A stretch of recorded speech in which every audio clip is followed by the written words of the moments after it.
wonderful electronic invention I want you to see.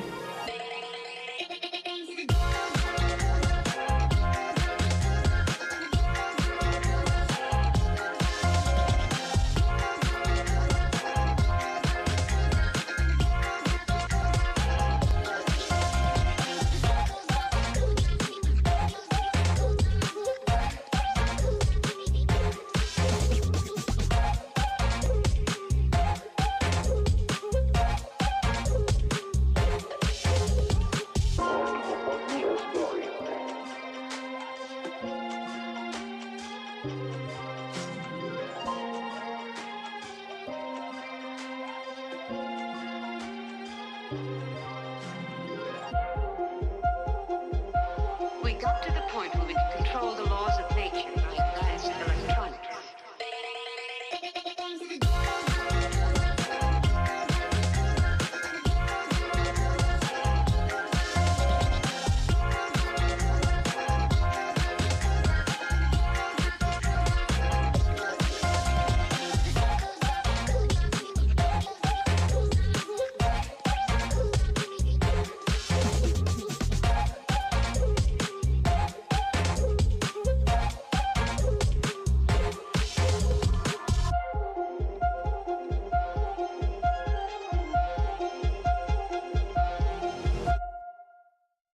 The road to VCT Ascension 2025 is long and savage.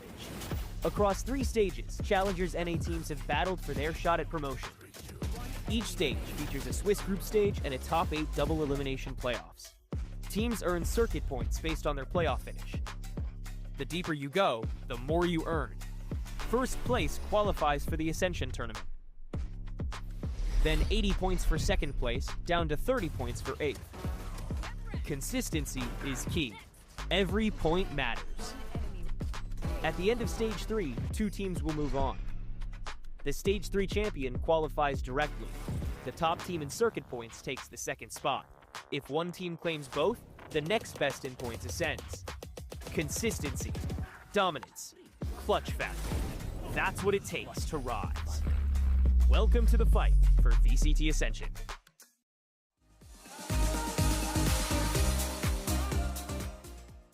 Way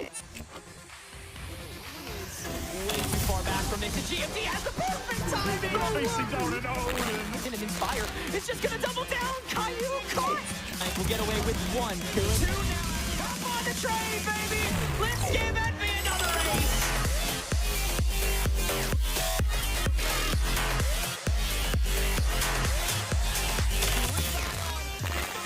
Three, there's your real fragger talking.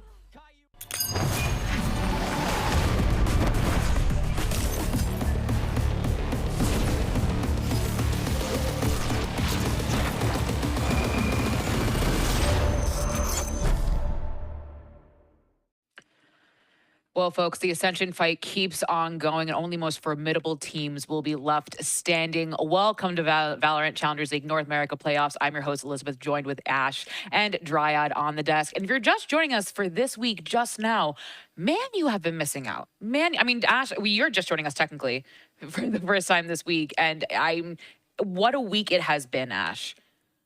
It's been an insane week as far as how these playoff matches have been going. Yesterday's results were honestly insane. The matches were so close, and you can really feel how close the competition has gone throughout Stage 3. And Dan, you were here with me yesterday. I feel like that last game between Envy and Cube literally would not end. We joked about a 30-round overtime, and we literally almost got it, Dan. We almost got it. It was such a long day, and it's exactly what we expect. I feel like when we go into the Swiss stage, the matches are a lot of 2-0s, a lot of very favorite teams that end up getting those wins. But when it comes down to playoffs, and when it comes down to the upper bracket that we were looking at yesterday, it was a very different story. Both of the matches being 2-1, and very hard to predict. You would never think that an NV Qbert would have a map that was a 2-1 and or a 13-1, and then the last map it goes all the way to overtime to define who's going to move forward. I say this literally every time. If you guys don't go back and watch these VODs, I demand that you do, starting with Core versus Winthrop University. 2 teams, Ash, that have been really making a name for themselves in the Challengers League. When I interviewed Logan after their win yesterday, he just straight up said, I think we're underestimated. I think we're the best team in the league. And I think that's a conversation we've had so many times throughout Challengers. Teams who are underestimated don't have those same pressures on their shoulders. Just being able to show up on the day of, and Core has gone through these steady improvements throughout the season. Now, finally finding kind of what feels like their final form during stage 3 of playoffs right now. Yesterday's match up against Winthrop was such a close affair to kick things off as well. And then heading all the way into that third map in this best of 3, it felt right between these two teams. The performances were absolutely insane behind both squads, but on the side of Core, you could not deny the plays, the step-ups that we had from those individuals, like Logan having that 1v1 to close things out up against Glyph on Ascent as well. Just crazy stuff all around. And I think, you know, Logan was right to call us out. He called the casters out in our post-match interview, and he was very kind about it. He was just like, yeah, you guys just like never choose us to win, and like we are proving you wrong. And every single time you proved us wrong, well, we had an excellent development in Challengers yesterday with a 13-1 in favor of Envy on Cube's map pick down. And then we went the full gamut, 3 maps to end with a Lotus overtime. Very fitting for kind of like this rivalry that we have in Challengers. It's a really good bounce back on the set of Cuber when it went to the second map. When they changed the composition, they were playing this Viper on Haven that we didn't really get the chance to see before, and it worked out really well. It's something that Envy admitted that they couldn't really adapt to in time. But as we went into this map of Lotus, we talked about how last time they faced on this map, it was that overtime, that it was 30 rounds. So that was the expectation, for it to be brawly, for it to be a lot of back and forths between the two, and that is exactly what it delivered to make sure that Envy gets the win and gets that revenge from the last time that they played each other. And folks, I'm so excited for that upper bracket match next week. Envy versus Core. That is going to be an absolute banger. Kind of this top team that everyone knows, and everyone looks like, if you ask like the top Challengers team, I think a lot of people would name Envy. But then you have our kind of dark horse, as Roy would call them, the kind of one, as Logan calls them, the best team in Challengers, Core. I think that's going to be a much closer game because also Envy lost to them recently in stage 2. So just saying, we're moving forward. But of course, we are talking about our lower bracket games today, friends. We have Winthrop University versus TSM, but we will be starting with Qbert Academy versus Maryville University, a day of colleges and organizations. But I mean, we literally just saw Qbert Academy play less than, I'm not going to do the math in my head, that's my worst subject in the ACT, a good amount of hours ago. But these boys had to immediately kind of reroute, wrap up what they were thinking about their previous match, Ash, and just focus on Maryville. And the thing is, you look at this roster, you look at the experience. Yes, there are some like newer names on this roster as well heading into this year, but overall the experience under their belts, right? And the fact that you look at more experienced players like Nismo, like Redux, to be able to kind of assist with that mindset. And some of that also relies on the captain within Caillou to be able to direct his team in a way where they're going to be able to make that flip. But I think you even take yesterday's series, that initial stomp on Sunset, and you think about the way they tried to turn things around for the remainder of that matchup up against Envy. That's my expectation heading into today. This is a team that's not going to get let yesterday's loss get them down, and will be able to make that flip heading into today's matchup.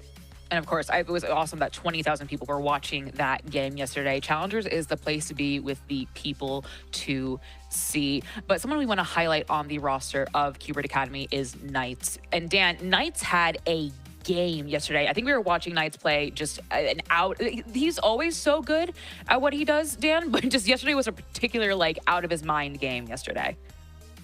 Knights was incredible in that series yesterday. It felt like if Qbert Academy were to win that last map of Lotus, it would have been because of him. The way that not only he was incredible at getting his 1 or 2 picks when the rest of the team was trying to get in time to play for their retakes, but also just the ways that he was closing so many of those rounds alongside with Nismo. It was amazing. I love seeing this guy play, and I feel like it's really showing to a point where it's very, very consistent, which is exactly what Qbert needed. Even in that map of Haven as well, going back a little bit, when they change the composition, when they're playing this Viper Omen, you can tell how the coordination is really well on that A side to make sure that Knights is opening up a few of those runs with his 1, and then everybody else is there to flood very, very fast. A lot of things worked out really well for Knights, and I'm excited to continue to see him. I love seeing great Omen players. I mean, yeah, and I think, today is like the what's the word? The day of great Omen players, which we'll talk about later today as a little hint for our show moving forward. But Qbert Academy will be facing a tried and true collegiate Valorant team, Maryville University. Used to be once upon a time, this was the only collegiate team that people knew. Obviously, it has changed a little bit, but Maryville University have, I think, drastically improved over the last few years, and even last few months to be here with, with Zerona even coming in as a sub, with MC leaving to Global Esports and Eccles having to step in. Ash, this is a team that kind of had a lot of moving parts this year, and especially within recent weeks, but have managed to really kind of lock in and go forward. Yeah, and I think that we saw that even week 1, Liz. This is a team where they had Zerona coming in as a super sub, heading into playoffs, have had a similar story here and there with some of those matches as well.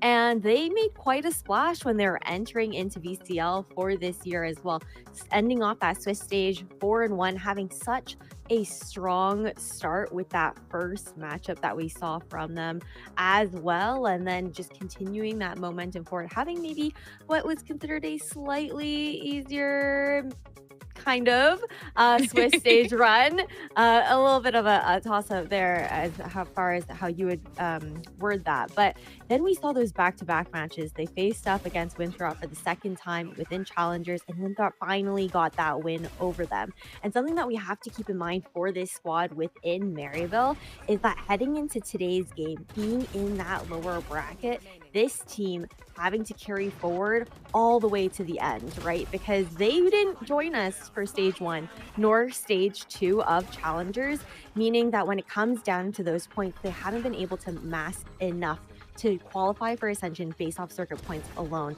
Not only is it the do or die of the lower bracket, it's also the run for Ascension on the line here for Maryville today. And of course, these are folks, I feel like the name implies, school just started for them. I think there was a tweet, Eccles tagged Wildfire, was like, what time is your homework due? And he said, oh, like 12:15 tomorrow PM, like, don't worry. And so amongst all of this kind of chaos within Ascension, Dan, they have, we all have real life responsibilities, but the added pressure of school and competing for your school, Dan. Yeah, absolutely. And it's a team that even when those things are happening, when you have a lot of other things outside of the game to do, they're incredibly consistent, and they have been, to me, one of the most impressive teams, I think, alongside Core, with the way that they've been playing this macro, the way that they've been adapting to this map, like Road that we're seeing right now. I just think it's a team that has a lot of potential that people are not really still taking into account. And I mean, that's not to say that today's match against Cuba is going to be easy, but I don't think they should be underestimated at all. Yes, and of course, a player we want to highlight is, you know him, you love him. It is Giza, and anytime I watch Maryville, Dan, Giza, I laugh because he is someone who I just like. It is shocking with how good he is. Having the Sage next to him is very fitting, because the things that he was doing on Icebox on the Sage last time was insane. He got 36 kills, by the way, just to put this into perspective. That is the record that Icebox has in VCT Americas, 36 kills. Yes, it was a crazy game of overtime with 16-14, but I mean, getting 2 aces, getting 36 kills, and also being on the Sage was insane. We also saw a little bit of this Viper being played, but I mean, the whole narrative that he had going on was what the team was able to do in the map to close it out, and without him it definitely wouldn't have been nearly as close as it was. He's right now the number one 5 ACS player when it comes to playoffs, and he's the only one in this top 5 that is not a duelist. That is just to put into perspective how good he has been, and someone that you need to look out for today. I mean, again, I feel like I repeat this every single segment we do, but just go back and watch his games, my dear audience. He is such a treat to watch, and is someone who is so impressive in the scene. I hope beyond Maryville we see him. Oh, Keyboard's on me now. We move forward into the scene in general, but we also want to talk about the last time these two faced each other. It wasn't too long ago. It was like a little bit over a month ago. It was July 23rd. I do not remember what happened that date, but what I do know happened that date, it was Winthrop University against Qbert Academy, and it was 2-1 in favor of Sentinels. I mean, and looking at that stat, again, it's a different map pool, or not different map pool, excuse me, different situation last month, but Ash, that second map, if you're a Maryville fan, is a little scary. Yeah, it definitely was. It was quite the stomp for Maryville on Ascent. I think that it is pretty insane the way that this best of three went as well, right? Like, yes, it goes all three maps, but the first two maps were so dominant for one side versus the other. Those first two maps, I think, both ended in 11-1 halves. By the way, just to be able to for you guys to keep that in mind and have things all considered. But at the same time, I do think that Ascent is a good Cubert map, though. I think that you look at Maryville, Giza was doing Giza things. He was unstoppable. I feel like there's just some maps where he just goes absolutely insane, and it's so hard to stop him. And when they started out on defense first, when your KJ is playing that well, there isn't too much more that the opposition is going to be able to do. It was a quieter day for Redux that day as well. I want to say take that Ascent with a grain of salt. And I do thank you for correcting me. That was a Cubert loss, not a Maryville loss. But yeah, like you said, those dominant first halves. I mean, Cubert, don't look kind of saying, because like that is very similar to what we saw yesterday down with that 13-1 on Sunset on their map pick. But they were able to bounce back from that, so it's not the end of the world. And speaking of Redux, Ash, I'm so glad you brought him up because we have a nice little head-to-head for the audience. It is Redux. You know him, you love him. You say he's going to take someone's job next year. And Ren's here, Dan, in the head-to-head. Both of them are really, really good. And this is the same conversation that we had of Redux yesterday with all the things that he had to go through with, at a point in time, not really playing the duelist and now going back to it. I feel like he's been looking incredible. And I like seeing the evolution that he has had as a player, honestly, overall from last year where he was the chaotic duelist, sometimes maybe inting a little bit, to now being a little bit more understanding of how the team wants to play and how the rest of the team needs to play around him for him to be successful. And I feel like it's a very similar case with Rens. They are very similar in the way that they're playing. I feel like more similar to the other head-to-heads that we often have with the duelists. So it should make for a great matchup today. And I love how you talked about that, growth from last year to this year. Redux is a pretty young player, and I think he has a lot of eyes on him, but he has managed to kind of mature into this role and really find kind of this, exactly what Challengers is for, finding that sort of, rhythm and that what you should, if you want to go into tier 1, as he has said many times he wants to do, to find that kind of stoicism, I guess is the right word I'm looking for, which is super exciting. I'm going to ask you about this head-to-head, Ash, because we also have Rens on the other side as well. And, that Neon is something that's super duper exciting. We always see him a lot on Redux, but Rens is someone not to be slept on. No, definitely not. And I think this just goes back to what Dan was saying as well for both these duelists, and what really stood out for me for Maryville, which has similar parallels to Cubert Academy, is how Rens is going to be that duelist where you're looking at him to be making that space for Maryville, but he often isn't the one who's actually securing that initial first blood, that being the one, a participant in that first engagement. He will create the space.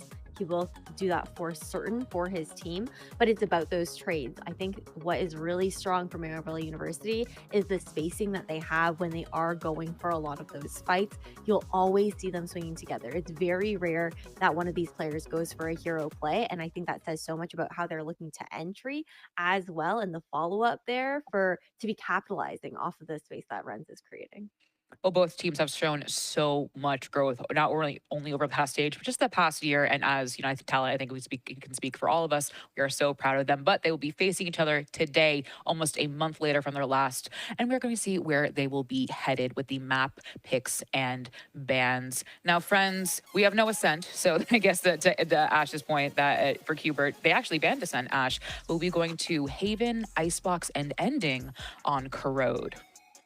Yeah, I think you look at this map pool and it's relatively good for both these teams. This is a strong pool for both Cubert and for Maryville University. I think that Icebox is definitely where my eyes get drawn, where I think it's going to get really interesting because of the fact that I am a big fan of the way that Cubert have been playing on Icebox in particular, running that no duelist composition, keeping our eyes out on Redux, getting a bit aggressive as that Omen being the tip of the spear, and then that head-to-head up against a very traditional composition within Maryville.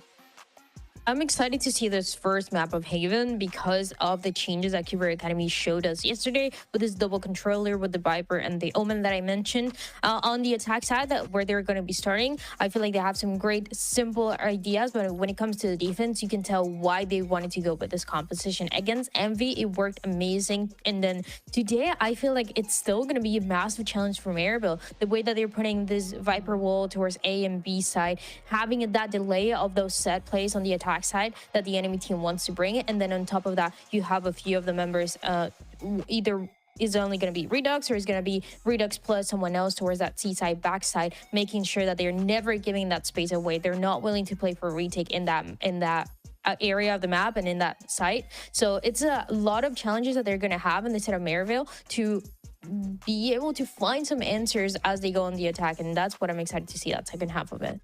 And as a reminder, Hubert actually stole Haven. That was Envy's map pick. Envy stole their map pick 13-1, and then Haven, I believe, was a 13-9. Yes, 13-9 in favor of Hubert Academy. So clearly, Maryville saw something within last night. They said, okay, this is good enough, or they feel confident enough on their map pick. But we also have predictions, my dear audience. And I believe I am the odd person out on the desk, but I don't know if I'm the oddest one person out of all. Am I? Oh no, never mind.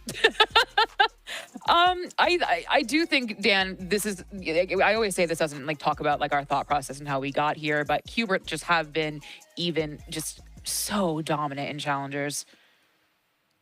They have been really, really good. And even yesterday, the way that they lost the last map, it could have gone either way for them or Envy when it goes to that overtime and they cannot get that first round to get something going. But Cubert Academy is still my favorite. I think what they did in Haven is amazing, and I feel like it's bringing something different. I do still have my questions on a few of the things, but how strong that utility is on the defense should be kind of that when conditioning towards the end as they're trying to close it out. And as Ash was saying, it's a map that is honestly strong for both of them. And I feel like it should be a close match, maybe just as long as a day as we had yesterday, because Maryville are just not going to, make sure that that match is going to be nothing. Last time it was a 2-1, and then today it should be a little bit of the same. Yeah, I think that, like, don't get me wrong, it was hard to pick in this matchup. I definitely am leaning towards Cubert Academy, as you guys can see on your screens. And that would be because, pointing out the obvious, but that would be because I think we're seeing, like, the best version of Cubert so far, especially with all of those role swaps and then the changes to the roster as well, heading into stage 3. I think this is the best version that works for them. I'm really liking the ideas that they're bringing to Icebox, how they're playing the push and pull on that map in particular, which is why I'm so excited to see it in today's best of 3. And then for Maryville, I think that, I don't know, it's hard because I could see them looking to clap back as well, right? Trying to make that lower bracket run. Their backs are up against the walls. They don't have the ability to get to Ascension off of points. They have to make the run throughout stage 3 and win it all if they do want to get to Ascension. So it was quite the toss-up for me this morning. I am just, I think, really feeling Cubert Academy, the adjustments that they've made heading into this stage. And for Maryville, I think that it's going to be an extremely close matchup. There is a world where I definitely could see them taking today's match as well. But with all of the changes and despite all of the resilience that they've shown throughout having to have all of these super subs and whatnot too, I feel like maybe it might just be a little bit too much this deep into playoffs. I want to say that my kind of question with Maryville was I texted Eccles and I said, hey, who's playing today? And he said, it's a surprise. So I literally did not know it was going to be Zerona or Wildfire today. And if you didn't see us, didn't join us for Maryville's last game, Zerona played for 2 maps and Wildfire appeared just out of the blue for the 3rd map. And it was, I understand the movement of wanting to keep Zerona, but there's something wrong with his internet.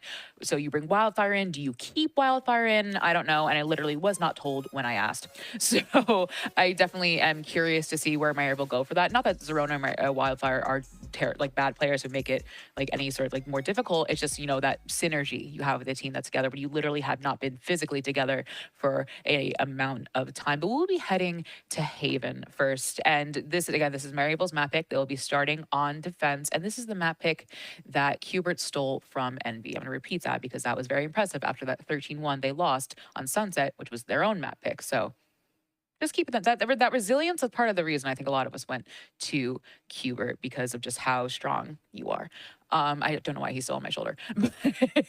Moving forward, we are going to head into Agent Select soon, and we are in the lower bracket. We've seen some changes with other teams in the lower bracket. But Dan, it is a risky thing to change your comp, especially if you just played it yesterday. But it looks like this is about the same. It is the same. It is the same as we saw yesterday when Qbert Academy were playing against Envy. And like I said before, yeah, it's a little different to what they were doing before. If anything, it's very different to what they're doing before. But it just works out mainly when we go in, when we get to swap sides and you get to see the things that they were able to do on the defense. And also, I feel like it's a benefit for them because they showed this competition just yesterday in Maryville. Even if you're trying to prepare, I don't know if that's enough time to get a read on many of the things that you can do. Yes, that C side can be exploitable as they go on the defense, but nonetheless, I mean, we saw how much Redux was willing to stronghold anchor that side until the end, so it should be the same case for today. With Qbert Academy starting out on the attacking side first, my eyes are on Maryville University to also definitely keep their eyes on those insertions, especially over towards the A side, leaving one of those late mid-round lurks to come up for those mid-round rotations or to do any of that mid-round calling. So definitely keeping an eye out on that, especially with the lurk walls that we're expecting Satellite to be throwing up on the attacking side and get into some of that favorable positioning. Well, folks, it is do or die for both of these teams. Who will it be, Maryville University or Sentinels Qbert Academy? I know just who to send it to. I think it's Tenrek and Vans on the call. Go for it, boys. Thanks, Liz. Yeah, a Challenger season ends here regardless of who loses, but Maryville, obviously, the stakes are a tad bit higher. Regardless, though, Vans, their confidence seems pretty high walking into this as they're choosing the map that Sentinels trapped Envy into just yesterday. So clearly they've got some tricks up their sleeve. Exactly, and Qbert Academy going into the plug and play of their corrode composition. So when you look at something fairly new that they bring out against Envy yesterday, it's still something that, or a composition that they're comfortable in playing overall. And it was also definitely Nismo just popping off on a defensive side. And I was expecting with Maryville University going to this game and them choosing this map was that they were going to come up with an ace under their sleeve and a different composition. I feel just looking at it on paper right now, Sentinels are going to do an incredible job with this double controller to deny information that Maryville University is going to be able to get. The only thing you really have here is Chloricus as Silva. So a lot of responsibility is going to have to come into potentially Rez, going for probably jump spotting, doing something with support of Wildfire so they could try to battle against Sentinels Qbert Academy. But it's definitely a hard ass to do. Yeah, certainly a really tough match ahead of them, and also quite the consequential one. If Maryville is out of this, that would just leave Core as the only team that could break into that top 3 when it comes to Ascension contention. So that would also leave a pretty open spot available for one of those top 3 teams apart from Envy to make it in. So TSM and Winthrop, who are playing each other after this match, are pretty excitedly watching this one, seeing if their chances of going will get a little bit boosted off of this. Agreed. When you're looking at, I think Dan was mentioning on the desk too, and the whole desk was agreeing to it, is just, you know, you get into the Swiss stages, it's a lot of O2s, it's very one-sided. But once you get into the playoffs, things have been quite interesting and quite competitive from beginning until this moment right here, and it continues to be at that point. And now there's even more at stake when, you know, the pressure is going to start mounting for a lot of the teams really trying to ascend to the VCTs into next year. And you're notably going to think about Maryville University, who are a collegiate team that hasn't had the best of starts and also the best of seasons, similar to Winthrop University. But they've turned things around probably in the mid-round and in the split 2, towards the end of the split 2 to split 3. And to see them in this position, it should be definitely quite proud. But the job's not done yet. Now they have to defend on the defensive side, and they are spread across the map, as you could see them on a 1-1-1-1 kind of like at the start, just trying to see if Qbert Academy are going to go for some pressure on middle. And that's exactly what they're going for. Yeah, early scope, able to condense quickly onto that B site that Qbert will still press into to start. Spike has not been brought over just yet, but oh, never mind. Yes, it has. Caillou gonna get that down. Satellite able to wall that back on the flank watch, and now gonna be watching for Ange doing the same sort of thing as the fight on that B site. Continues on, and Qbert will win it entirely. In fact, Ange now left on his lonesome in this 1v3. So chose the wrong side of the smoke. you still got some time on your hands, just nothing left in the kit. But that was a pretty standard takeover by Qbert on B. Nothing really to complain about. And Dismo's just gonna pop that flash too, and right now it's very hard for Ange to close this through, especially. Oh wait, hold on, a 1v1. Step into it, and he's gonna be able to finish it off, but yeah, still a little too close for comfort. Yeah. I'm gonna walk into it. And thank you, chat. I know we realized that we're just in a POV of Ange for the pistol round, but I'm pretty sure now that Observer's back, everything's good to go. But if you paid attention to that mini map, you were just mentioning it, Tarek, a little bit of time that it took rather for Qbert to get that plant down. There was a lot of util fully purchased on the side of the breach just to try to delay with the aftershock. And then the rest just came down to watching the passive lurks, watching the pushes, and it was beautifully held on the side of Satellite, who's been performing quite well going into this role now as the flex controller player here for Qbert Academy. That said, it is a rifle round for Qbert Academy. Stingers across the board versus full classics as a solo hold on the A site, with now finally Wildfire moving in to help. But things are looking pretty good here for Qbert Academy to play. If they close this gap against the players of Maryville University, they should be in an easy and comfortable position.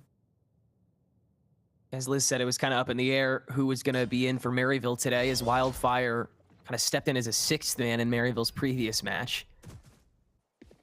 He started for today. No Zerona to be seen, at least yet. Who knows what they've got in the playbook today? Yeah, at least some nice utility coming out from Maryville University just to try to flush Qbert Academy to some crosshairs. There was almost some damage that could have been done here, but we're kind of like at a stalemate. Now the gamble comes in for Maryville University that the final hit is going to happen towards the A site because of the inserts and the util that's been used on that side. It's going to be difficult for Giza at 8 HP to try to hold this. Yeah. It's a good, like, safe start, but then you have to gamble stack again, and so Qbert can just lean into that coin flip. Yeah, and the retake is going to be even more difficult too, especially when the fault line's not available. You're getting close through smokes as well. Everybody just unletting bullets of the stingers here, and then they're just getting picked. So at this point, I think there's no more surprises that's going to come out of Maryville University. You can already see even Wildfire holding all the way back towards bottom B, just to see if he can catch a lurk because of that double inserts we were talking about before. Meanwhile, for Qbert, looking for orbs, pushing Caillou forward. Yeah, this is a good start for conditioning outside of just like raw domination from Qbert here, because yeah, the Stingers are a nice safe buy that they're able to really flex now that they've taken over the site, playing the clock really well to force a good economic advantage going forward. And anybody else from Maryville, once they've realized that their goose is cooked, they just hyperextend even further because they're scared of, you know, how far Qbert's already gotten into the map. So this is already kind of a scared Maryville, just 2 rounds deep. I'm curious if on this bonus they'll readjust, because like in that pistol round you saw, like everyone was playing pretty much entirely for themselves for that first piece of intel, and then it's all about just calling this stack very quickly. So how reactively are they going to be playing now that they have that, you know, gun advantage? Yeah, I agree. I think it's going to have to be the opposite too, try to be proactive, just because of the lack of information I was trying to mention before. So you see the setup from the KJ, it's helping out at least on the recon that they can get actively from the position of Chloric, but the rest is just trying to fight for the lanes that are not being covered. And now that they see no action towards that very beginning, now you see Ren starting to get active around the map, and you could kind of see them constantly moving around the map and just guessing where Qbert's going to be going. It's just easy right now for Qbert Academy to just hold it back and wait the clock and try to see if they could punish some mistakes of players having to push forward to find information. And then it'll be a 5-person hit with Stingers on the mid mark for potentially a split. Actually, maybe a fake into the C site and a hit into B.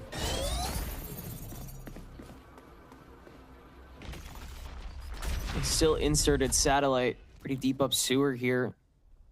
And you've got a lot of time left, so maybe just trying to drain the well a little bit, but no one from Maryville is really present enough to warrant too much of a dip into it.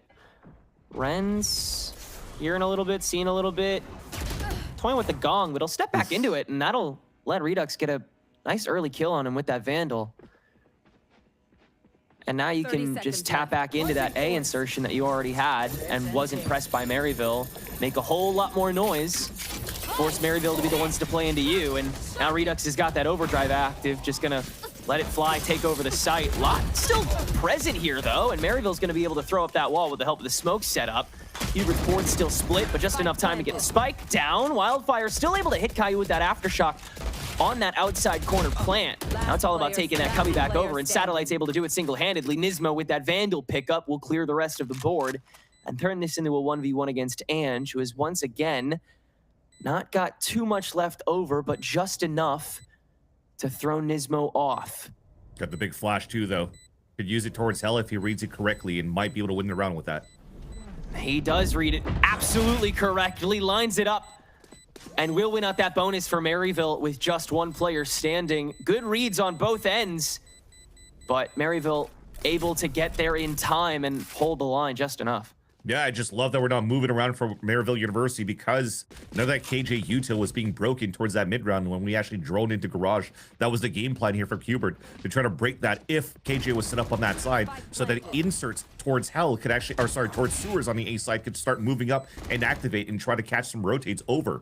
And then it comes down to a brawl bath that it almost was won by Hubert Academy with just a bonus round.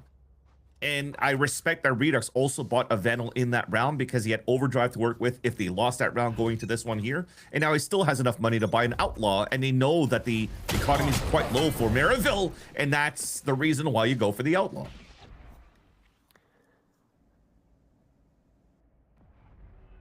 Able to one-piece everybody from here. And then you yet again have to stay stoic, have to stay a little scared.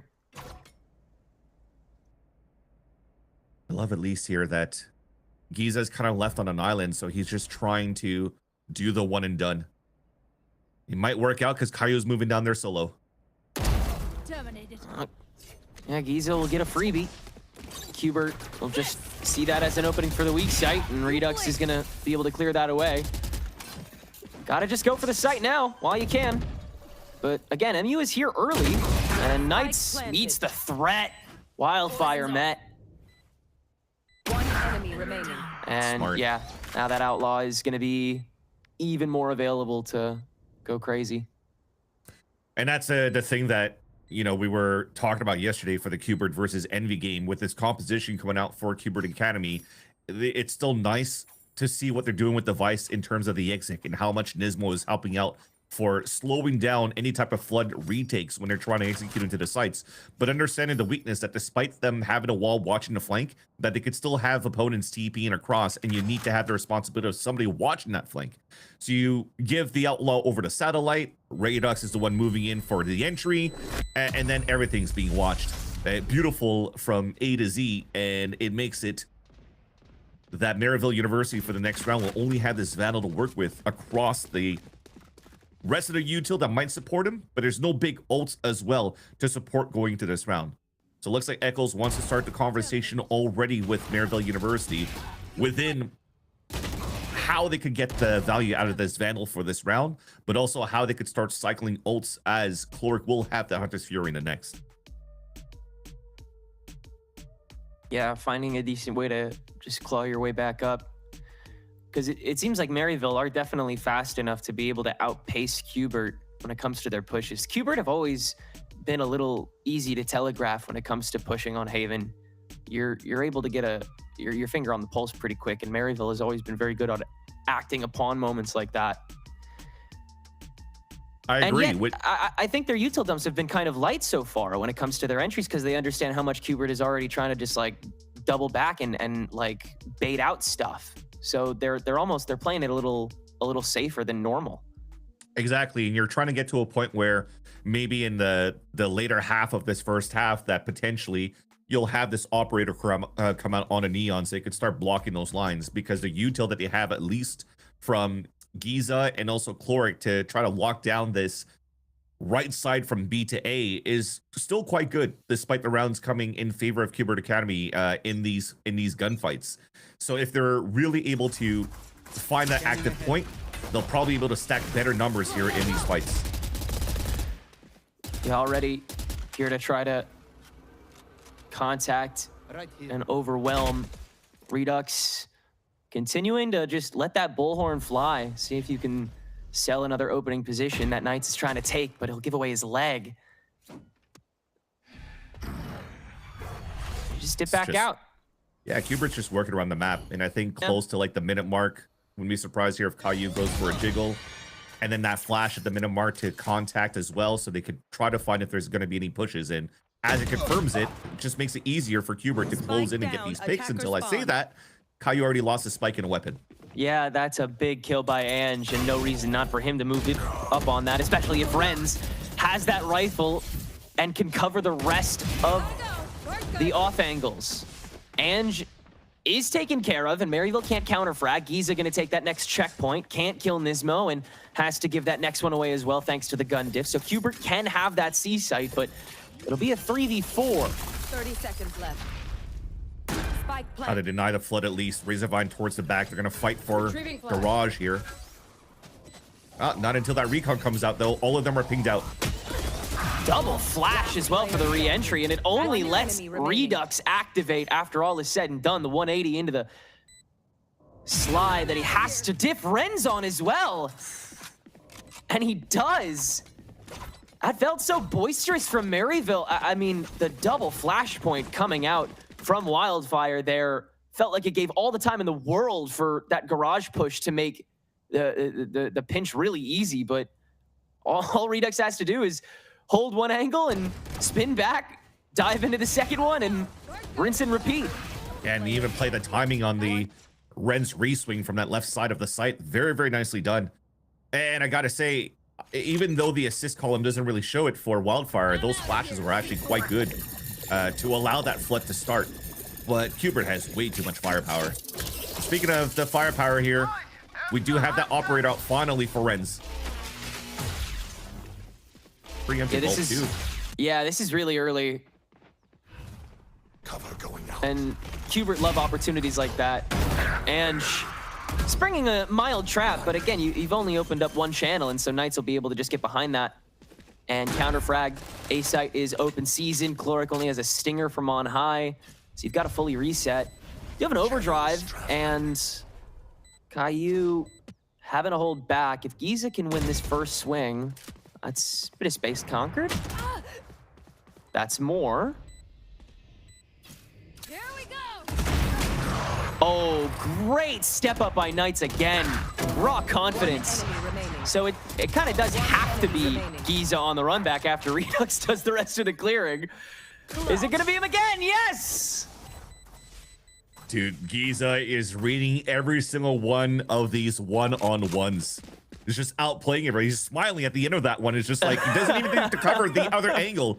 He knows exactly who's tapping, who's going to swing, when they're going to swing, and he just has the perfect crosshair placement for the tap. And it almost looked here for Wildfire. I know that he used the fault line earlier on to try to support Ange right here, so he could hold that line towards that front sight. So it delayed too the foot retake that they would have by using all that util towards that spawn, trying to retake with an op as well to try to get value for Renz with the overdrive. But it gets fully canceled by, again, just Redux holding the back lines.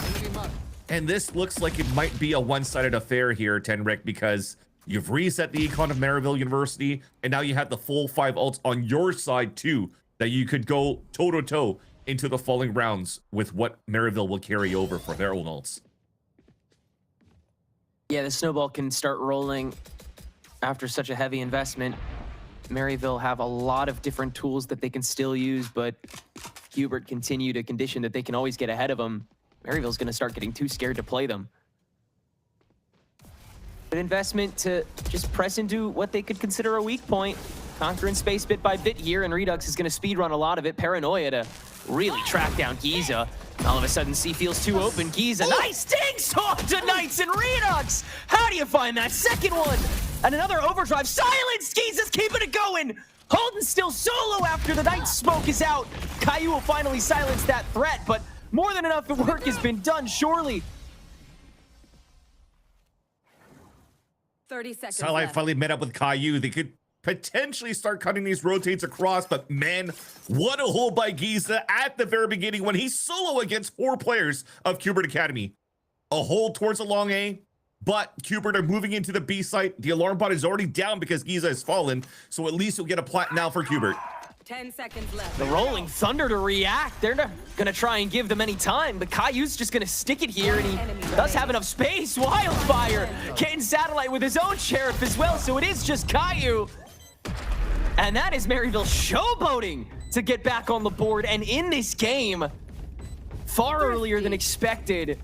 Wow, Giza. That's insane. I got to see that again. That was not supposed to happen to the script of the VCL.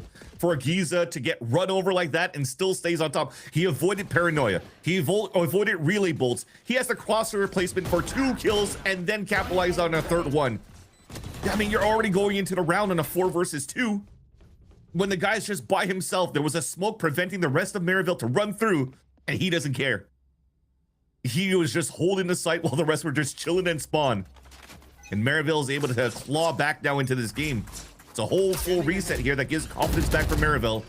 As Qbert Academy, they want to pressure back for the A long control. Ren's trying to move in on the paranoia, but it's doubled back on. Now the double step out is beautiful from Renz and Chloric. Big trades. And Red, Redux swung into. Wildfire will just frag back, and that'll be the crowd completely cleared in mere seconds. That's the first real bit of aggression we've seen, like, right down the lane. Previously, Maryville's just kind of given space away once Qbert's peeked it and just rotated on top of it. Yeah, it's back to the real classic. Confidence game. The classic of what this composition is strong for, and even in the past before Neon came out, you saw very similar 4-1 setups with a Jet so that you could take control of the A choke point just like that. And Wildfire, again, getting great util to put Renz on a good line. Paranoias to help out too, coming from the sewers from Ange, and they're going to continue with that same type of pacing. Just because Qbert has been defaulting, just like you mentioned here, Tenric, into the A-side pressure at the very beginning of a lot of these rounds. And stepping up again, and Qbert really starting to read into that aggression already. Willing to hold these points a little longer, and now, again, you'll see them double out of them a little more often. Into the shadows from Knights to get a little bit ahead of the rest of the rotation from Qbert. Make sure nobody's sussed out lane already, and nobody has. It's just Giza now on this C site, and he will hand it over. You have to play the retake pretty much at this point. Now you're just breaking the ult, but you also have the counter ult happening very soon where we're going to tap onto the spike, maybe even a flood on top of that. Steel Garden on top of the pit here. Qbert just tripling down this round, knowing how much of a fulcrum piece it is for the remainder of the half. Shadows traveling. It's interesting that they're, I was going to say that they're staying all within this pit. Yeah. Because now util and ult, something could really take them down. And just start go fishing. You're lucky you haven't caught Satellite yet. Knights does find the moment to once again step forward into it, but yet again, Giza makes this interesting. Thank goodness there's at least one player from Qbert that left that pit. It's enough to get Qbert to 6. And thankfully, Giza's low on HP too, because Caillou kind of missed that jump to try to tuck into the ledge.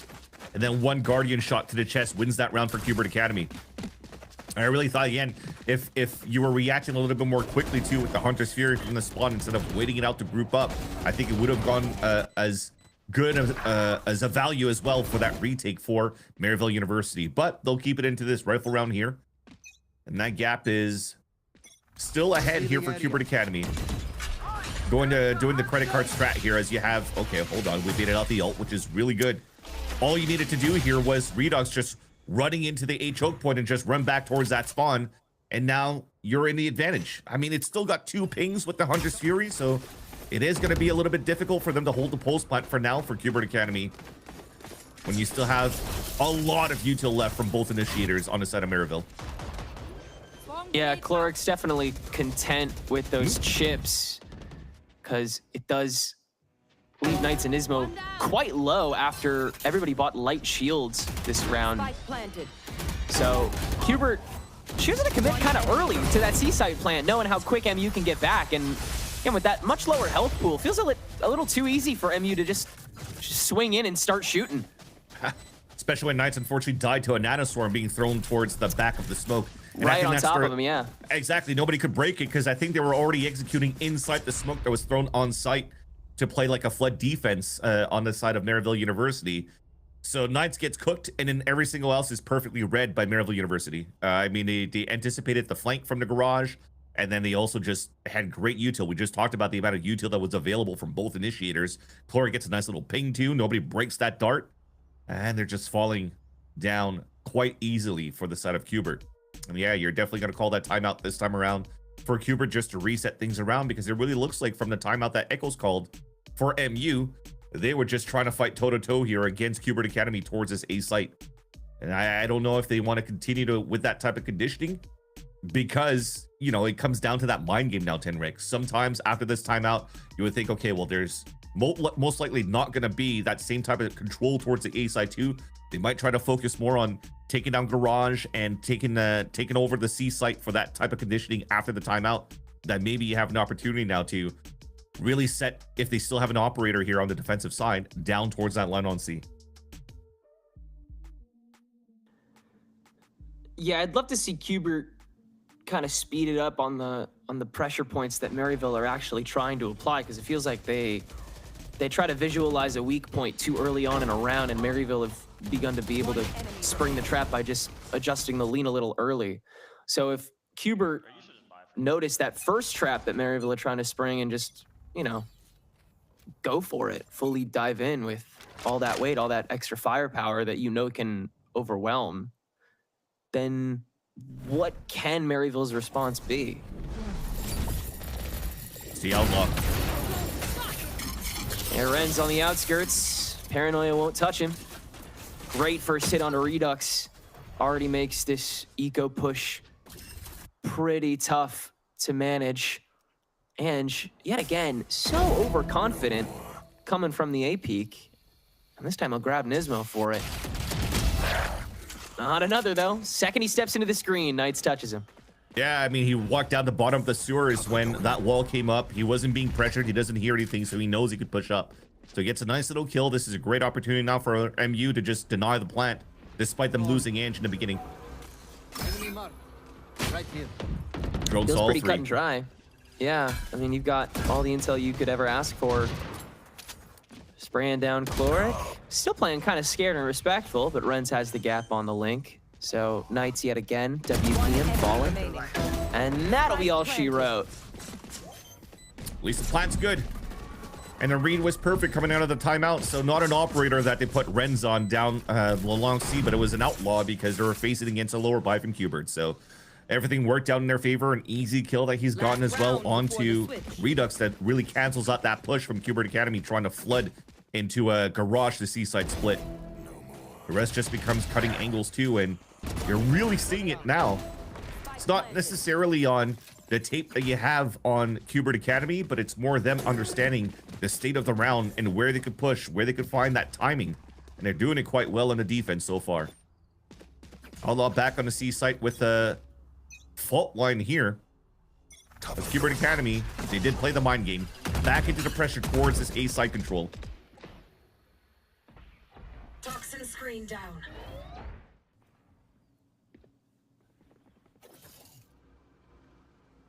I mean, with this drone, it's really just going to take down that line, and you can start having players start falling back too.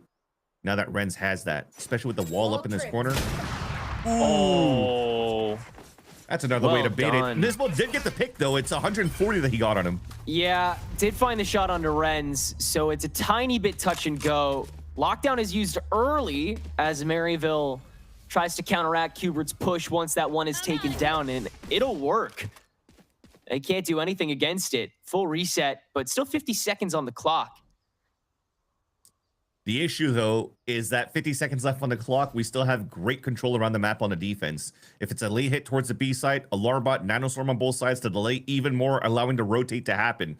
So at least Qbert Academy are reading it correctly to move towards that garage to start potentially splitting to the C site, but they might have to play the contact, which walks into the op again. 30 seconds left. Drone instead. Yeah, gotta escort him in somehow. Chloric is bolted, but not watched, so he'll actually get a counter frag and then some. Takes Caillou to shut it down. And now it's TP Back to the lobby by Ange to confirm where Satellite's holding, watching for him. And so it'll be a 3v2 on the retake. And Wildfire here early does find Satellite. Popped in the face. Now a 2v2. Reapproach from Giza, assisted by Ange with the smoke. Now the Paranoia downstream from the garage. Doesn't hit, but still finds one. And Ange able to take that last man himself, which leaves us tied at the end of the half here. What a nice little fight back coming from Maryville University. And it all started and stemmed from that round where we said, hey, there's 5 ults available from Qbert Academy. They've broken the econ from Maryville University. A timeout was called from the side of Eccles. And somehow to get a thrifty round against Qbert. And then that just started the comeback on that side where the cycle of vaults that was still at the advantage for the attack side didn't come into fruition at all. And now we have a clean slate for that second half, and Maryville's definitely going to find that confidence with how they're able to find that fight back and find those weaknesses, or even, I wouldn't necessarily say weakness, but the timings to fight against Qbert again. And Qbert's looking to aggress down towards middle at the start when the barriers come up. Redux already moving forward. There's support potentially from Knights playing from the garage if you could swing it on that side, or flash to allow Redux to fall back. But there is a game plan there.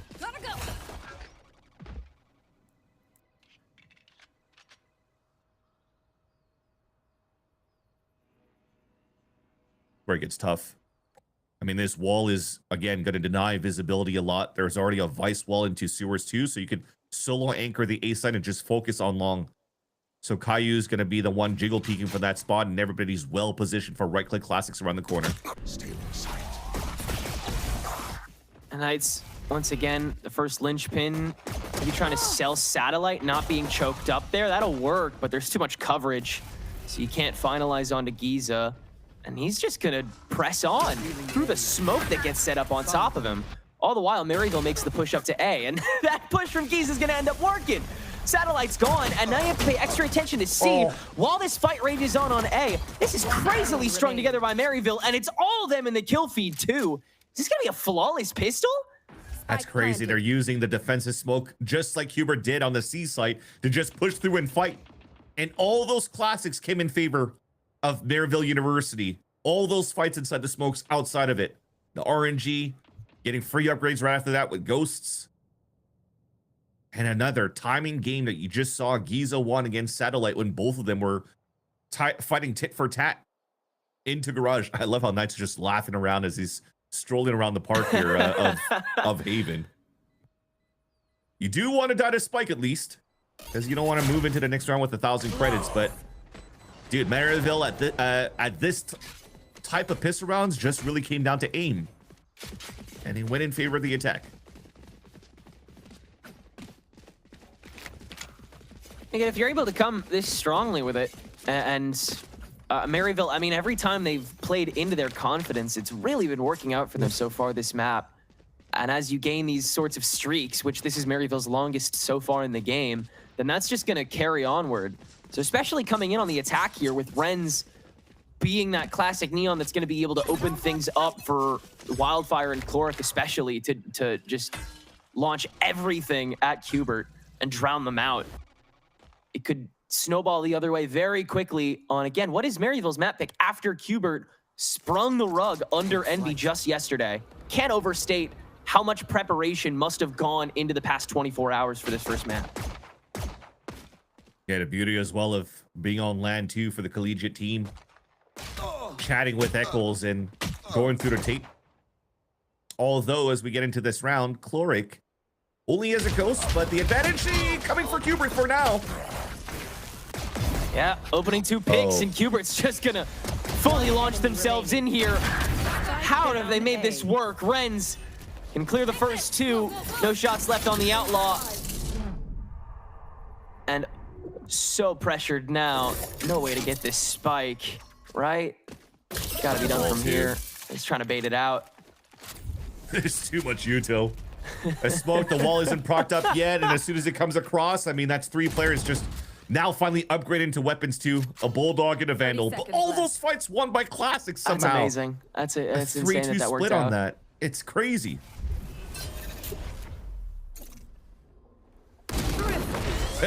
Finally. That's a crazy round to win. I would imagine it if Ren somehow had a Bulldog or a Stinger, because that relay bolt that he threw in that corner when he was on a 1 versus 3 hit all 3 of them. And imagine sliding through and just mowing them down, but he just used those 2 bullets of the Outlaws for the first 2 kills, and you're stuck on a reload. Nothing you could really do here to catch that timing against Qbert. And speaking of timings, there wasn't too much util coming out from Qbert on the contact play, and somehow this time, unlike the pistol round, the classics, they all came true on the side of Qbert.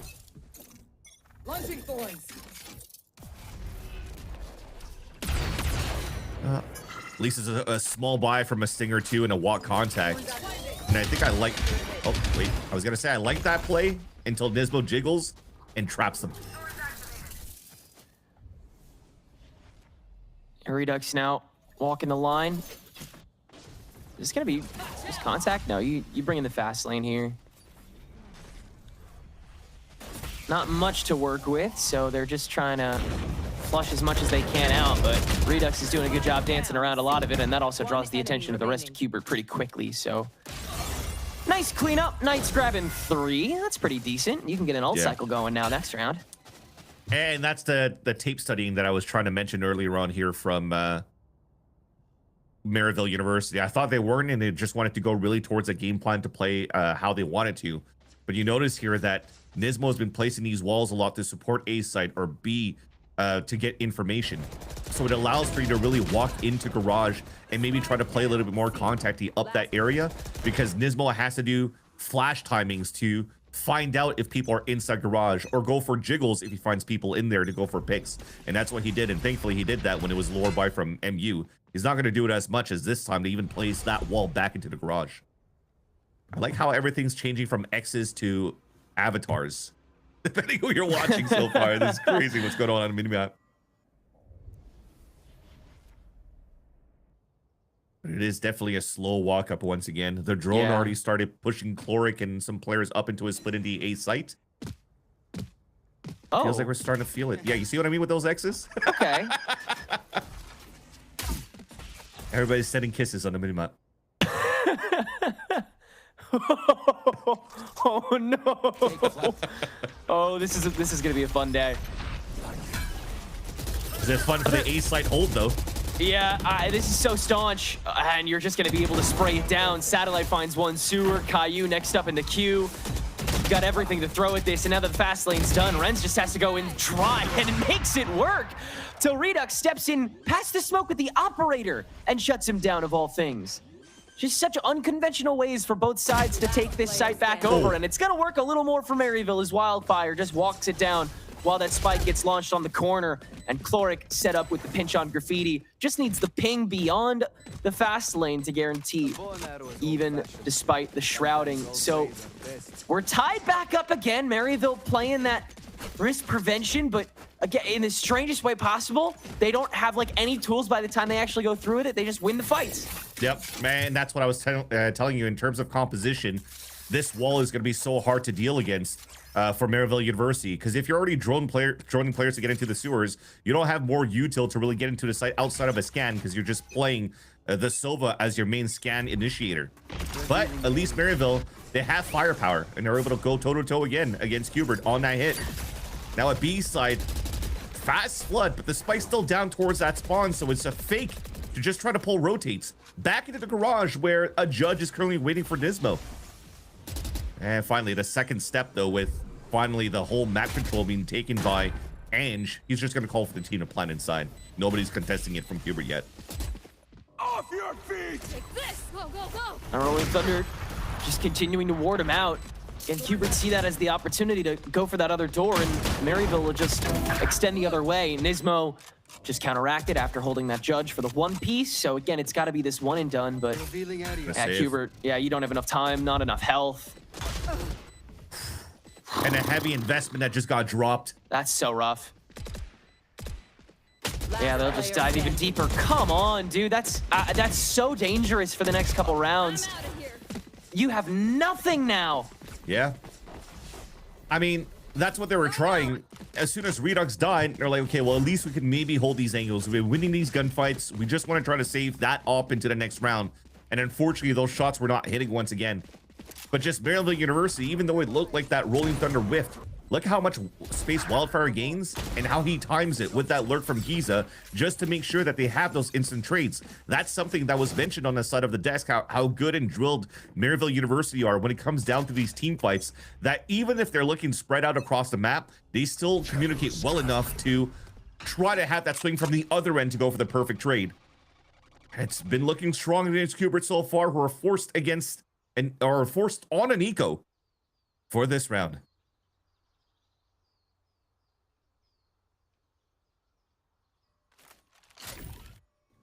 They respect it for Maryville.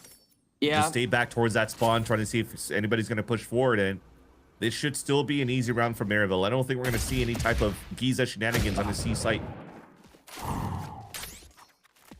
Especially now. Yeah. Because you can It's just really just Rents. He's just trying to figure out where that stack is while the rest of the team are just holding towards that spawn. So if he sees nothing or no contest towards this A site, you'll start seeing this team rotating over to meet up with them. So now everyone's watching from garage, seeing if they can spot something. It's a late smoke tossed out by Ange. Just keeping them there a couple extra seconds. As yeah, Renz has just been able to scope this out the whole time. Yeah. Not too much more to clear. Even they reconned with the smoke too to try to sell that fake on the C side, so all 4 players stayed inside the garage. So a clean execute towards the mid round for Maryville. They still hold all the weapons, and they're also playing the range against the pistols and the stingers that Kubert brings. This could potentially be a flawless.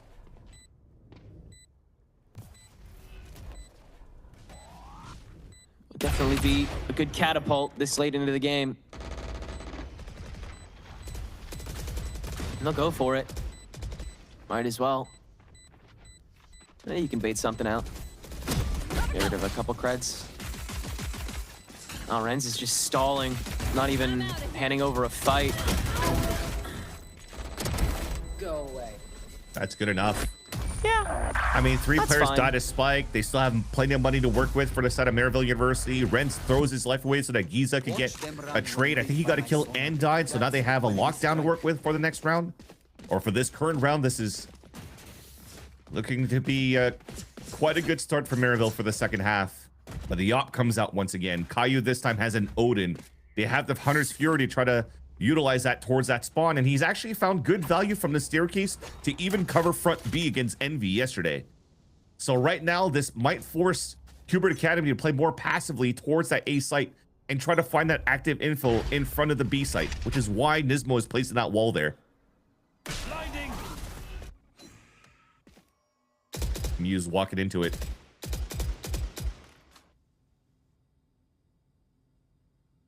Still a pretty thinly spread watch.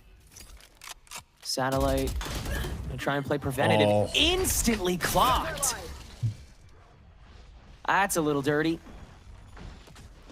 So now how does Kubert watch this?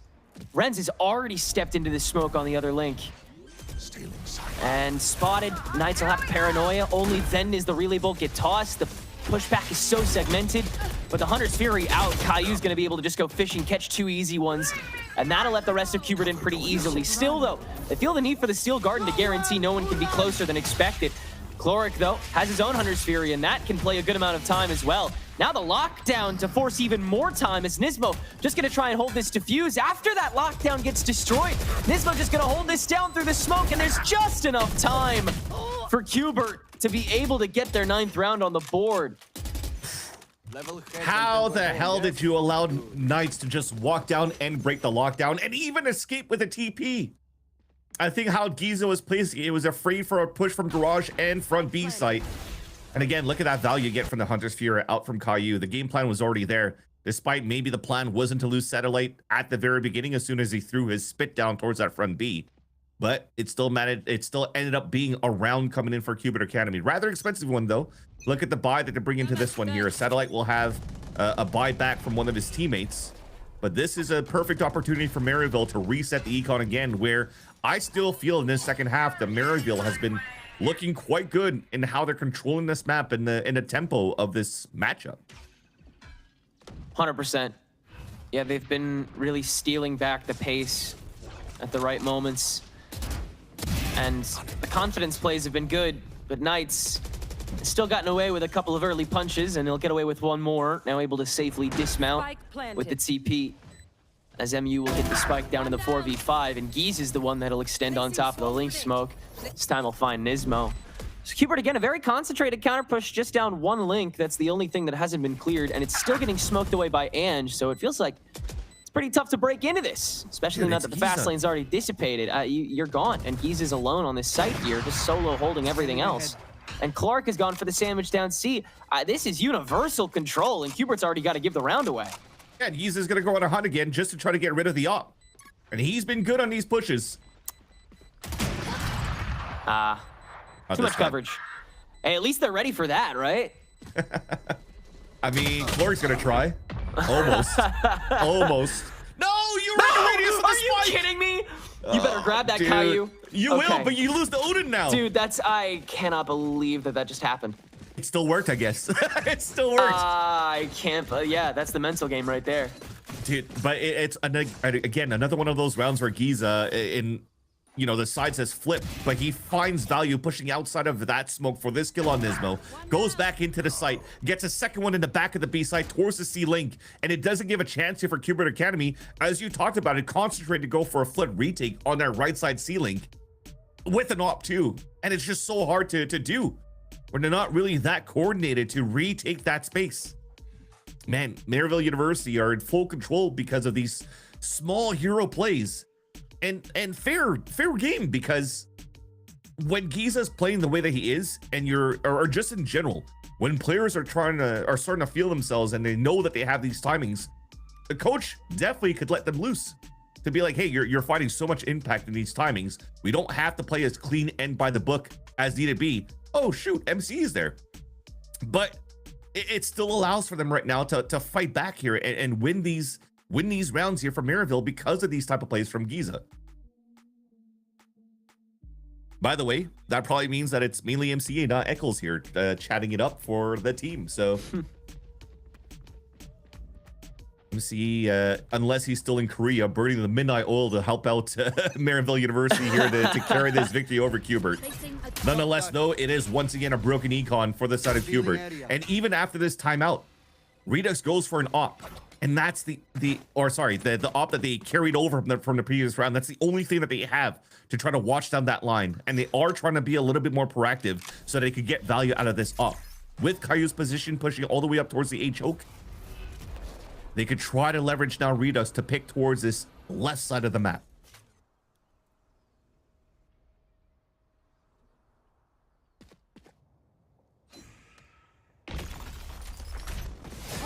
Too much launch to counteract immediately. Overdrive to guarantee. And it's a pretty stiff takeover.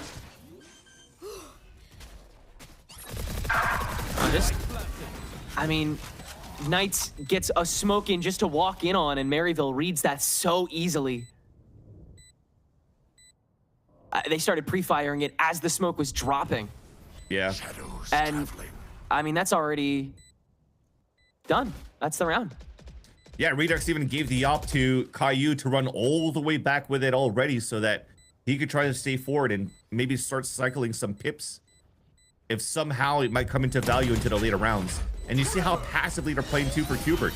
They just want to make sure here that they're not giving any orbs away because Wildfire is getting close to his, and now just picked it up with that kill onto Nismo. And it's just so well orchestrated and coordinated by the side of MU. Every single one that has pistols are getting picked off one by one. Even the op at the last second, he is saved. But it's still a match point for Maryville University. And it's still them in flow state right now for the control of this map. I mean, they're sniffing out every single corner that Cubert may be hiding in, and they're reading it correctly. Yeah, this has been a... Sorry, I was just about to say, Cubert Academy so far is a box of Fruit Loops, and Maryville is just following their nose. It does feel like they're able to kind of track down from their first blood. Oh, wow, this is quick from Ange. Pretty easily taken down at first. And it seems like Q*bert's ahead of the drop at this point, but Giza gets away with an angle before it's swung upon. So 2v4 on the approach. Wildfire's at a crumb though, so they'll just have to duck out, try another angle. This will likely be a Q*bert round though after that first stop. Bit of a risky start into an attempted just like twisting of the knife for Maryville there on the A site, but some good attention paid by Q*bert there. Just needs to be finalized here, and Satellite's keyed in. So that's 3 now for the Viper. Yeah, and Wildfire is low on HP, as you just mentioned. Very difficult for him to try to hold this up on a 1v4. It almost felt here for Maryville University, because they had such a big ult with Wildfire, that they just wanted to go and finish it right away, because they've been playing a slower tempo around these attack side maps and really doing a good job. One, maintaining the economy of Q*bert Academy quite low, but also making sure that you're second guessing for Q*bert Academy all the time with these rotates, and you're reading the right spots for the late hits. You're finding these gaps, you're finding these pushes on your side execs. So you're just hoping to change that tempo with that final push.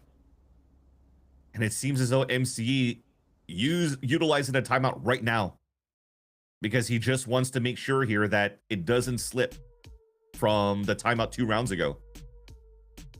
They just want to close it out with this final round here, and if they don't, and probably a conversation too to talk about the next 2 rounds if they lose this one here, just to make sure that Q*bert Academy don't have a chance to push this back into overtime.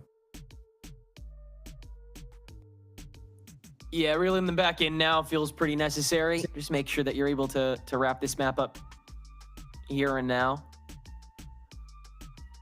But otherwise, everything does look pretty nicely wrapped up for Maryville. Good enough understanding of what they need to prioritize, and continuing to play remarkably safe considering the circumstances. I'm amazed at how little they're committing until they absolutely need to on a site that normally forces so much empty drops from, you know, cells and baits. And for Q*bert, after this timeout, there's none of the, hey, Giza's one away from an orb, let's try to block those lanes on the C and A side. They're going straight into a fight. The ops watching towards the middle. Dart has been broken on that side, but the smoke already comes out, so there is a gap here to exploit and take for Maryville University and potentially get this lockdown available, especially now that 3 of them have walked all the way up. But Q*bert's on a high-low and the gun's sticking out.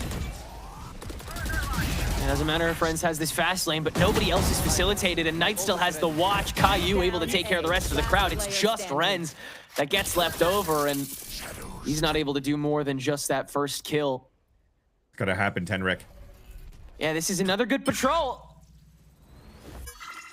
And that's the best you could get right now. That orb moving up, maybe another death now.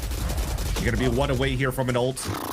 Almost got that kill in the corner too, which would have guaranteed the ult into round number 24. But this is the biggest swing round. The economy's almost in tatters for the side of Maryville University. You could still muster up some sort of a buy. You can already see the instant buy coming out, but for Wildfire and for Ange, there's nothing.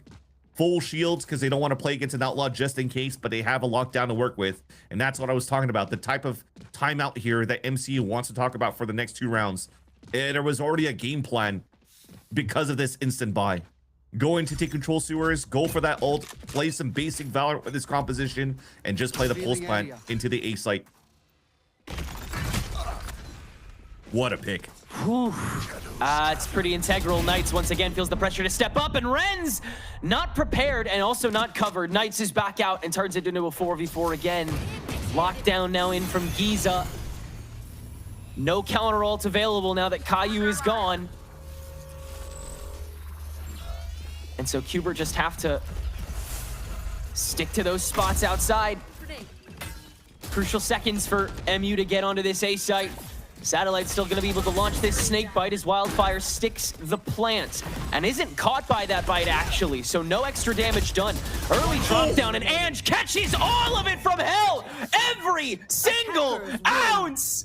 It sure was gonna happen until Ange said not a chance. And Maryville will be able to take their first map pick, 13-11. And just played 1988 Lemmings. Every single one of them dropping out of the window, and it's just easy craters and kills coming out for a 4K to finalize the round for Maryville University, even for me getting the upset and a huge lead in this lower bracket against Nesmo and company so far of Qbert Academy. This was a brilliant display of defense, fighting great timings, offense on controlling tempo, and actually keeping really Qbert Academy guessing throughout this first map. The double drop down caught by Ange as well. That's a stylish way to end things for sure. And yeah, a huge start to a match that is as necessary as every other one this season is going to have to be for Maryville. It's still quite the long road, and Qbert is going to be their least of their tests if they even manage to get out of this one. But this is one hell of a start. We'll see what the desk has to say about it when we come back from the break.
Well, folks, it looks like Maryville saw that overtime yesterday and said, no, thank you, because Maryville take it 13-11, taking their map pick of Haven. Welcome back to Valorant Challengers League North America. I'm your host, Elizabeth, joined by Ash and Dryad on the desk. And Ash, wow, we almost went to overtime. It was looking like Maryville running away from it, then Qbert were bringing it back. But in the beginning, Qbert had it. It was just back and forth and back and forth.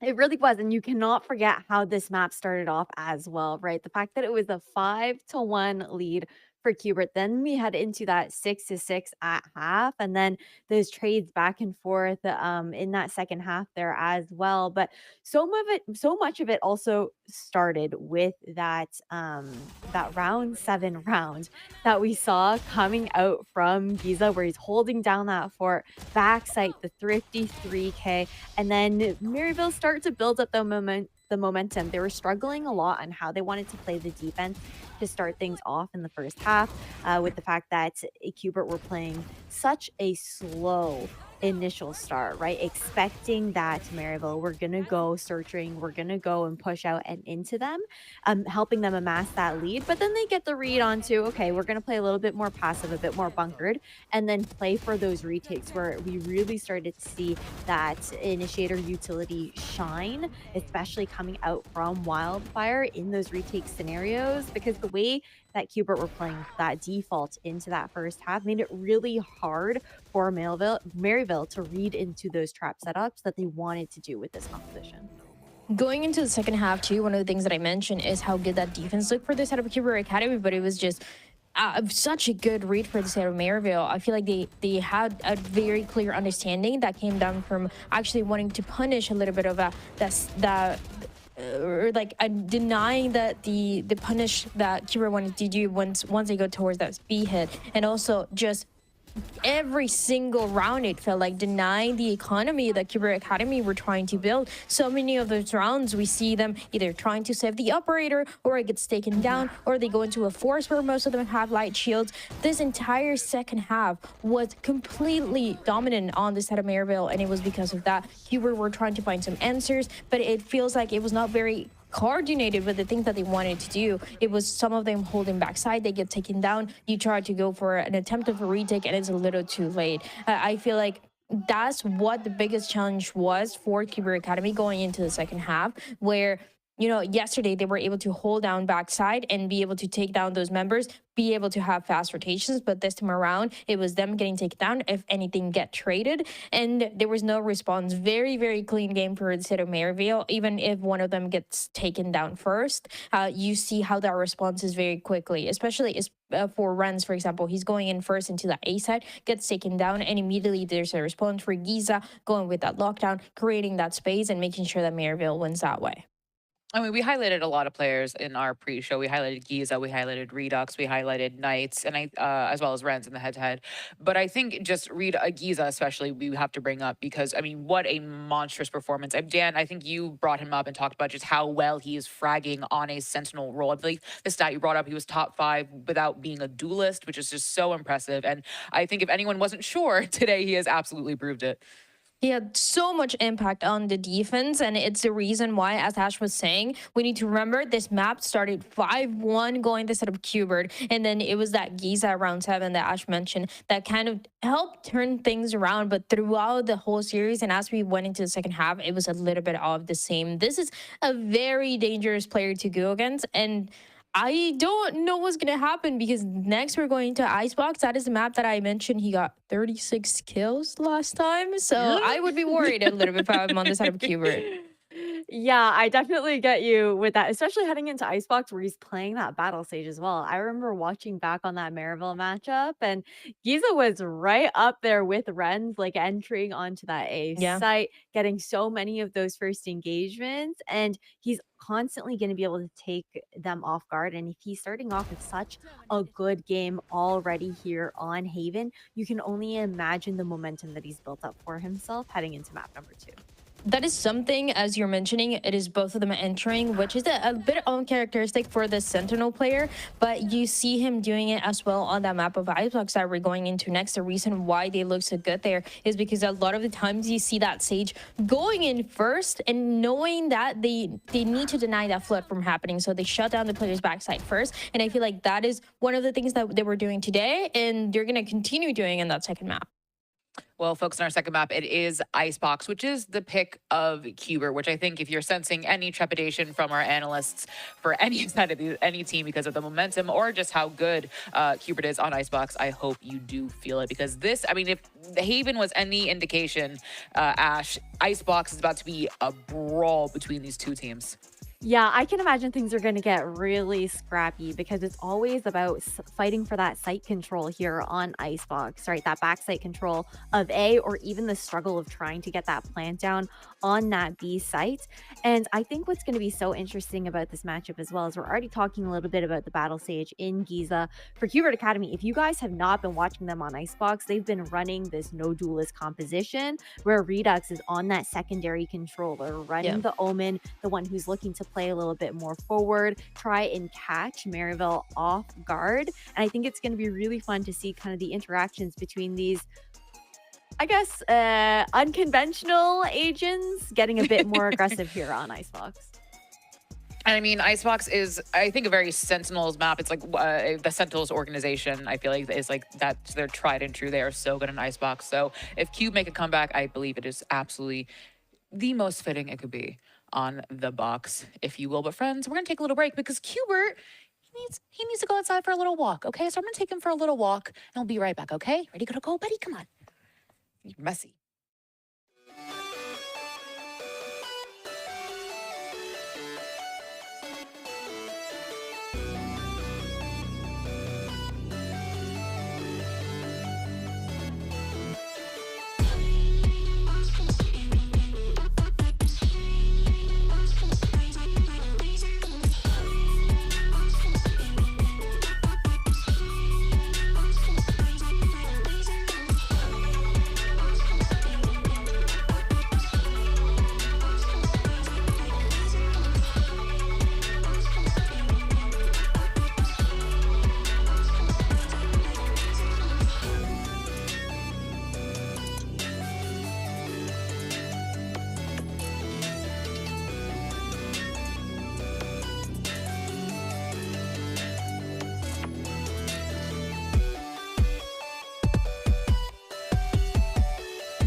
Don't you see the mess you made?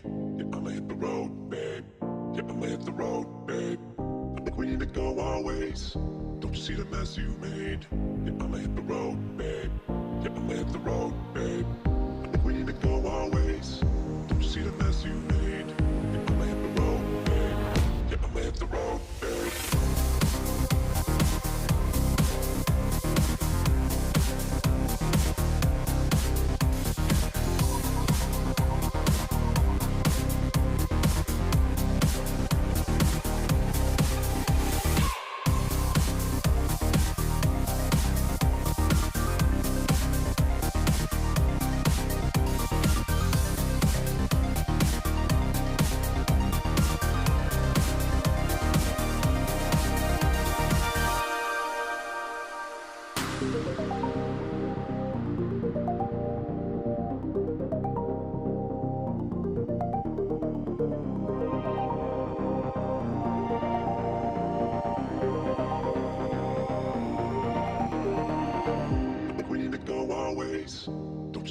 mess you made. Yeah, I'ma hit the road, babe. Yeah, I'ma hit the road, babe. I'm the queen to go always. Don't you see the mess you made? Yeah, I'ma hit the road, babe. Yeah, I'ma hit the road, babe. I'm the queen to go always. Don't you see the mess you made? Yeah, I'ma hit the road, babe. Yeah, I'ma hit the road, babe.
Thank you so much for your patience, everyone. Qbert is back from his walk. He did such a good job. But let's get into the Icebox agent select between Maryville University and Sentinel's Qbert Academy. We see Redux on that Omen down. I love to see it.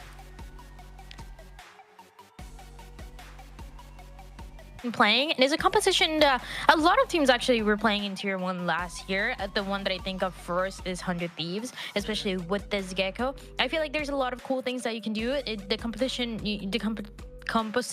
yeah, I know how to talk. It stays pretty simple here, but with that utility, you're able to take a little bit of this A backside in a way that is easier, and also towards B, there's a few things that you can do. But as we mentioned before, this is a little scary for Qbert Academy. Not only they're facing elimination, but they're also going against Giza that got some momentum towards that first map, and now is looking to do exactly the same thing as they did in that last series with the Sage here.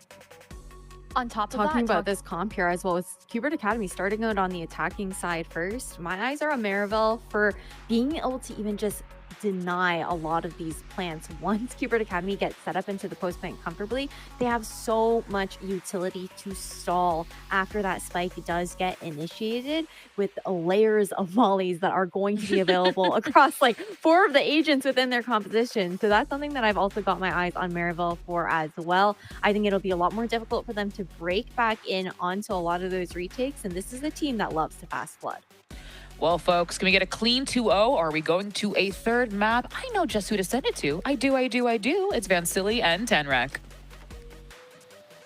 Thanks, Liz. Yeah, Qbert's going to have a lot more up their sleeve, potentially another trap map here over Maryville. Despite the fact that both of these teams have looked tremendous, it's Maryville that looks particularly amazing on particularly defense. Like the desk mentioned, they just have so many tools to not only play preventative, but also just blow out a team on retakes, particularly with Giza on this Sage and Ange on this Viper. Feels like they can play whatever sort of frontline they want to, Vance. But yeah, we're in a twofold once again. It's quite interesting that we're going into the second map picked by Icebox. When a desk mentioned it's Maryville University's probably best map, and even the chat was mentioning that too, while Maryville picked Haven for Sentinel's Qbert Academy when they looked so good previously against Envy yesterday. So I like how both of these teams are kind of just over preparing and trying to anti-strat as much as they could against their opponents. And now going into Icebox, yes, this is a composition here that was maybe picked by 100 Thieves in the past that Dan Giant mentioned, but there's also a reason why that they started batting it a little bit more in that stage 2, as that it feels like they weren't really able to find real coordination out of that Gecko with the rest of the comp. That said, maybe it's going to be a different story this time for Qbert Academy as they start off on the attack side, and hopefully they'll be able to topple down the Maryville University defense as they have 2 guys on the yellow side with a top bottom. And that's why you have this Omen on the smoke and a Gecko. This is some standard skill that you have with this composition too, to go bit by bit and now try to run outside from this smoke. Yeah, Gecko's been a bit more of a hot button issue lately for Icebox, and the double initiator comp that Qbert runs with it definitely helps its cause. And yet again, very close to this on yellow, and Redux is just going to jump into it and take that down. you have Satellite kind of watching around as this spike will go down pretty quickly, and Satellite will engage Giza as well, so that'll be a nice little stall 1v1 as the rest of the fight goes on, but Ren's getting ahead of the screen, and Giza taking care of Satellite means that Maryville can start going forward, and Ren's, gets all of it! What? That was just the 1, 2, 3, and you're TKO'd. You're just on towards the yellow. And it almost I'm looking at the menu map right now. It almost felt like the wall was coming down and they were trying to cycle the smoke with the throw from Redux, but maybe there was a timing where there was a gap between and Ren saw them all and picked them off. I hope we're going to see it on replay, but if not, at least we could imagine it. And we know that it was some crazy shots coming out from Ren's. That's 4 kills, a defuse, an outlaw for the second round, and not a great start for Qbert, even when they got opening kill and opening pick into yellow. Yeah, that's quite the stopper out the gate here for MU. A real shame that we're not able to see it. But oh, good. Yeah, close your eyes. Imagine it. Finding the opening. Yeah, I'm sure you can have a good idea of what that was like. Qbert gonna try and speed things up here, execute onto one they know is ahead of things, and it's once again Ange, but they can't manage to find enough bullets to spray it down, and now Chloric here to play the reaction fire and do a bit of chip himself. Gonna be able to finish off Nismo as Qbert is just gonna try and double forward, get as much as they can before the board is cleared back out. Giza here just in time to slap back as the rest of Qbert. That front line tries to sway back, healed away as MU will get their own press forward going, and that'll leave Satellite on his own very quickly. Maryville will prevent much more action from happening, keep 3 standing for the follow-up. He already had Ren's getting close to an ult, but this time it's Giza. He gets 3 kills in a round of defuse, already has a res and a bonus round for Maryville University. And Qbert, I mean, it's understandable. You're going on to an eco. You're trying to brute force your win towards that B site. Great value still comes out of Nismo with these flashes and these assists that he's getting to allow Qbert Academy to get into the sites and at least for a plant to build up the econ. As you can see, beautiful flash there onto Chloric, even though he got that kill while he was blinded. But this now shows how difficult it is to play against a red hot team that's kind of just feeling it from that first map. Even though they're using a standard comp that looks quite simple, sometimes simple is the recipe here to success. Makes the tastiest pies. You got pies on the brain right now. I hope I don't have pies in the server for the players. That's what I want. I want to make sure everybody has a good game in this second map because this is still an elimination game for both Qbert and Maryville University. Yeah, eyes up. This can't be a mental boon for Qbert. Don't want to see their season end like this, even though they do have some more Valorant to play this year at the very least. Good start from Maryville, though, as Chloric's found the gap. Knights found on the extension, and again, only the spike is going to be able to make any space. Apart from that, Maryville can just go for the slow take back. And with this comp, it's always easier to plant, but still very difficult to retake. You got to be pristine on your util so far. Just kind of spraying through. Another flash to allow Nismo to get back out, and that gives Caillou a free frag, too. Barrier setup will give Ren some time, and Wildfire's made his way up, runs right into Caillou, though. And with the barrier opened up, Ren's in the battle against Caillou, against the Thrash now is going to get sent out just to guarantee, and that should do it. Yeah, Caillou doesn't even have to engage. So Qbert will take the bonus here, but only 1 man standing? No, nothing at all, actually. So a lot of damage done. At least it makes him dive to the spike too, but Caillou was just trying to play the clock and also trying to potentially even save his weapon towards the end, because remember, this is a bonus round for Maryville University, so it's more important for Caillou to stay alive with the weapon and to let Ren's die to the spike than vice versa. Now they all died, and there's still a pretty decent buy that comes out of Qbert Academy because all of the amount of plants that they had, remember, that's 3 plants in a row, so that's 600 credits that you're carrying over from round to round. But this half shield that you have, I mean, it would make sense if you have Ren's coming out with the Outlaw, but instead, he's playing with the Bladestorm. Is he trying to updraft from spawn somehow? Where is he set up? Right here. This is a little laid back. We're playing uber safe even after that first blood. Yeah. I guess he was just waiting towards spawn to see what audio cues he's hearing so he could fast rotate, but that's a little bit interesting. You could see that he didn't use any of that util from the beginning here as the barriers came up, but they are still set up. Triple high-low. And that duped so many players. Wow, yeah, that Dizzy is doing work. And yet, Hubert can't really do anything with it, so they've just got to play into a 5v3, keep shooting their way through. And Ange has yet again gone way too far up the lane. Almost finds the dink into the kill too, but Knights is too far out and that Phantom can't fully take him down. Rest of Hubert is just going to walk right through that snakebite to try to finish off this Viper's lower health pool, but he's playing with yellow and he's got help again. Ren's on these blades, will have rotated at the right time, but can't hit a thing. And so Hubert have another opening, Ange finally taken down, and that Spike having more than enough room to be able to go down. Still though, Chlora can get a couple kills out of this with Nismo and Knights so bloody low. I was trying to figure out what the hell was going on, because in my minimap, the spike was still towards pipes on A site. Yeah, it was still on A. All right, so we got a little bit of shenanigans going on with the minimap today here, chat, but at least it's still a nice pullback from Hubert Academy rotating towards this B side. I think you nailed it right there, Tenric, by saying that we had an overextension out from, I think that was, what, Wildfire that was moving in from that corner at the garage side?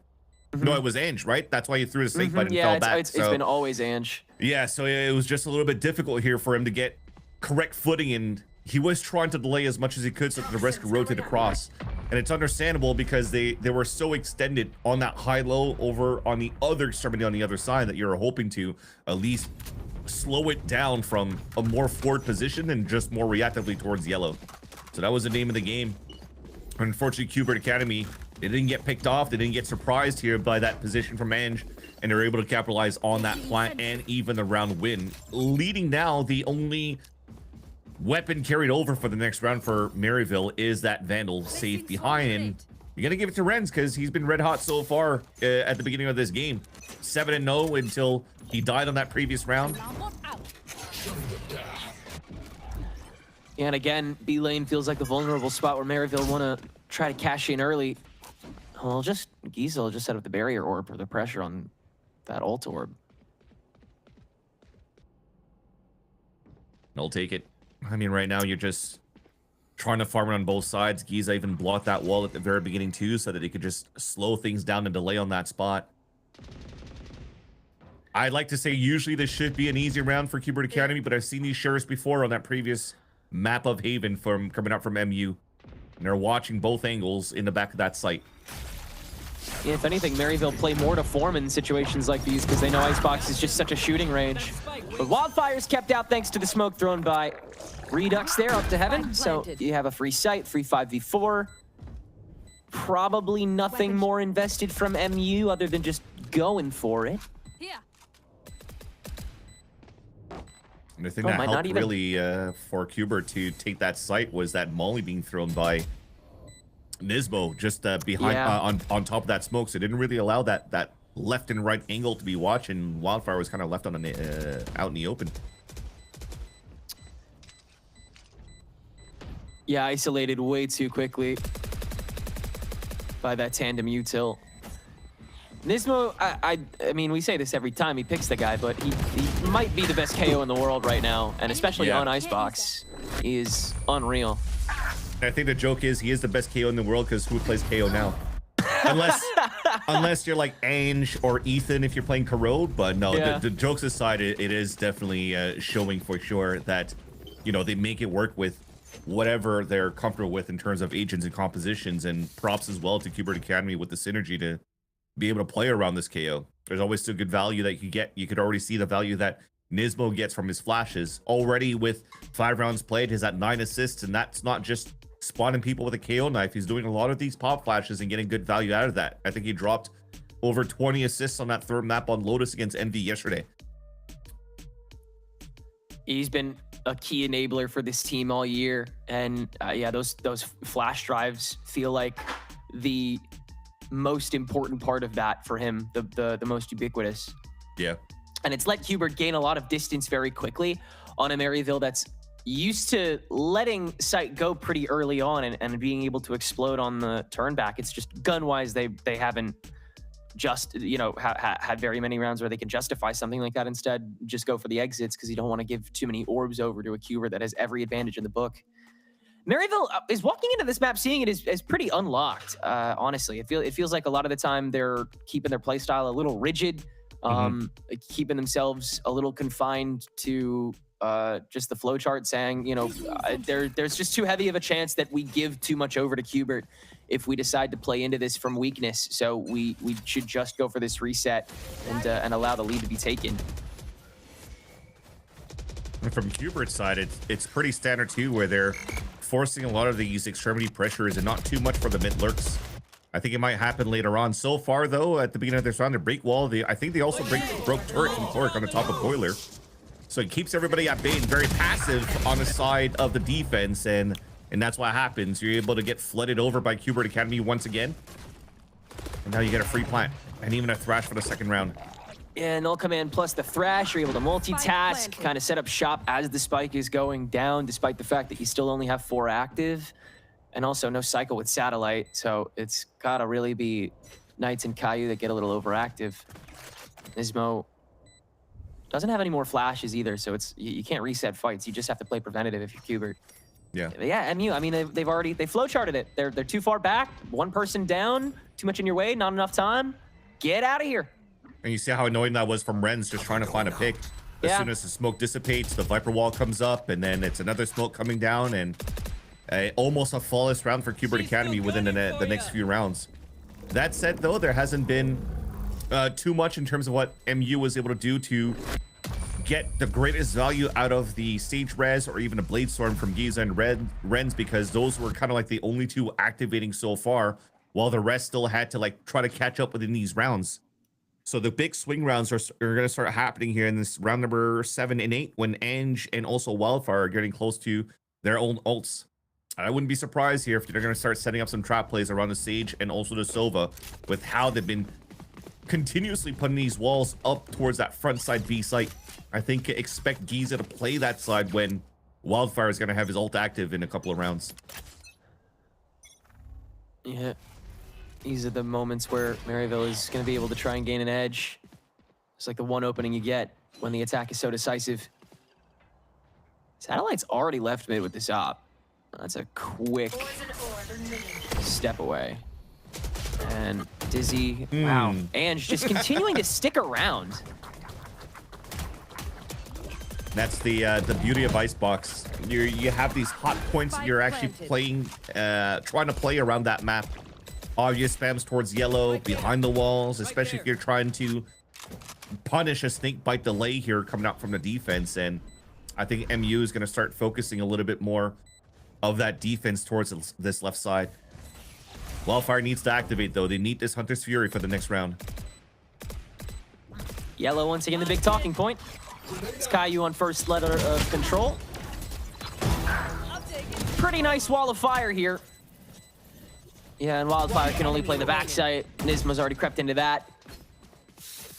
Holding onto one rifle and hightailing it. So once again, pretty cut and dry against the weaker economy.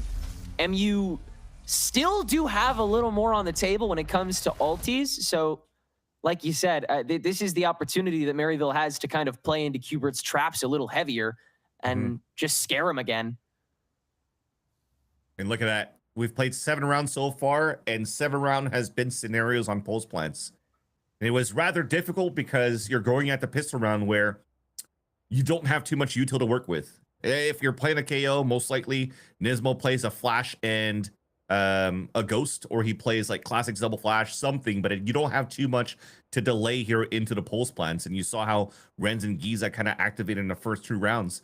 But once you started getting that money for the team, and at the same time working the map and not necessarily pulling rotates, but just figuring out where Ange is kind of playing and punishing him right off the spot, it makes it very difficult now for Maryville University to get some strong footing, especially in these retakes. They were just mentioning on the desk as well that MU loves to play and are quite strong to play these flood retakes, but when you're already losing a player in the process, and also a lot of map control because of these forward positions that are getting picked off, you're forcing the rest of the teams on these rotate to clear more corners, hence losing more time, hence making mistakes when they're actually going for the hit into the B site. And everything's just working out here for Qbert, so you just got to be a little bit more clean. But I was going to mention here, sorry, Tenrin, to cut you real quick. No, you're good. We talked about the Hunter's Fury available here for Wildfire, but we're not trying to go for that trap with the wall if it gets broken to Hunter's Fury through that. He's actually playing from B main just to try to get early info for that side for the team. Swarm grenade out. Yeah, it feels like if anything, Maryville wants to like stop doing as much posting up and just play for the same level of like sequential intel where you're forcing Qbert to continue clearing. Just don't make it as dangerous.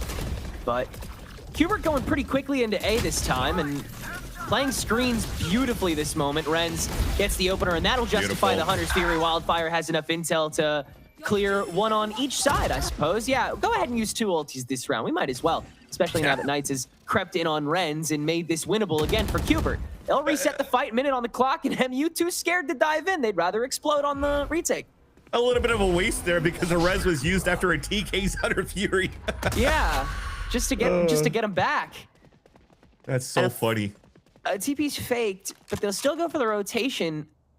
What is this? Are you trying to just sell a split again, or that Timing was on rough that. timing? Yeah, I think that was the thing. The first one, if he was able to stick it towards that back spawn, the other two are just gonna try to slowly clear towards middle, and then Knights cuts to rotate. But as he gets canceled out, and they're still trying to spot where their opponents are, it's just a contact, trying to get the plant up, and then hopefully it still falls back on your side here to be able to play that post plant. And after that's proc, they expect somebody to contest this, but no. They have to hold it. Qbert don't know how much time they have, so, you know, just turn tail to the lane. Play pretty default again. And yet MU, they don't know how far Qbert's gone up, so they've got to clear everything as well. Doing it way more dry now. Remember, that's more corners to clear, more time to waste. Reaching the smoke first. Barrier is going to get set up by Giza here. This is all pretty to form. Redux the first clear, and Qbert just turns on it. That is a complete mowdown. They were trying to clear for lane, but Qbert was playing heavy into yellow instead. Maryville just continuing to not be able to activate on that pressure point, and Qbert just cashing in again. Wow. That was a converted, what, 3 versus 4? Yeah. Especially with the res coming back from Giza to keep his teammates up and for them to try to go for the best retake as possible. But you just mentioned it. They used that little bit of util remaining just to snake bite on the default spot, trying to clear out potentially util or maybe a player trying to swing out and try to surprise some opponents. And then that wall, I like the idea because it's still blocking towards white, but they didn't expect those players to walk through, and Qbert Academy found that perfect timing. It's their turn finally to get that perfect timing. Oh, now it's Renz that'll take the early punishment on lane. That's another, yeah, chalk another assist up for Nismo too. Yep. Keep count of those. Can't do it on your fingers anymore. Well, this is as close. Already out. Yeah, this is the closest that MU's been to the spike getting planted on the fight, but the toxic screen does so much work to just ward him away. Wildfire gets a peek through, but that's about it. And Qbert now making their own noise with the gun diff, and that should be enough to scare MU away again, because the rest of this util just doesn't feel strong enough individually. Toxic Orb again has to be the, again, it's a Viper util that has to do like 99% of the heavy lifting for this retake now, especially now that the Sage is gone. Spraying through after everything dissipates. Let's let Ange get around to yellow to maybe get some frags, but this is a done deal of a round. And that's the issue. You're trying to, I mean, you had the perfect read to have at least somebody up there expecting to push towards that side. And even if Renz died, you already had some players moving across, but they didn't have the best of buys, unfortunately, on that side for MU. And even losing this weapon, oh, that's gotta hurt. I mean, the economy's still pretty good for you to be able to buy within this round, but you kind of wish you had a little bit of that extra to get that full armor. Because remember, Satellite had the Outlaw on that previous round, and now he's coming out with an op, so it doesn't really matter that he has the Outlaw anymore. But you really wish you had that economy still to carry forward into the next rounds.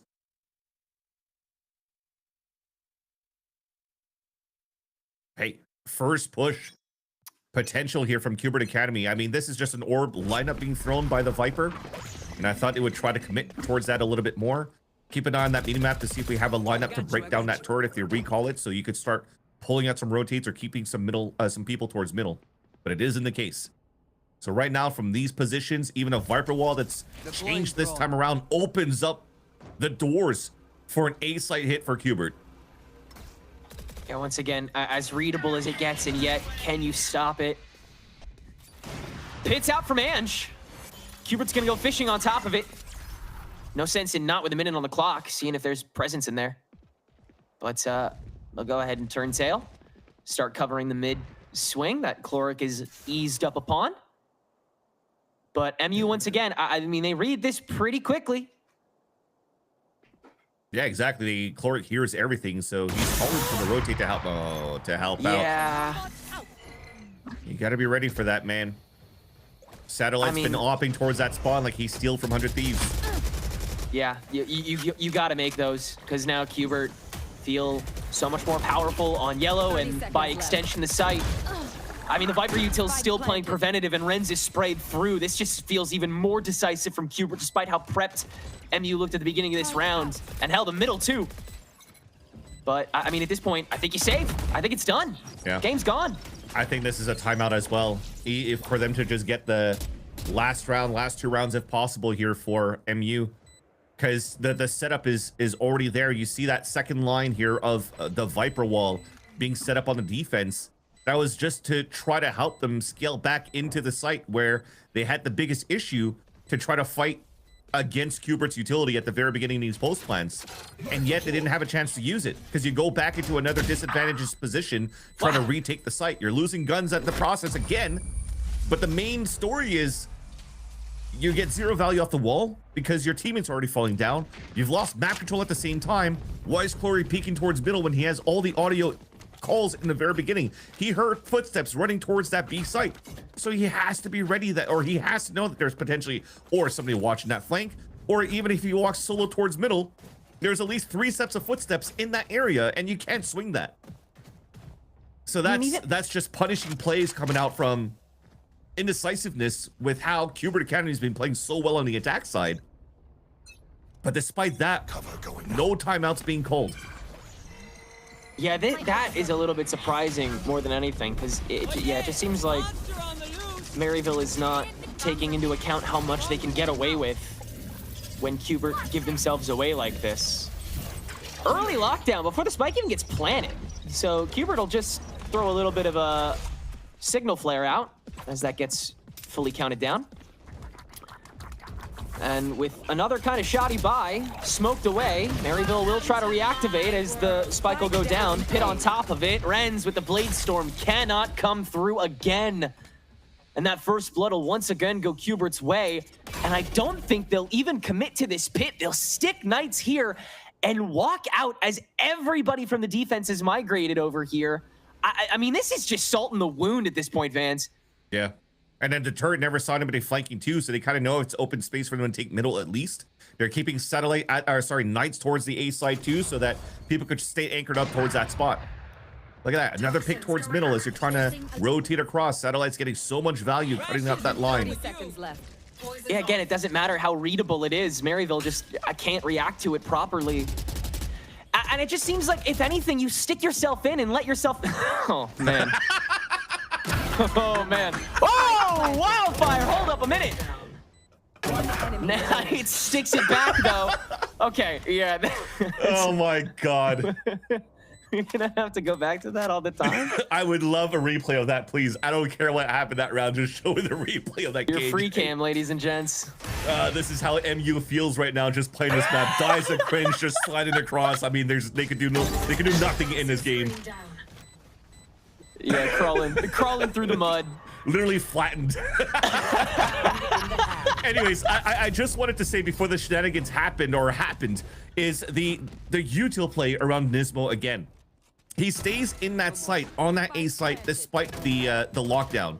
So what he does is he keeps his molly out so that as soon as the timer comes down and you know they're going to try to flood retake and anchor up those spots, he throws the molly so that players cannot immediately move in from MU, which allows Cubert to just instantly reset and go toe-to-toe and fight in that spot. It's just the little things here that, you know, initiators are doing on the side of Nismo that's really helping Cubert take control of their attack side. Count another first blood for Satellite on this op, and a Hunter's Fury to escort Giza up. He'll only get one. Wildfire does get some ticks on that Hunter's Fury, and Redux's walk up himself won't get anything either. So maybe they'll do even things out. And this null command that's procced by Nismo won't get Cubert too far. You also haven't checked for Ange just yet, have you? 3 kills. Oh, and Wildfire might just be able to do all the work himself. You're in panic mode if you're Qbert here, and that'll be enough to get Maryville the last round of the half. 3 on the board. Almost a little too mindless at this point. Switching sides. This Qbert, again, they were pretty readable that whole half. It just felt like Maryville, instead of working that into their practically invincible retake where they wouldn't have to clear as much on the way in, they tried to fight with that level of confidence that they had in the previous game, and they got countermeasured way too often for that to work. And it took 12 rounds to do what I was hoping for them to do too, to find that pressure into the garage, see that it's there, be a little bit more proactive, not give up too much space at the beginning, and get value out of the Hunter's Fury to allow for them to even get more map control, pinging and covering towards the A side for that final round. So at least it's a silver lining that they're able to finish and end with a round on their side for Maryville University, as now they're going to attempt the attack side. Recon to find some information towards White. Does get shot off right away, but there's no pressure coming through here from the attack side. It's still for mid and A side control where Qbert's looking to fight. The integral rounds for Qbert to hold on to here if they want to get this map over with here and now. Take us to 3 here in the losers round 2. Once again, Maryville have to win this entire tournament in order to make Ascension at all. So it's a long road ahead of them, even here. Bomb grenade out. Run on with Giza's barrier. Does give a gap or two to Satellite, but he won't work with it by himself. It'll be a 5v5 retake with a late lurk coming out from Chloric. So the delay has to happen this time around from MU, which is why they're playing so far up in this post plant. Just burn away what you've got. Oh, Nismo's head spotted, but not popped by Renz. He can't find it. And so MU go into a bit of a scatter plot to try to meet Qbert as they barricade themselves on, but they've outstretched very quickly here and have lined up their shots perfectly. Toxic screen to facilitate a quick defuse. Shockdot will take care of the first leg, but the rest of Qbert will just press forward. And 3 of them stay standing in their pistol retake. They're up to double digits. And one of them being the one defusing right now. Caillou was watching from screens for that lurk the whole time. They just know. They just know about these late pushes. What a nice little retake. And all they did was just wait as well for Nismo to get the timing off the knife. I'm not sure if they disabled a lot of that util that was potentially remaining after that knife being thrown out, but that just snowballed to perfection for the defensive retake of Qbert Academy. Now you have no choice. 10-3 scoreline. You get a plant, you go for a stinger buy, but you're not grouped up. It's a 2-1-2. Trying to sell this fake here towards this B side. Yeah, moving way up here. Chloric almost gunning it too theatrically, but it'll sell. So MU will have a bit of that space available to take through the Jenny. And yeah, they'll just gun it. Dizzy's a little bit late. Couldn't even land. Oh, yeah, not even. The mosh just Whoops. stayed outside of the mosh pit. Too scared of the punches.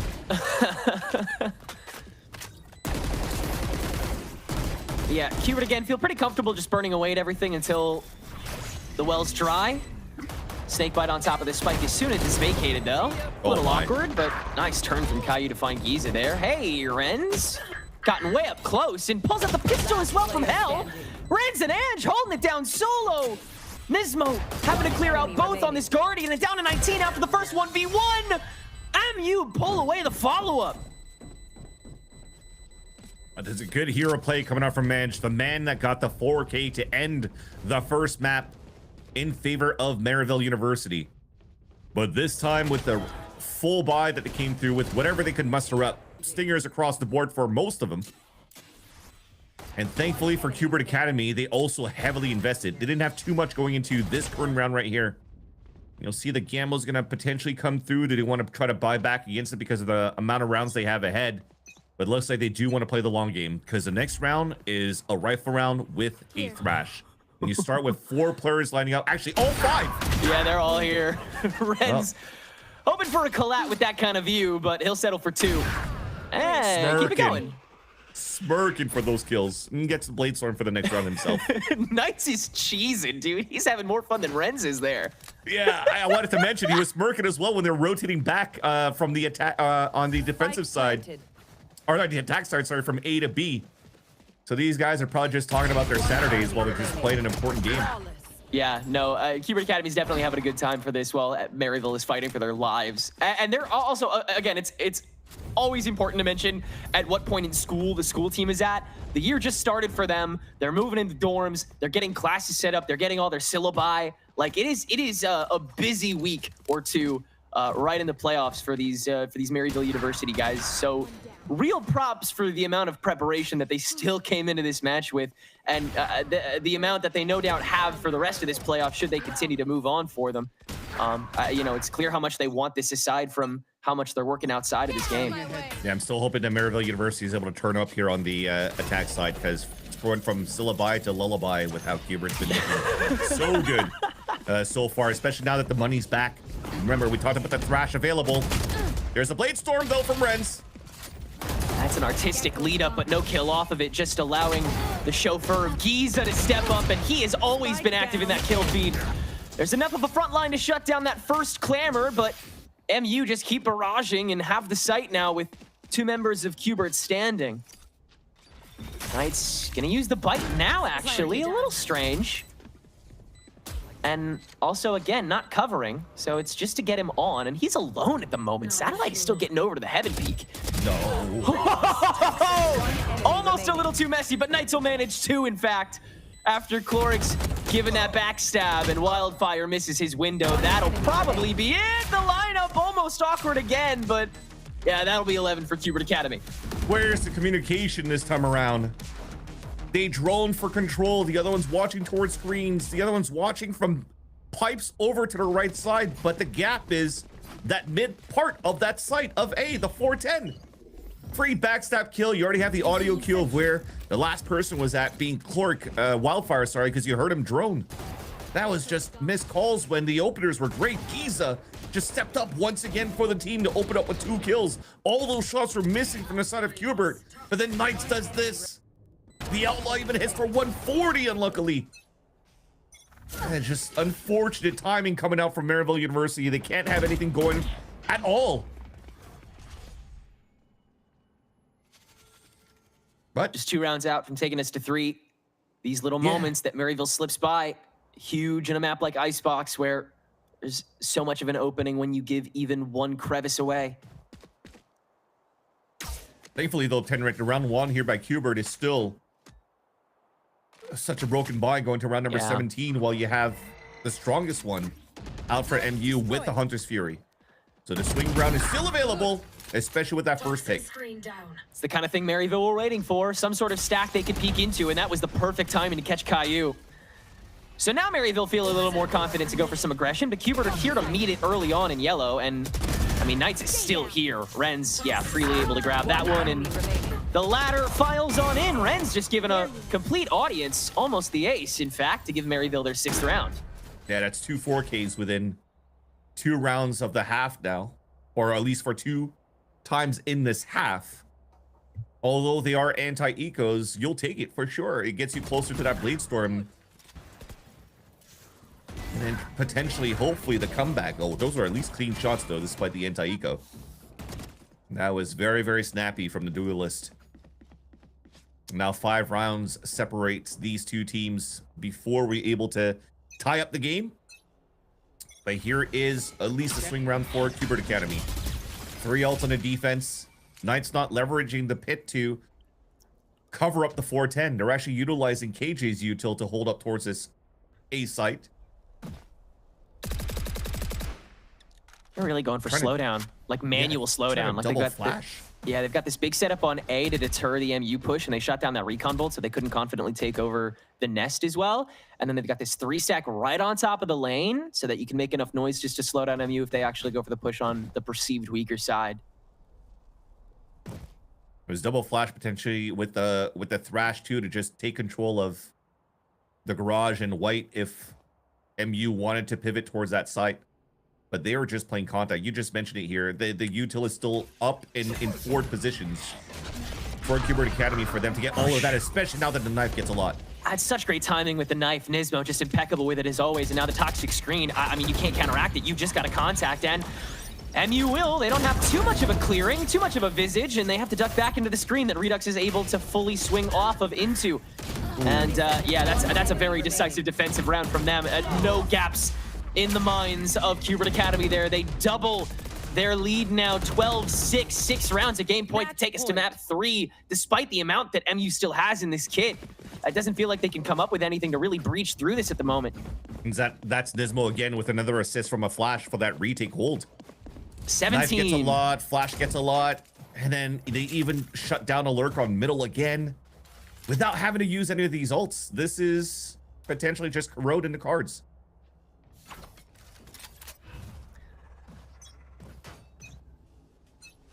Not even Same a toppler here for Qbert either. So, yeah, I mean, they can play a little unsafe this time. Knife thrown mega early here to see if it can catch anybody on the entrance from A, but it actually doesn't get the best radius. So, yeah, MU get a little extra space earlier on. So, Qbert, I think Nismo is aware of that, so he'll call Satellite over a little early too. Is already not the best macro for the entrance of the round. And again, with something like Icebox, that's just such an easy opening. Yeah, MU see that as their time. They can put the spike down pretty easily and pit off of it as well. Getting a lockdown just by 410 would be quite good, but looks like Satellite's just going to use it towards screens.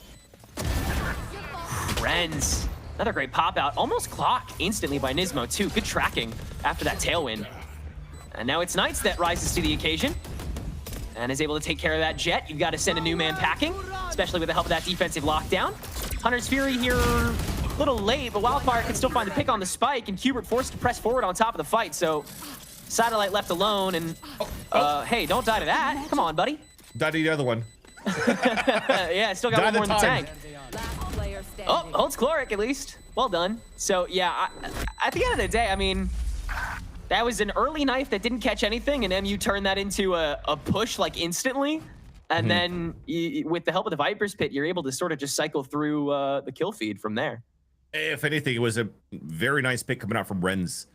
From top 410 right onto Caillou, because you already saw that Qbert Academy were trying to set up. I was just talking about an ult here a little bit deeper inside the A site for the lockdown would have been good because you really flush them outside of the pit.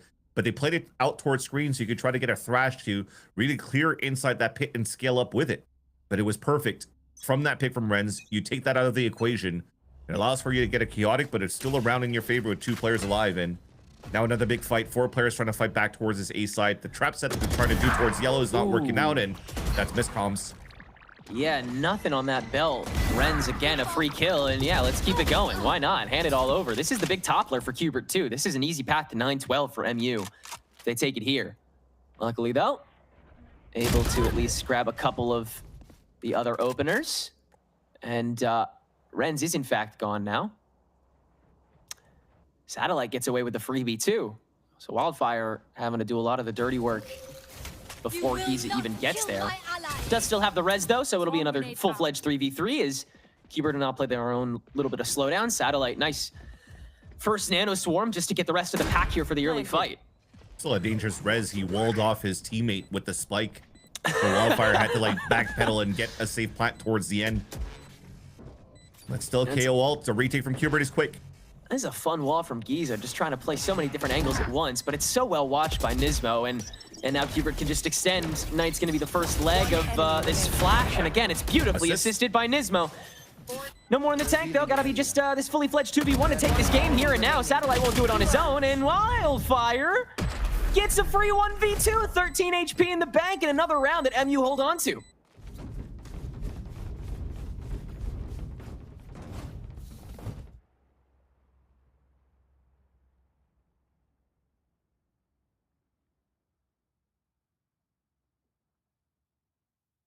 On that retake, on that 3 versus 2 that Maryville should have had.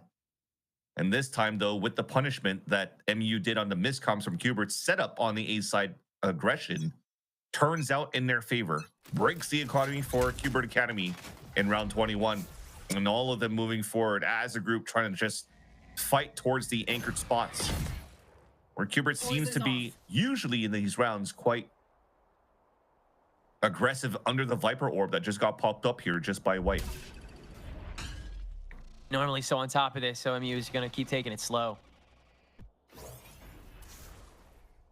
And they'll even, head back out after the stack is set up. Oh, no. Just picking who to insert on the flank watch until they all commit. What a dump! How is that timed so well? Knights takes the initiative on top of the flash into now the thrash from Caillou, and that'll catch 2 in the pool. So MU extra pressured at the moment. Oh, maybe it might have gotten burned before it actually procced. So Qbert will just gain space off of it instead. The surprise factor is gone. Still, Knights is still there with a rifle to fight with the team, and finally he decides to pull back for a bit. Ooh, just got spotted. But that's the tell that MU wants to re-hit towards the B site. There's still 4 players here from Qbert. Yeah, no time to double back. Qbert knows it. Oh no. They are. Maybe they will. Oh, maybe there is enough time. That's alarm button nanoswarms. They're in a forward position on both sides of the site. Once the hit is coming through, that's going to be delayed here just within the site from satellite. Yeah. Are they going to win around with that? This is so odd. Cloric trying to play policeman in the mid and not getting good timing at all. The nanoswarm and Ange himself on the site trying to burn away it all, but the spike doesn't have enough time to go down, and there's members of Qbert still standing. What an unconventional way to win a round and a game, but Qbert Academy will certainly take it as we'll head to Corrode. You just talked about it. You thought they had no time left. They literally didn't. There was just so much delay coming through with nothing breaking on that A side. So it is a dominant lead and a win here for Sentinels Qbert Academy. I think for both teams so far in this series, Tenric, is they have great looks against their opponents' maps. But now it's going to get decided on Corrode here, which is an exciting one to determine who's going to be moving forward. Yeah, with both of these teams really in form at this point, hopefully having all of their strats in tow and all their players fully locked in. This will be an entertaining sudden death map 3. We'll see you after the break.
Well, folks, everyone say good job to Qbert because Qbert Academy take their pick of Icebox 13-8. Welcome back to Valorant Challengers League North America. I'm your host, Elizabeth, with Qbert, joined by Ash and Dryad. And if you're just joining us, we are going to a map 3. So I hope you didn't have any plans, but Dryad, that was just a Qbert controlled map.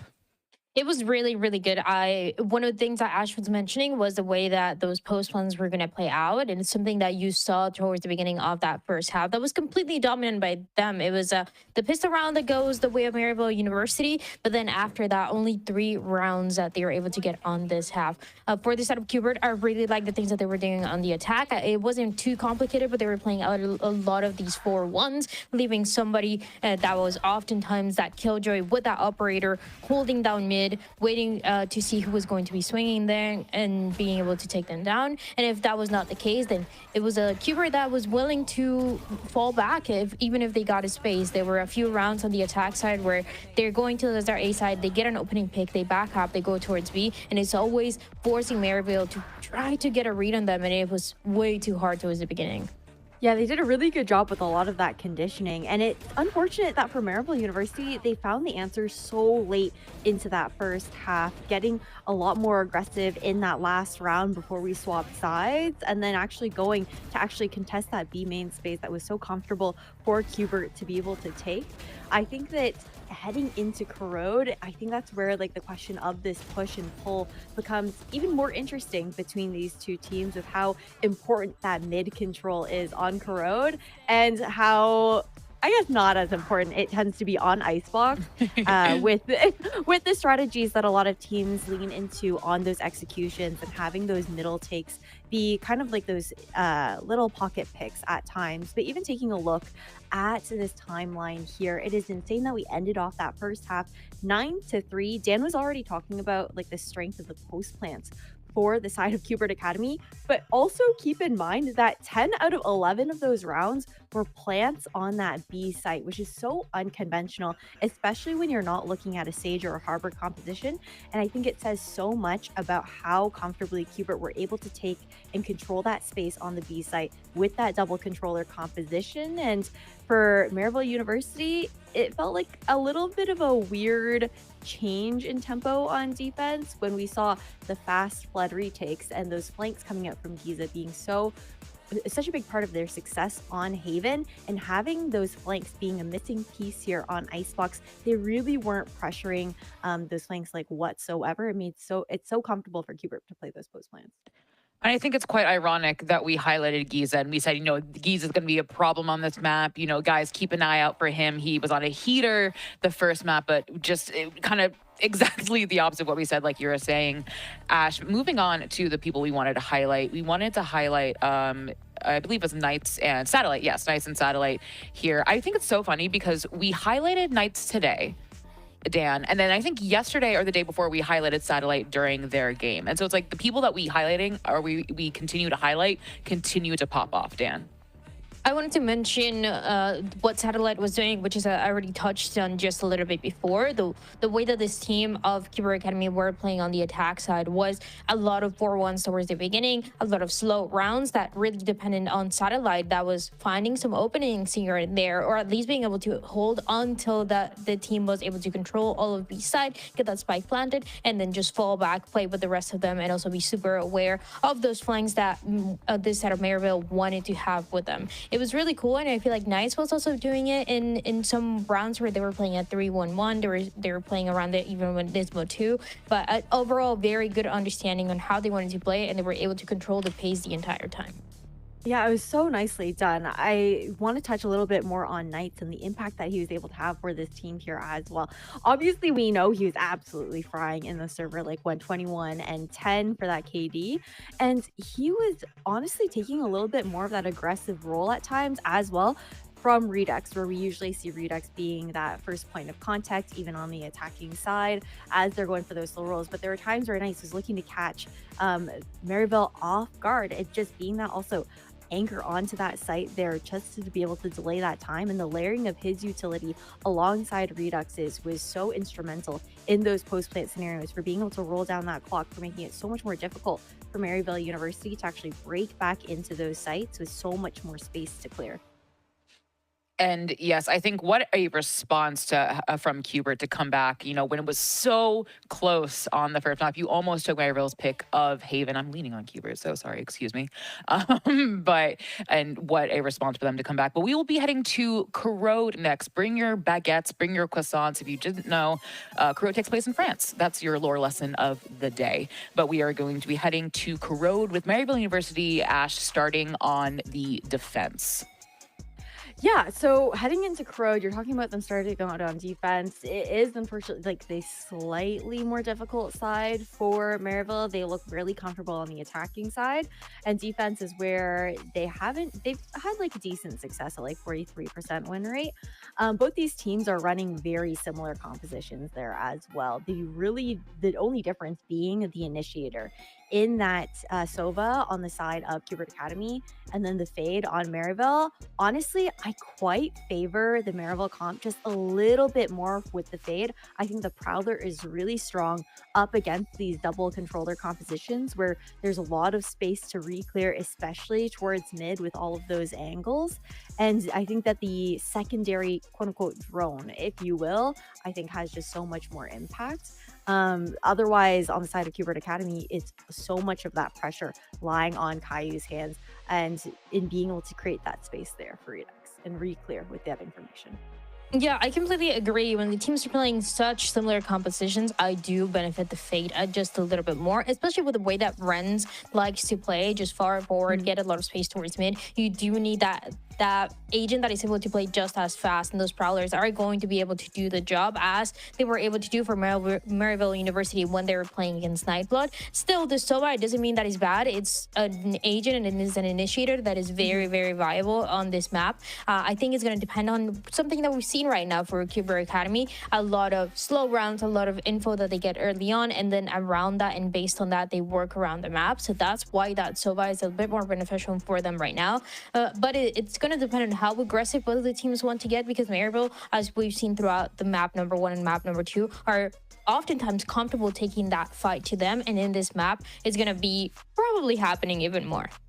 And let's remind the audience of the stakes, y'all. This is the lowers. It is do or die right now. There are no second chances. There is no cushion going down to the lowers. This is playoffs. You either win here or you don't, and you continue your lower bracket run. It is high pressure, high stakes, and these two teams only have one map left, and that can be quite scary. But as they say, pressure makes diamonds. We are going to be heading into agent select soon. As Ash and Dan were talking about, we've seen these comps. We can favor the Fade. You know, we might favor other things, but there could be a change. It's do or die. It could be a moment where you have a, you know, let me dream, Ash. Let me have a little. Let me have. Yeah, variety is the spice of life, Ash. We do love variety, but lower bracket, Liz, elimination on the line. Maryville, they're trying to make it to Ascension. Cube did it yesterday. Okay, Cube aren't really playing for anything though. If we're gonna keep it real, okay, sure they're playing for the standings and playoffs, but they're not playing for Ascension.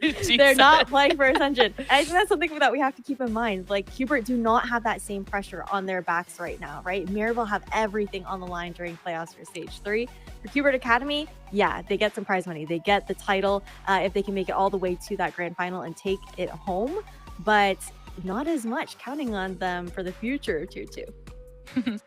We do get to see the compositions that we talked about before, where the only difference is going to be that Fade and that Sova. And nonetheless, because it's a pattern that we've seen for Hubert Academy, you need to pay attention to the way that they were going to play this attack side. A lot of teams are opting to exactly what they did on the map of Icebox, have that operator on attack, and it can be in the hands of, I feel like, 3 or 4 of the players that we have. So Satellite has been doing it for a few rounds. Nismo as well sometimes is playing by himself with the Vice that we've seen for now a few maps, including the map of Haven that we saw early on. And there's a lot of small win conditions that they can find here. But for the side of Maryville, this is also a very strong composition to start off on the defense. And there's a lot of cool things that they can do. Once again, as you guys were talking about, this is elimination. So a lot of pressure for both of the teams. We got to see who's going to win it. I also think, just to quickly clarify what I was saying, yeah, maybe Sentinels, Cubert Academy aren't playing for like the glory of Ascension, mayhaps, but you think these competitors like Nismo don't want to win this? You know what I mean? These are tried and true. It's true. But Maryville are not going to go down without a fight, and that we know for sure. It's going to be Maryville University, Sentinels, Cubert Academy, map 3. Who will keep their lower bracket run alive? Vansili, Tenrek, please take it away. Thanks so much, Liz. And yeah, we'll go the distance in this first match of the day between the two teams that require this win both the most and the least out of the crowd that's remaining. Cubert Academy has very recently shown this corrode outside of Challengers. Maryville has very recently shown this corrode within Challengers. Vans either way. Feel like there's a good idea of what we're going to get from this mirror matchup nearly, minus the Sova versus Fade, of course. The question is just who is going to be hitting their shots more and who's going to want it more. It definitely will come down to that. You've already seen some sparks coming out here from some players at Maryville University on the first map, some from Sentinels on that second map. And unfortunately, this time around, there's not going to be 20 assists coming out from Nismo because he's going to play that Vice. But overall, I'm just ready for this neon on neon action that's going to determine probably the pace and the results of this matchup, because those two players for Rens and Redux have been looking quite good throughout the series. And now with Cubert on the attack side, they have a chance to control things first, but it's just some early presence and control for this A-site fight. Yeah, starting things out pretty standard, but as the screen dissipates, there's far more present for MU than Cubert would have liked to know. Redux, though, has 3 cornered in the box and is going to get 2 of them out the gate. They don't read the last one, but they turn onto it. Redux, absolutely unreal. And the crowd re-cleared away by Cubert the moment that things look testy. Giza now alone as the spike gets tapped with 0 intel. Cubert are still going to play it ultra safe and might actually make the long walk over through CT over to B site. This rate, though, if they're going to converge back towards this A site, they've given a chance here for Giza to already close that gap. But finally, as it has been planted, now everything goes back to normal. But man, what a showdown when the wall came down.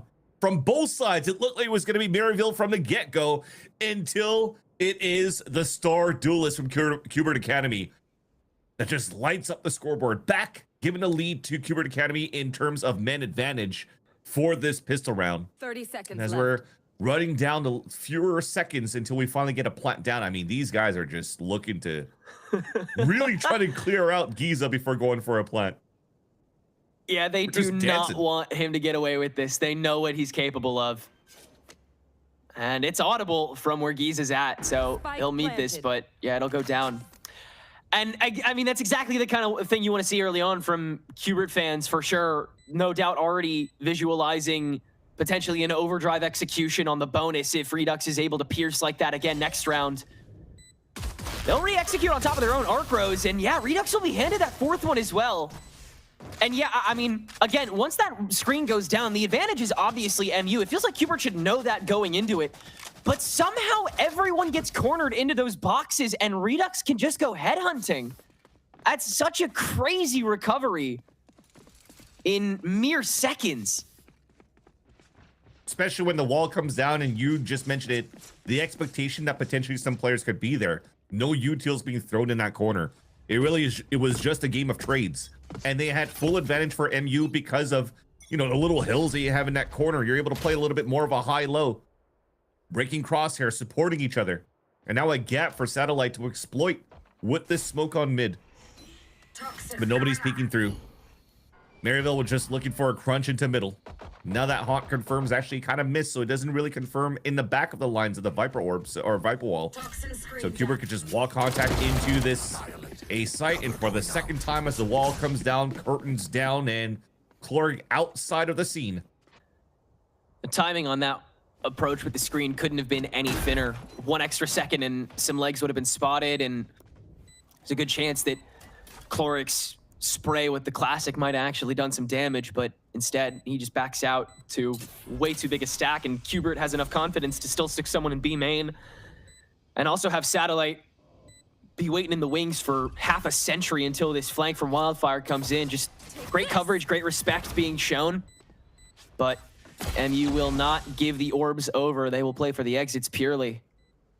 I mean, they see the flowchart. they don't see themselves being able to break through that much space in time.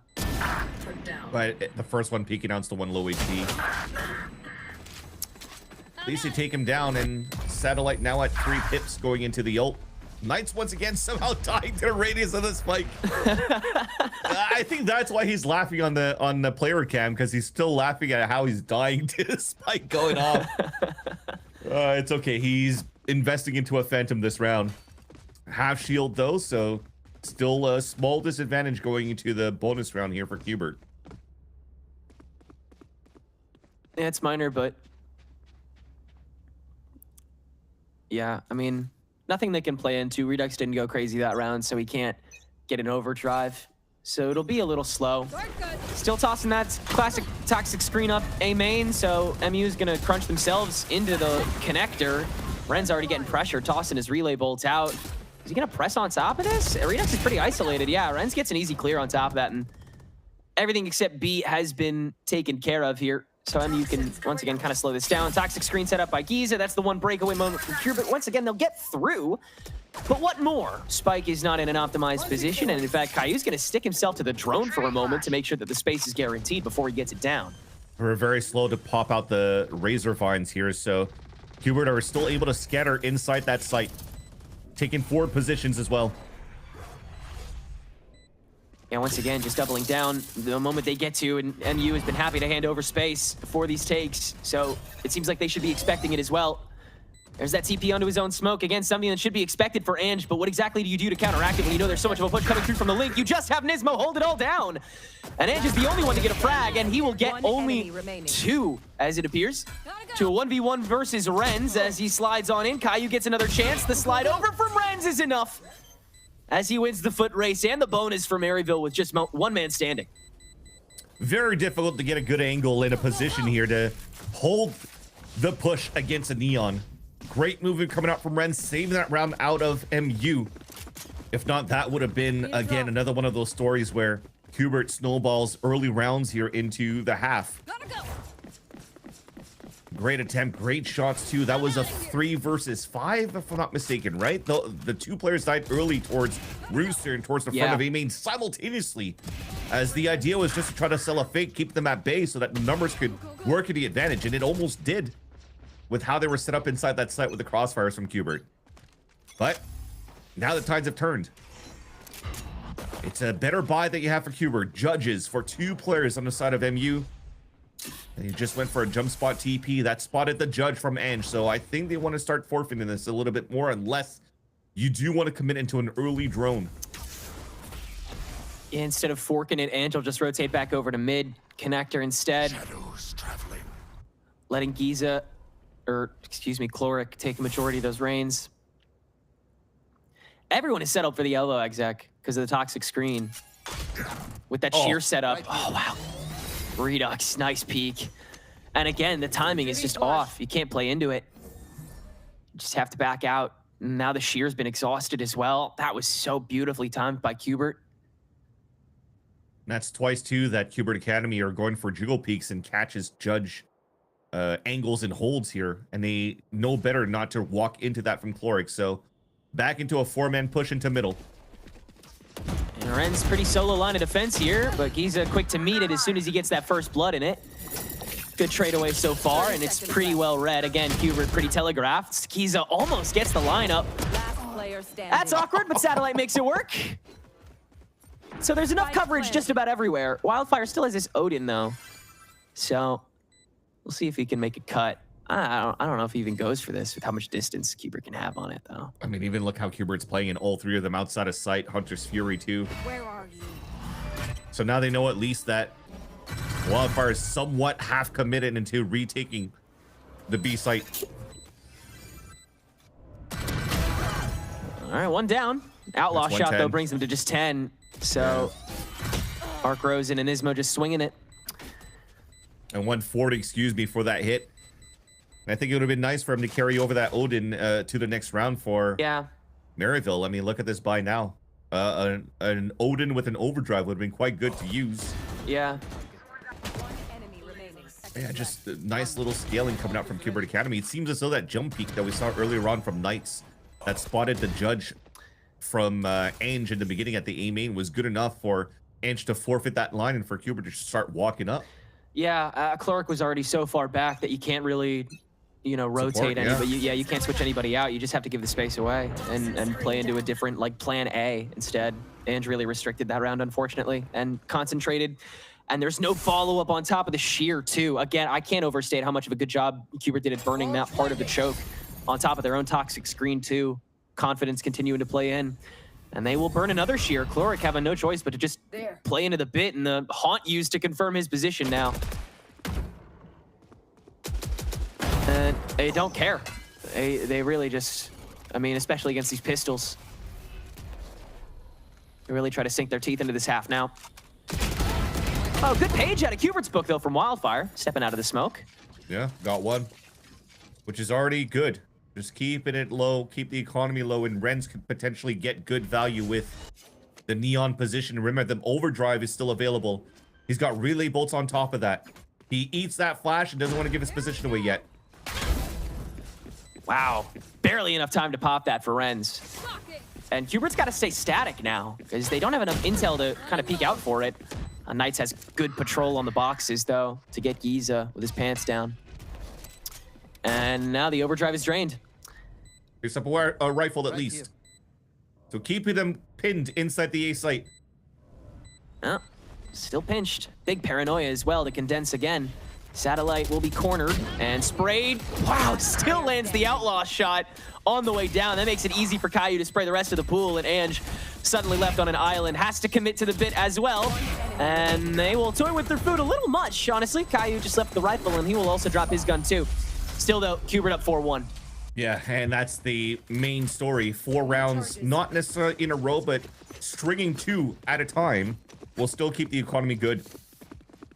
And even ult, healthy in the ult on that side. And the way that they're just scaling up here against this device util towards the A site. It doesn't matter if you're trying to bring it up towards the staircase where we're currently watching Ange fight for his life here, or he places it towards A main. They're doing such a good job for Cubert Academy to disrespect it.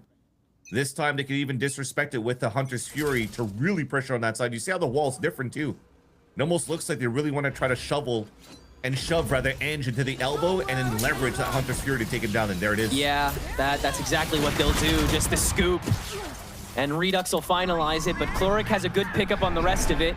Nightfall contested early. They think the stack is heavier in than it is, and Cubert just sticks around for it. No charges. Now you can just slow down and re-hit because this wall's still available for Satellite. You start with the orb. When you contact into the A site, well, I was going to say contact, but you're making yourselves known now. The recon comes out. The read for MU is that the rotate was going to go back towards this B site. And I was going to say, now you contact up, and you can just use your ult and just try to guarantee the plant into the A site. I can never tell at what point Cubert intentionally give themselves away when they're making a push, because Lord knows that they give themselves away pretty early. Like they're like you can telegraph them pretty quick when they make a push. It's just they're so powerful that it doesn't matter a lot of the time. But it seems like sometimes they're giving themselves away on purpose in order to try to facilitate somebody getting greedy or antsy. Everybody's piled out. Everybody's pile drived as they walk back in. Giz is only good for 1 and has to hold the line against the world. Top of the spike, it's a bit of an awkward crunch, and Giz has popped a couple domes early on. Satellite, thank God he's able to hold it down, because no one else could this round. Still 5-1 Cubert. Despite the team getting power-driven, I thought he was going to survive the 1-2 count, but unfortunately finally gets pinned. Well done here for the side of Cubert Academy to salvage that round, but Giza again, head on a swivel, almost single-handedly won the round for MU. And it almost feels like it was a similar scoreline in that first map here, Tenrik, that Giza got a 3-piece in the back of that C site, and then MU started coming back after a timeout right here. I think the story could repeat itself again. Yeah, we're in a you know where this is going here. Yep. So take full advantage of that minute timeout here at Cubert Academy. You don't want to let this slip. Yeah, you got to speak to how much, Maryville's going to be able to get away with when we swap sides. I think that you're going to be gambling a lot less, especially with your ultimates, because right now you kind of have to on the defensive corrode in order to keep, the clearing sequential. Neon has just been so good at being able to speed run a lot of the attacking portions of Corrode that you just have to sacrifice a lot of the space. That's kind of the place the meta's at right now, but you're going to be able to do the very same thing with Fade as opposed to Sova. I think Wildfire is going to be a lot more efficient with the dogs and the Nightfalls in particular when it comes to being able to go for executions. Yeah. And Maryville, they've still been playing as confidently as they need to. They can still have that same level of firepower to overwhelm that Qbert has at the moment. Yeah, it's just right now, though, the story isn't even in terms of the composition of the Fade versus the Sova. It's really, again, just on how much value Redux is getting as a tip of the spear for. It's true, yeah. The way that they're hitting the A sites. There's no real splits that we've seen here from Qbert Academy in these successful A site hits, right? And this is the first time we're starting to see it. A little bit of a 1-3-1, trying to push them away. And especially Satellite saw the jump spot here from Wildfire. So now they know accounting for 2 players over on the A site. And no matter what site they choose, where's the smoke? That's Smoke's not there, but yeah. Just in time. Thank God Renz didn't get a hit there. And stepping up to the plate yet again early on with this pistol with the help of Chloric to try to contest, and they do. They slam Redux to the ground. Rest of Qbert's got a safe face, and they do. And they know that there's not as heavy of a stack here. Max, it's Renz, and Satellite yet again just heading up the pack. This is the second or third time he's gotten away with a mid-flank watch like that. And he can do it with the Outlaw this time. Rest of MU. A shot this time. Shreds of it. There is not a real big way to contest this, but with so few members left, you might as well try and cut some of this economy short, as Qbert's still a little lacking in that department. And you know you've already done some damage to Caillou in the meantime. Nice Arcros to reset, though, and that's Wildfire on an island all of a sudden. Renz versus the world can still catch Caillou, but that'll be all they get. And it's a smart play for Qbert Academy. Very selfless for the side of Redux as well. We just talked about a tip of the spear. It doesn't matter if he doesn't get kills. At least he breaks crossfire placement on even the crossfire setup on that B site hold. Because as he slides out, look at that instant TP right at the top of the shed for Knights. He gets the instant trade. So they're at least there to open up that site, get that plant. And it's almost looking at the post plan very Sentinel-esque, where you're just mentioning somebody watching that flank from the bottom of middle. That's Zelsis that does that usually on the Vice with an Operator, with an Outlaw, and he's found great value on that first week matchup against G2 in the Americas. Now Qbert are 5 rounds ahead, looking for an all-out hit towards this B site because they have a pit that they can work with. With this wall looking back, this is just a full exec. Playbook strat to overtake B. Yeah, very by the book, very, again, MU is ready for it, and Giza can hold down the crunch on this door. That's the one angle that Qbert chose to fight, and they will lose it until Caillou can shut it down. But the smoke on the connector will actually silence the rest of the contest from MU. They don't want to fight this, and there's going to be enough time to set up the Viper's pit for the post plant. Caillou getting on top of it, and MU just press. They'll make that first fight work and reduce it to a 2v4. Qbert still having to duke it out, and now the C's can get launched in quite early. Relay bolt that Renz tosses into an easy fight onto Satellite, and from there, Nismo has nothing to work with. Well taken by MU that keeps 3 rifles stable in their second round on the board. Give it up to Giza again, just being able to solo hold areas for the team. You're already giving a huge advantage for Maryville University on the retake. A 5 versus 3 that they started without having to use any util in the first place because Giza just popped 2 players as the rest were rotating. So that means you have a lot more for the retake. The C's was perfect. It got the tether onto Satellite, which allowed their Wildfire to get the C's. Renz to get the relay bolt to confirm that kill towards the end. You're just stunning every single one of these players on that retake. Remember, maybe it wasn't big, flashy, heroic plays from Giza with the Sheriff, but it was still a 2-piece that he got with the Phantom coming out of a timeout for MU. And that's after they were trying to siphon out that door as well. It's like they'd smoked away everything else, but they were still trying to isolate him for the fight, and they couldn't take him even with the 2.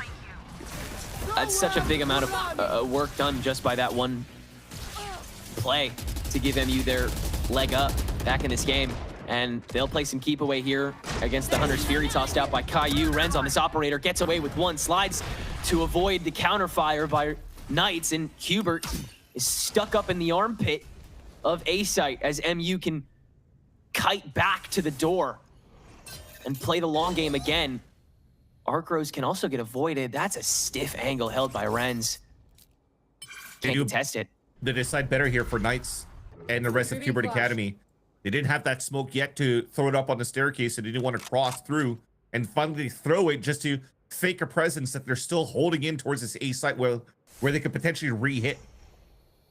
Now as he picks up the orb, he has the ult, and they could just ult into the B site for information once they're close enough. 30 seconds left. Just that one smoke. Look at how MU stays here towards that A site. And Cloric's gonna have his work cut out for him. Yeah, Knight still has a smoke left in the kit. He's going to be able to, yeah, off this 1-2-3 jump on the shear, they can just fully dump on him. They don't. They contact it. Cloric gets them all! Down, 10 seconds left. Yeah. Satellite, GTFO, buddy. Hold on to that gun. That's crazy. That's so crazy. Everything was looking pretty good until I think they tried to use the recon dart deep into the B site instead of trying to clear close left and right. And I think this is probably the first time that I get into the conversation throughout this initiator showdown of the Sova and the Fade. Usually that Fade, you dog out towards left and right. You could do the close range angle clears. And you see that dart, it goes back to clear the main area of that site, except in that corner where Cloric's at. And he uses it to perfection to mow down 3 players with the Bulldog. Toxin.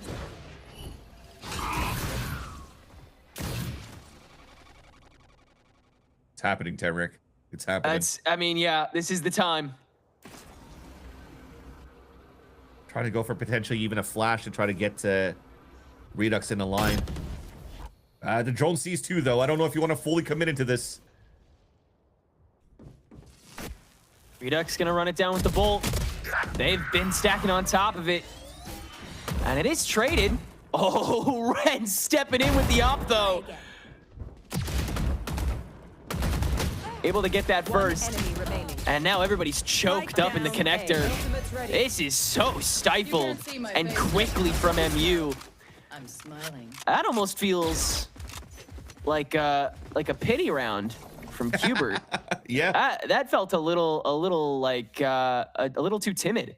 But everybody gets there pretty much at Rooster after the drone from Caillou, so that you're just forcing mistakes to happen from MU side, right? So you saw the first pendulum swing all the way out from elbow. There's still support close range on the other side of where that ping is, that triangle, where I think that was Wildfire playing. They had better weapons. You're hoping that the sheriffs are going to connect and then get value with the Vandal. But unfortunately, it's still fights that came out in favor of MU because of just these nice tucked angles that Wildfire was doing, just playing and dancing around and avoiding all these bullets. Go, go, go. And he's gonna give that Another, yeah, just try intel. Requires the TP away, but Kubert tries to chase it down. And again, you've committed yourself to elbow for an extent, and the screen is way more choked on top of the connector swing instead. So yeah, you gotta bring the stack back over. And again, Maryville read it, but there's way too much firepower. And now the Steel Garden tossed in as well. Very awkward, and Ange isn't able to get out of eye shot, so he'll fall. Now a counter Steel Garden tossed in by MU right into the overdrive, but oh, Nismo on top of that at least. Luckily, Cloric can shut the rest of the early crowd down, and now it's about this 2v2 after all of the rifles are back in these hands. But elbow still unchecked. Knights gets the easiest shot of his life. Back of the head. Giza can do nothing, and now, arguably, neither can Cloric. His ult spent. Same with everything in the kit. Arcro's back in 5, but the lineup is there, and Knights not willing to give it away. It is far impossible to take something like this, and indeed, Kubert will make their way to 7. And it's just the small things. First off, yes, beautiful Last round shorty kill to instantly cancel the overdrive from Renz. But that 2 versus 2, I just loved. I want to nerd out on how they were playing it so far. Just the way that they're ping-ponging off each other. Knights, the first contact when they're playing that 2 versus 2. As he gets the backstab, then you have Satellite that's going to peek out a little bit more so that he now becomes the contact. And then his teammates being tucked in. So there's no choice really for that 1 versus 2 on separate occasions from Maryville University to get any real value out of any possibility to clutch. Just the little things here that that I like to see here at high-level Valorant play. comes down to those mechanics sometimes too, the teamwork as well. And when that synergy flows, you definitely see how confident the rounds continue on for the leading team. Change the setup on the defense though here, Tenrek. They put the wall up at the beginning towards middle, and as it gets instantly dropped, you're already weakening the side here of the A site because of this forward push from Ange. Yeah, once again, so far up. But you just TP that spawn to try to fake it. Knights just spent that ulti, yeah, just to throw MU off a little bit, force a bit of a committal, and they'll get it. Two stepping up on their own screen to mid, everybody migrating over to A. What a bluff from Qbert. And they'll play into the bit with a smoke up the connector. Redux sacrificing himself to sell. And Qbert have a fully open B site to themselves. 5 players just to take down Redux. That's crazy. And because of the TP that you fake it, that it's potentially towards spawn, the call for MU is saying, okay, well, if they're going to try to have a late lurk, let's try to fight forward because we have big ults to work with. Early Nightfall for the potential crunch on mid, but it's Nismo holding in bot against a full lineup, and he can't finalize against one, so it'll be a 3v5 for this retake. Still tough for Qbert for sure. Oh, but a shock dart's going to do a hell of a lot of damage! That's the last of the health pool that Nismo did done! And now it's a 3v3. Qbert have the crunch on the backside, and that's where most of the pool drops. It's got to be all Rens. And he'll get rid of one. A little bit of time left. First tap on the spikes. Knight's giving himself away. Satellite's position no doubt guaranteed as well, but such a tough position to fight from. And so many times that Qbert can just fake themselves away. Knights will sacrifice himself, and so will Satellite, but there is no more time and no more rounds on the defense for Maryville to make up. It's an 8-4 half going into the flip.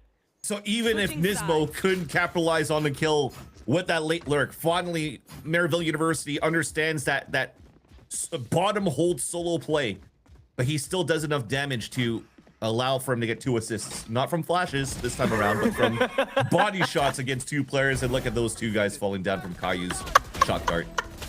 It's very, very nice towards the end, and it's Qbert Academy with a very strong hold on their attack side of Corrode. Lots of ghosts this round. Yeah, it's no all real there, sheriffs. Can they do the same thing here? Leave them no escape. How much pressure can they put on early here on the B side? Big stack, shears placed, but still pretty spread. Orb's gonna get thrown into the elbow as well. Big split for Maryville to start. Sheer already activated as well here by Redux on mid.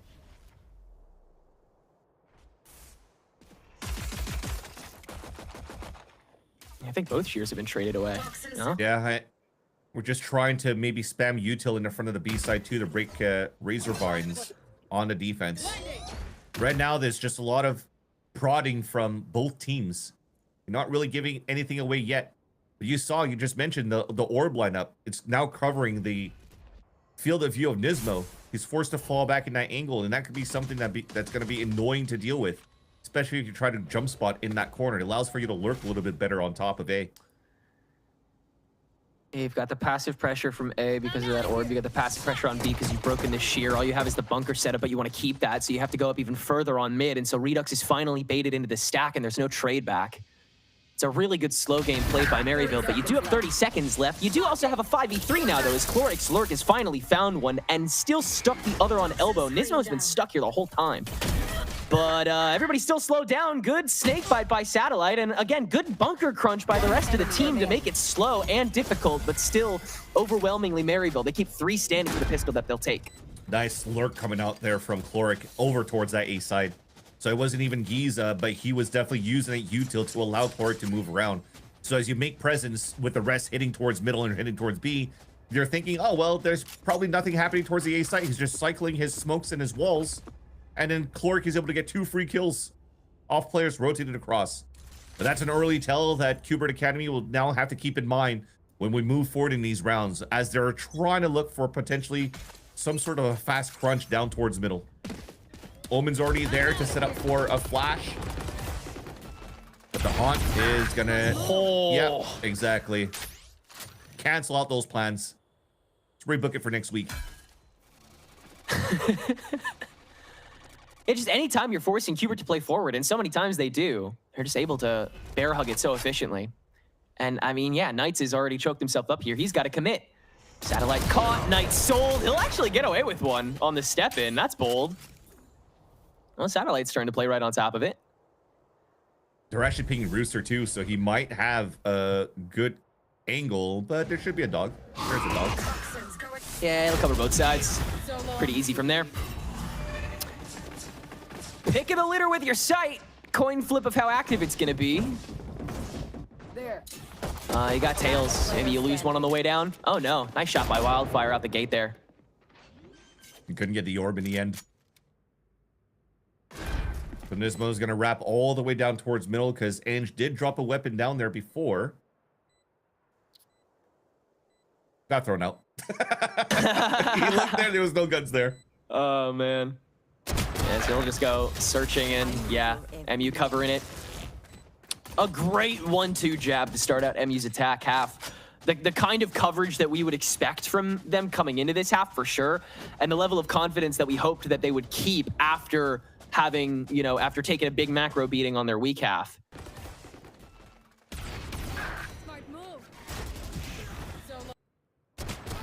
This is where it gets important though. The rifles are now available for the side of Qbert Academy.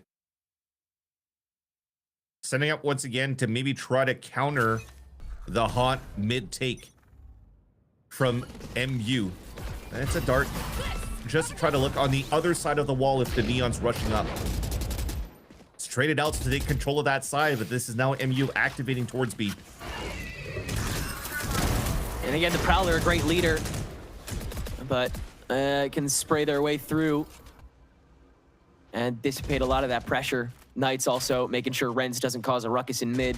So MU are back to the slowdown with these weaker guns. You can maybe find an opening if somebody gets a little scurred. Ange with this outlaw just searching. Weapon here. And that's why you buy Phantoms in a double controller setup for both teams. Lots of kills through smokes. Look at where the X's came to. Right on the line of scrimmage where the Viper wall is on the defense. That's max value of the wall set up by Satellite. Right. It's like a laser gate. No access at all. Hey, you do get away with Knights though. That's a nice gun to get rid of. Spike down. But That's it. That's all you get rid of. That'll be all. You got rid of the spike too. So now Ange is just running down. I mean, he's gonna proc the wall because he was looking for that orb and realizes that it's gone too. So we can't really carry an ult into the next round, and with 15 seconds left, stay back towards that spawn. I mean, they have money. Yeah, they'll be fine. Left. This is about as normal a beginning to corrode as you can get. Both sides definitely fully set up, fully confident for this last half of regulation in the match. Again, the last half of regulation for one of these teams' Challenger seasons. It ends here regardless of Ascension qualification, which, again, it should be mentioned, Qbert, that doesn't apply. But Maryville playing for their life from here until the bitter end. And it's got to be from 3 rounds down after this bonus is said and done. After it's been clear that there are a lot of very easy doorstops that Qbert's going to be able to jam in their way. All set. Yeah, they can't play for Ascension unless there's still another option potentially, but we won't talk about that for now. Let's focus in this round. Push coming out, trying to bait the wall, and Clark was just waiting inside that mini smoke. Early punish onto Redux, which was much needed here for MU to try to get a footing back here on their attack side.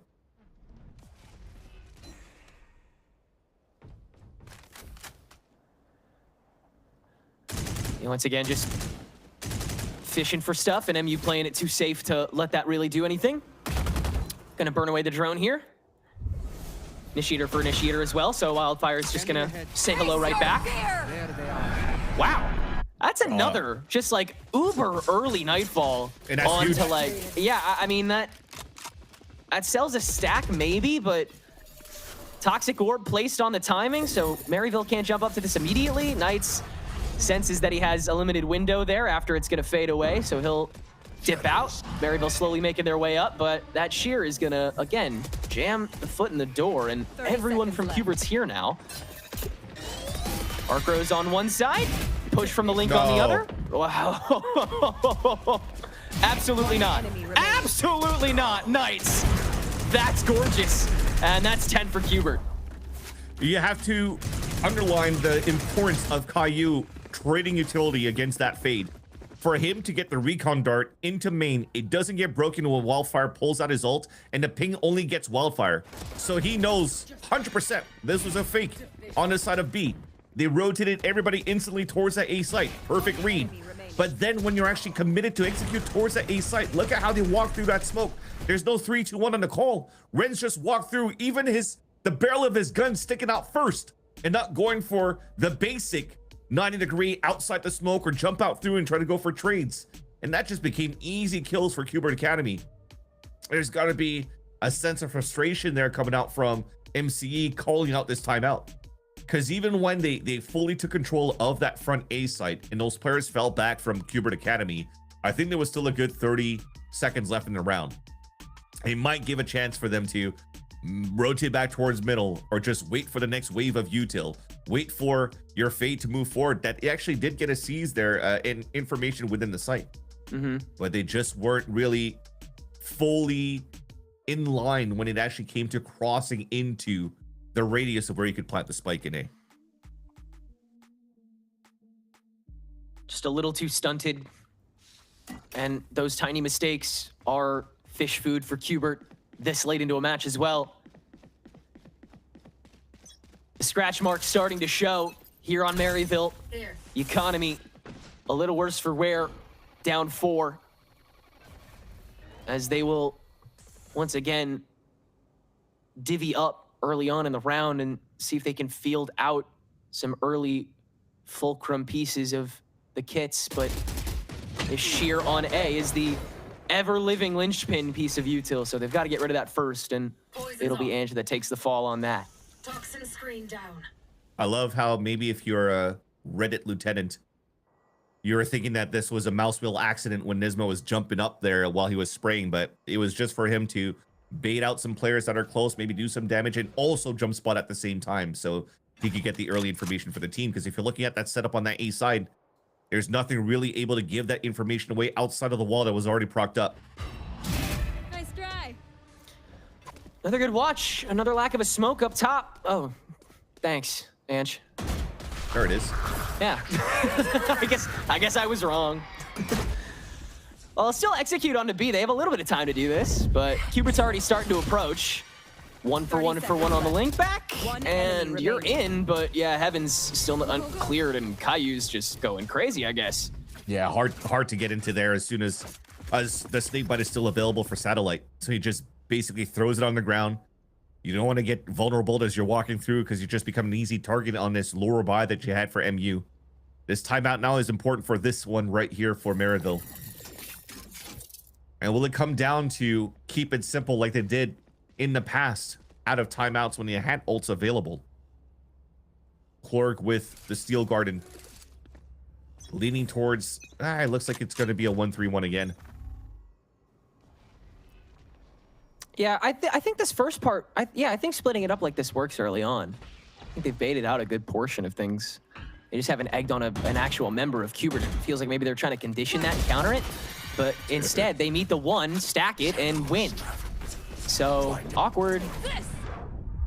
Yeah, Maryville, I know it's like the only opportunity they have to maybe salvage a pinch. Good start off the attacking smoke. Ange, beautiful portioning to segment that fight, turn it into a 2-piece.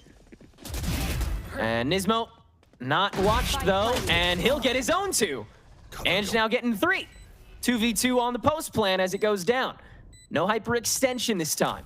Satellite gonna meet Wildfire here and now. No util in the bank as well.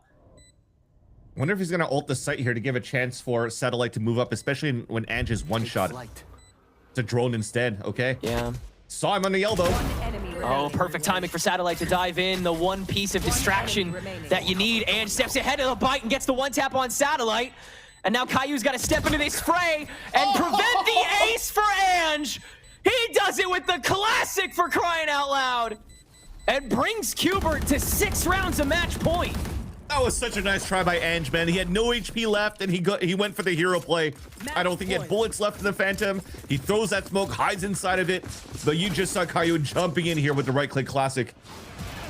And I agree with you, commend with you how MU just flipped the map back in their favor when they lost Chloric early in the round towards A main. How they sectioned out and micro scaled up towards this left side of the A site to perfection. But it's somehow just pushing Nismo 1 by 1 again. That was the pain point of the post plant that didn't guarantee the round for MU. Serious Always point one for opening. Qbert.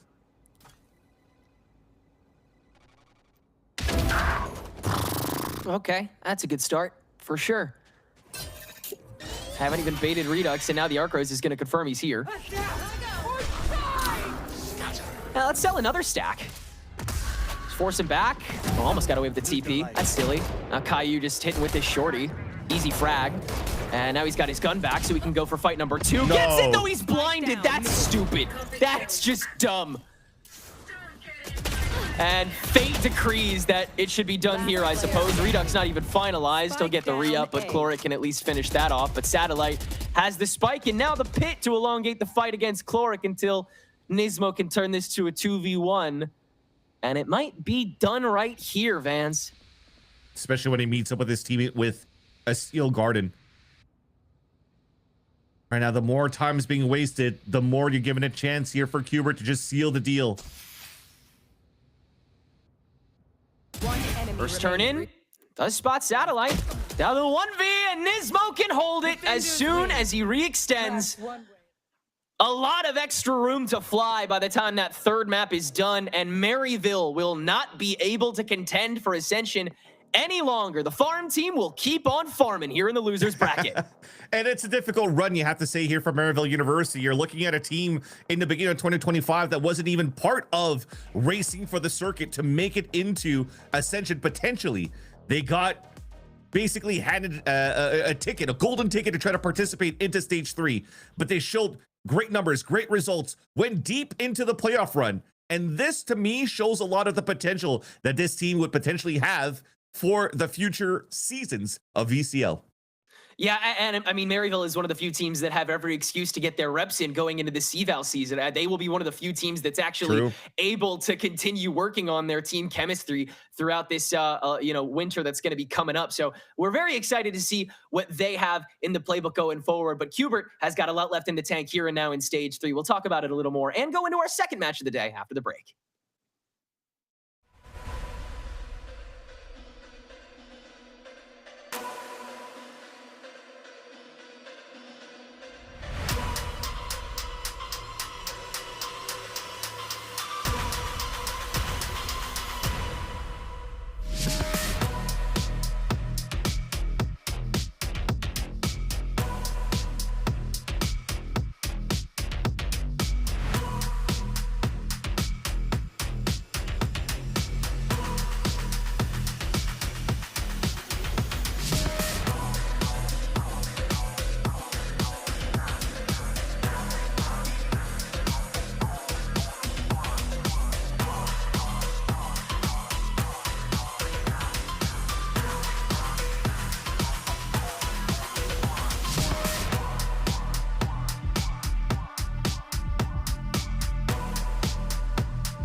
far back from it. The GMT has the perfect time to race. Hop on the train, baby. Let's give Envy another ace. With 3, and there's your real. It was a battle between the university and the academy, but Qbert Academy comes out on top, taking down Maryville University 2-1 in a very convincing final map, 13-6. Welcome back to Valorant Challengers League North America. I'm your host, Elizabeth, joined by Dryad and Ash on the desk. And Ash, I think I told you before that Icebox was a Qbert kind of controlled map, but man, was Corrode a Qbert controlled map? Yeah, they look like they were fully in the driver's seat the entire time here on Corrode. And I think that when you're having a mirror matchup, aside from the two initiators on either side, you really do see how either team or both teams have that understanding of how the composition is meant to be played. And Qbert Academy, they did a really good job of abusing any holes that were in the defense of Maryville in that first half, finding that early momentum, starting things off. I think that was like another 6-1 start there for Qbert, constantly trying to bait out some of those contact plays over towards mid from Maryville, knowing that they were looking to get a little bit more aggressive. And the Qbert were happy to sit back, allow Maryville to then play into them, and then more than happy to work their way across the map slowly. In a lot of these plays, you see into that second half for Maryville University, the pushes that they wanted through the links, especially towards a link. And then every single time getting denied, I feel like once again, Qbert Academy, they show us the practice and the understanding that they have of this map. As Ash was mentioning before, I feel like Nismo was a massive part of this delay and constantly making the side of Maryville University uncomfortable for these swings. There was always someone on the side of Qbert to trade them, especially when they went into that second half. And yeah, it's a lot of the fixing mistakes that we saw early on, but also of being able to hold on to that lead into that 6-1 to close it out into that defense that was so good. I mean, it was a back and forth. It was a lot of trades that depended on where the round was going to go, but Qbert just comes up on top. And I mean, it's no small feat because Qbert had a very long match yesterday into the kind of late night, and the actual late night, had to turn around in less than 24 hours to come here and play another best of 3 going to the third map. So Qbert's tenacity, Ash, just especially coming back from, like a 13-1 yesterday and then losing in a 13-11 in your first map, Qbert's tenacity has to be lauded at this point. It definitely does. You even take a look at the first bloods, and I think it kind of follows that similar story there, Liz. The fact that Maryville start with, or end up finishing with 11 first bloods on this map and only getting 6 of those rounds is actually insane, like Dan was saying. And so many of those moments coming down to those 1v1s, whether it was Satellite, Caillou, Nismo, just being able to clutch up in those moments there for Qbert. We talked about how those trades were going in the favor of Qbert in a lot of those fights, but it is crazy to allow rounds like that to also slip away from you.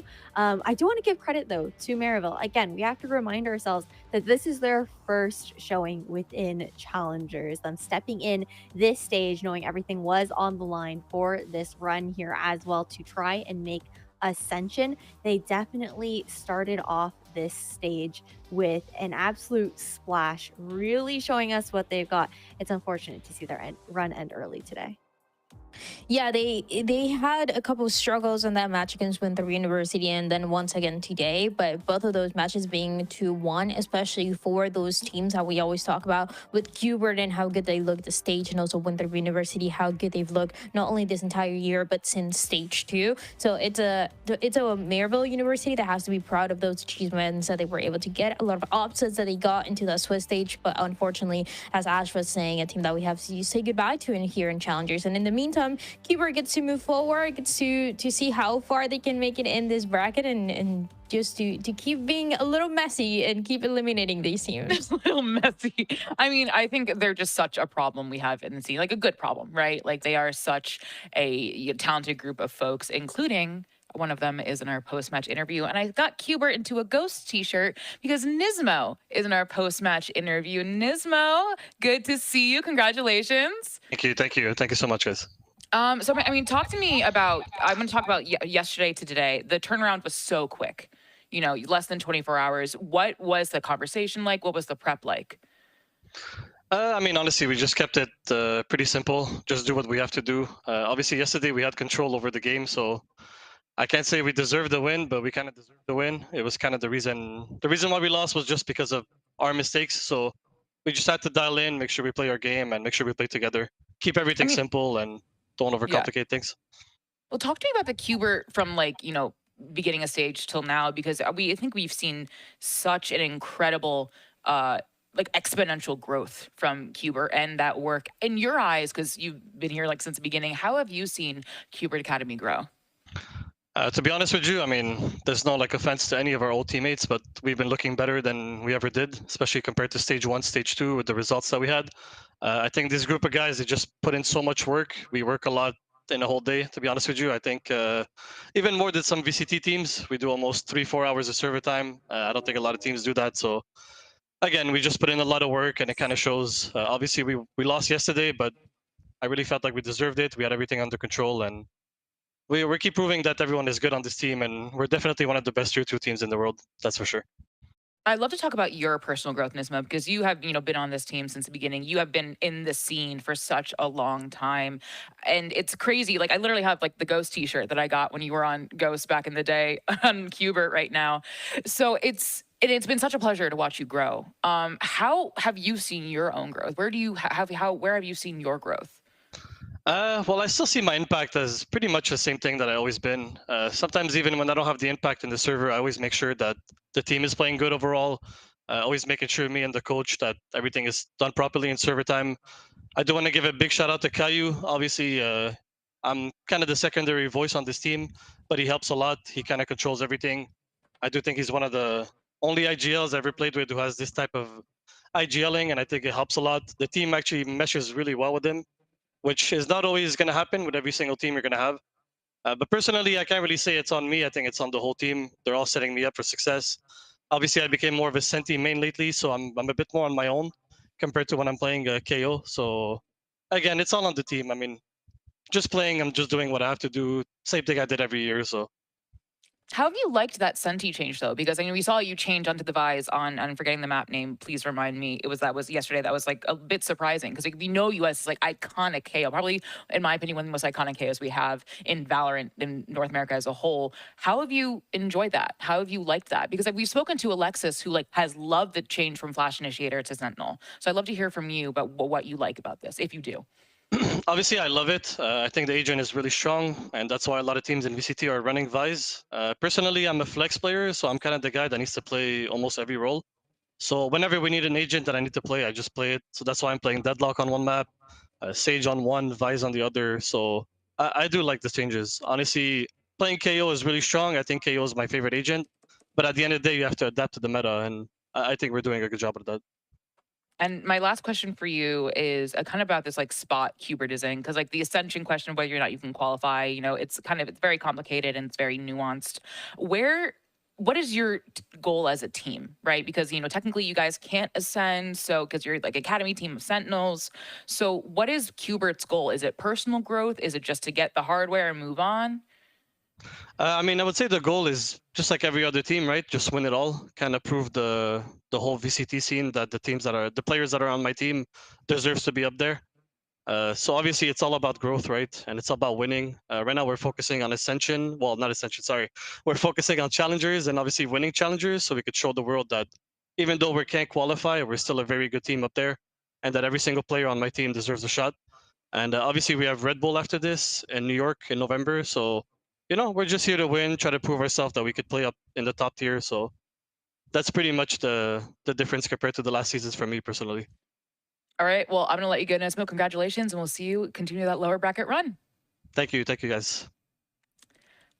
That was one of my favorite news I've ever done, because Nismo is just such a blessing we've had in the scene for such a long time. But friends, we have another game coming up. It is TSM versus Winthrop University. I got to go let Cubert out for a walk, but I'll be right back.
Well, folks, I've reapplied the perfume. I've let Hubert out for his walk, and it's time for the second match of the day. It is Winthrop University versus TSM. Hubert took us to a 2-1, clean 2-1 of our first match. We're going to the second one, which is another elimination match, Ash. And these are two teams that I think are kind of, they were on the up and up, and then they kind of like faltered, and now they find themselves in the lower bracket.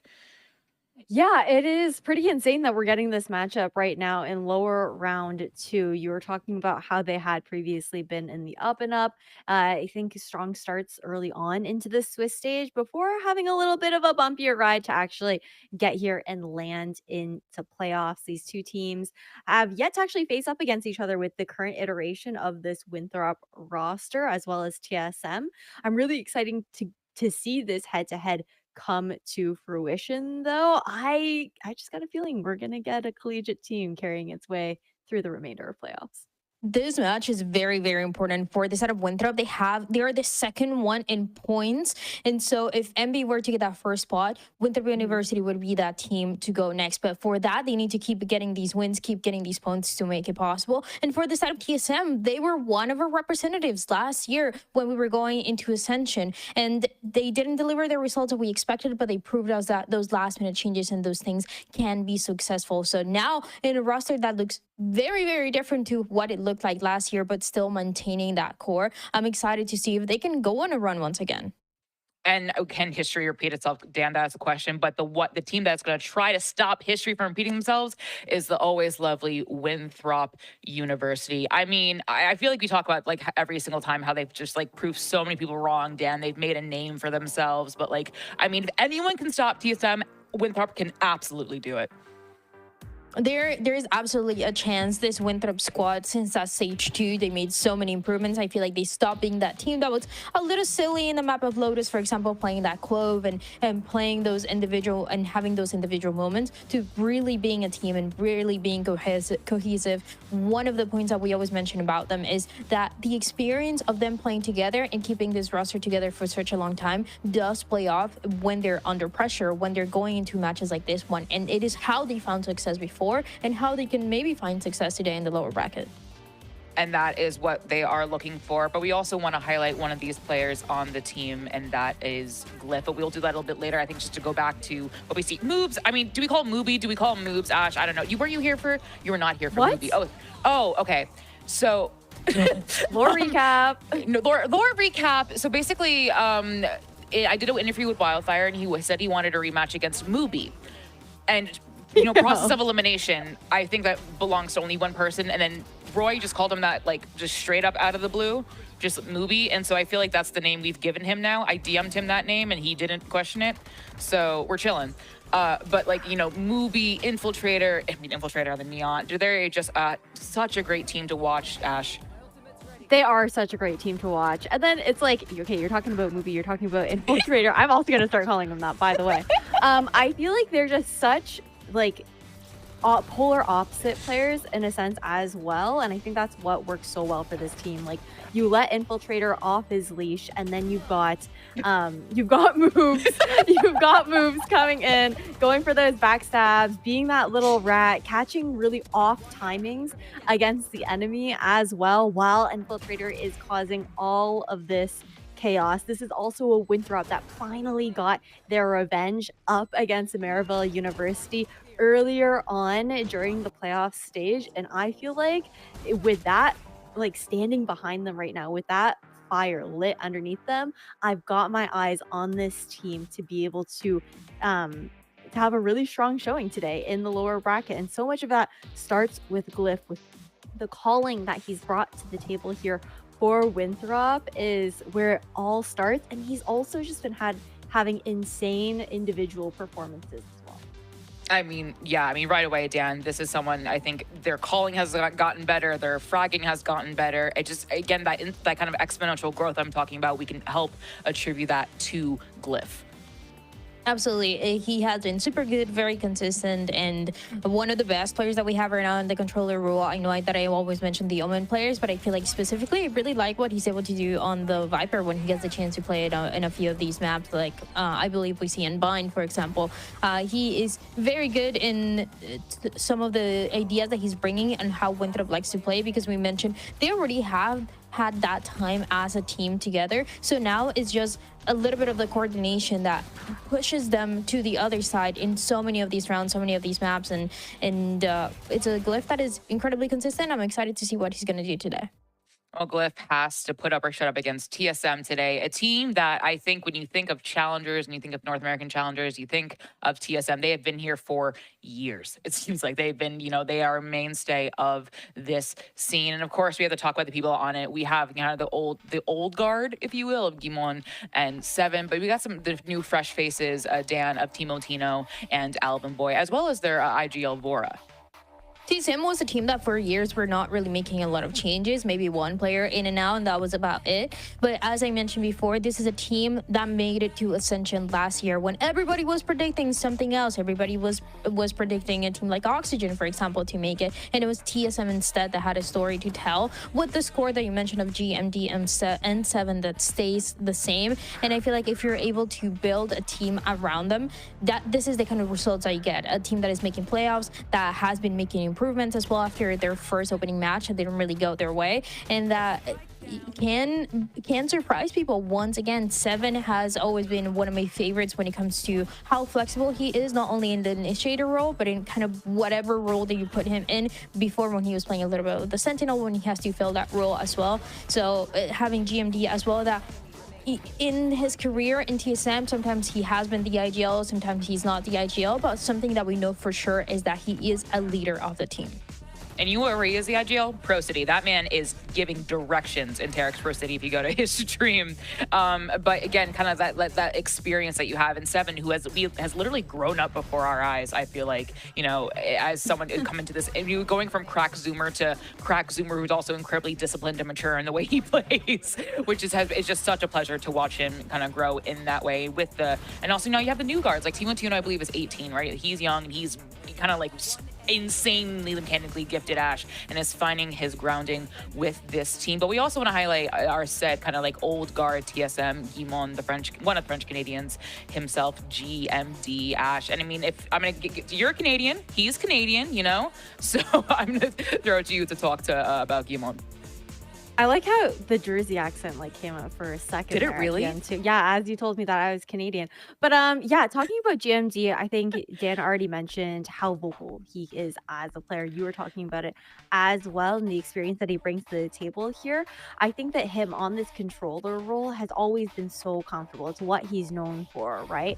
And what's so good about GMD on this Omen is that he is going to be a playmaker, not in the same way where Glyph gets a little bit more aggressive, or the same way that we see that out from players like Ion as well, but a little bit more of that controlled, methodical, and quiet playmaker ability, just to be able to micro in a lot of these moments, throwing down those smokes for himself, playing such a ratty style as opposed to the in-your-face controller. I think it is going to be really fun to see the juxtaposition between the two play styles that we're expecting out from these smokes.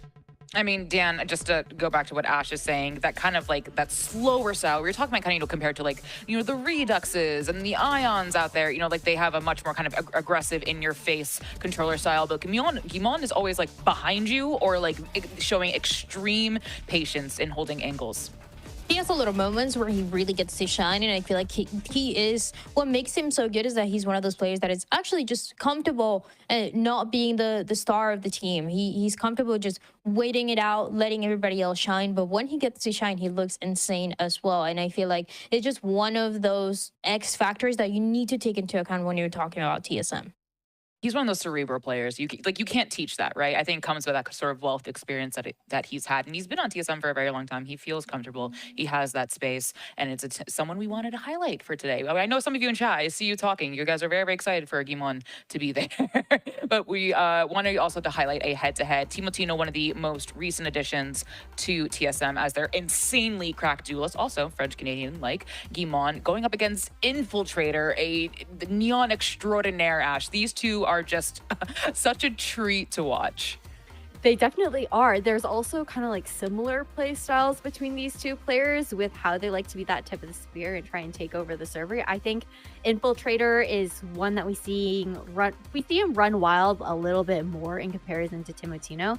And then the agents that they favor are very different there as well, right? Timotino, yes, he plays the Neon, he plays the Yoru as well, but he definitely feels the most at home on those jet maps there for TSM. For Infiltrator, the Neon is where we really got to know him, and I think it's going to be so insane because Infiltrator has previously been one of the leaders in the duelist role, right? But for playoffs right now, Timotino has been that player to look out for, the player to shine, who's been topping the leaderboard across multiple stats, mainly that ACS and that ADR for the side of TSM. It's had so much impact here, Liz.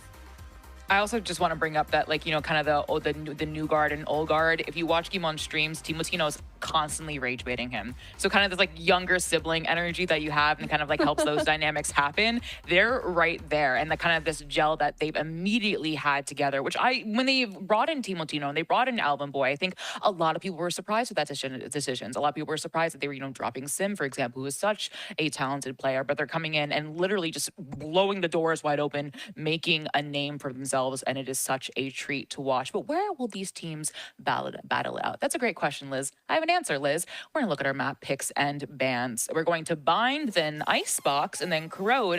Ash, correct me if I'm wrong. We haven't seen TSM play Icebox in a while.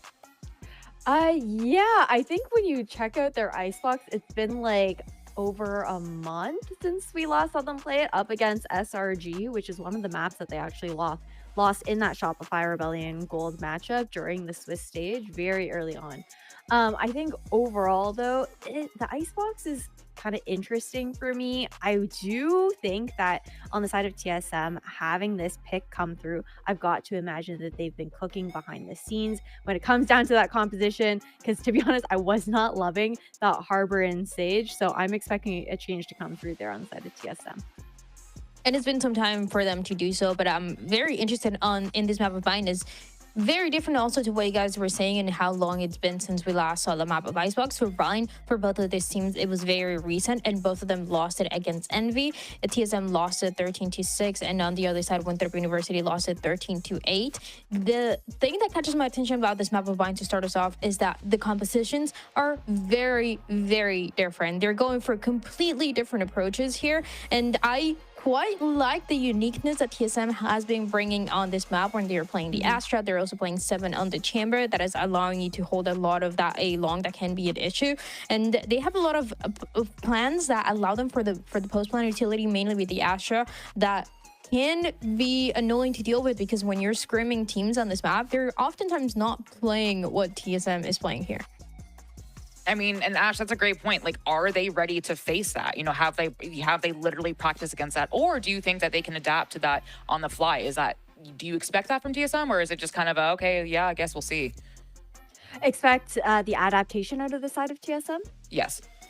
I think that this is a team where there is the expectation that they should be able to make those adaptations happen. I think that was something that was missing in that game up against Envy. I think especially a little bit earlier on into that matchup, they did manage to have a little bit of a comeback there into that first half.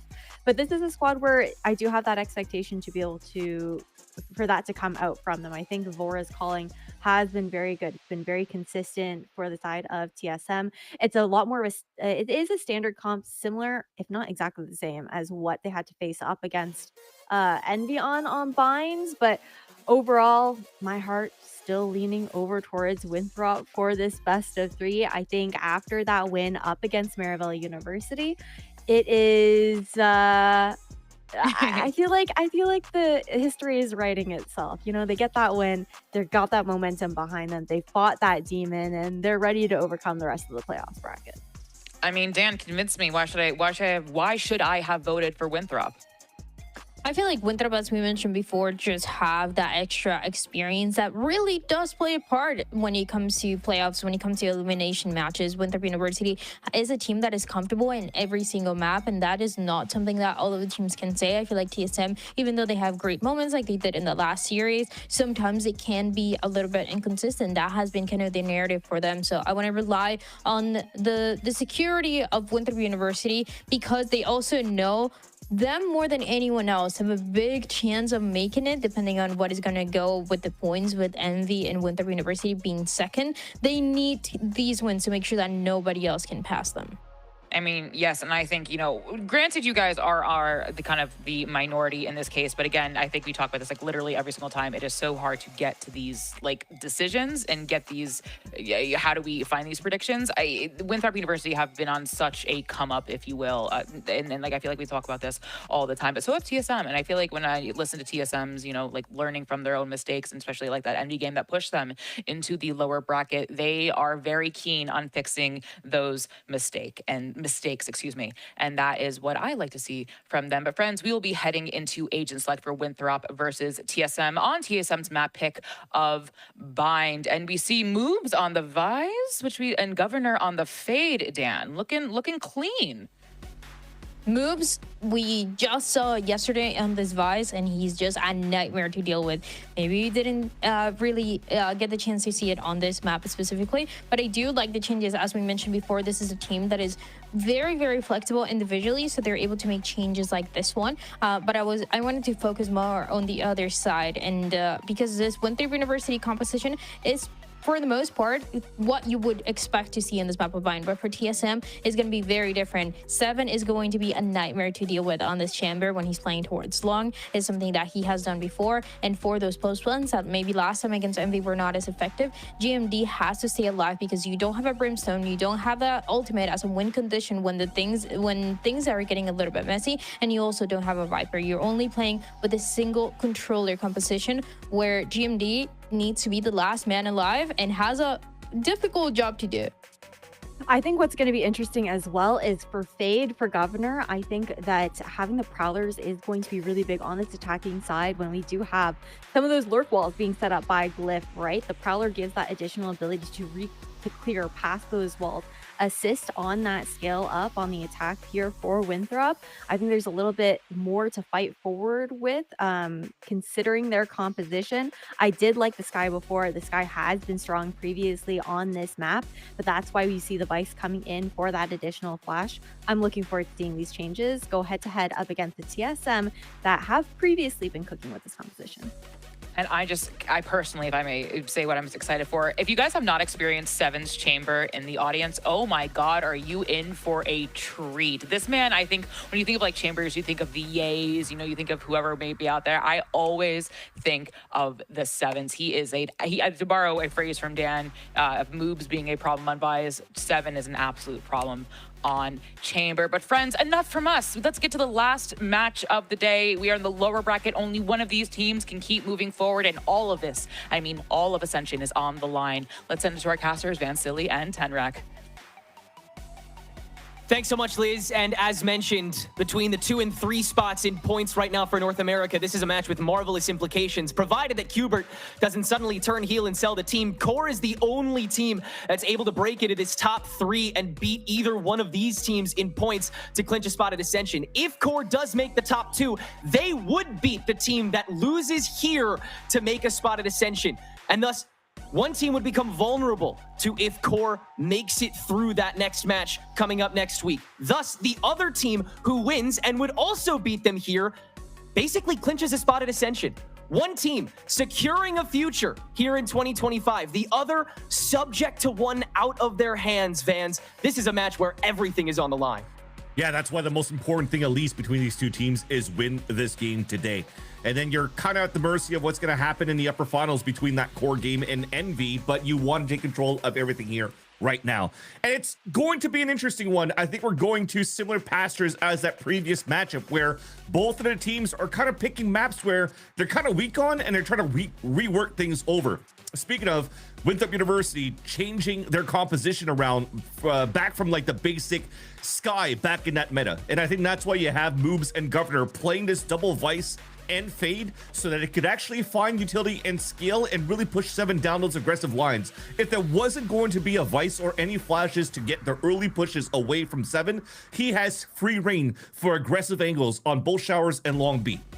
So let's see what Winthrop University will be cooking here on the attack side of Bind as we're kicking things off rather right now with already a TP setting across the board and lots of TSM over on the A site for one setup. And Seven starting out by himself on that B site. Winthrop are going to want to change that as quickly as possible by applying that scaling pressure, like you said, with this composition, now with the Vice and Fade in tow. Toxic screen down short, already causing that default pressure that TSM are going to have to play with residually as Moves makes a little bit of a cry and Hookah to start things out. WU not committing to any bit just yet, but egging TSM on here in short, potentially a peek. No, it will back out and instead pressure placed on the Hookah. Now that that weak side potentially revealed, Timotino steps out and gets the first blood of the match. That's the signal huge for WU to try and press forward. On top of the double smoke, they will try and fully take over this front half of the site. But a gorgeous haunt sets up TSM to try to take back over early on. Sheer does block a majority of that push away, and so TSM actually reduce it back to neutrality, but WU can't progress off of the push, and in fact, the Spike will get stuck in the island of lamps as TSM go crazy. Alvin Boy has his pick from the back line and turns it into a 4K to give TSM the pistol. Such a good hold at the very beginning too, and that's why the TP was so good for TSM, so they could double push and clear out towards Hookah. Which was interesting because Moves didn't go for any flash and whatnot. He went for a full share of trying to get an opener on that pick, and it kind of relied on him to allow Winthrop University to gain a little bit more ground, especially fighting towards that short A. But you saw how it all unraveled. Every single one of them walking into angles that were just being watched here from TSM.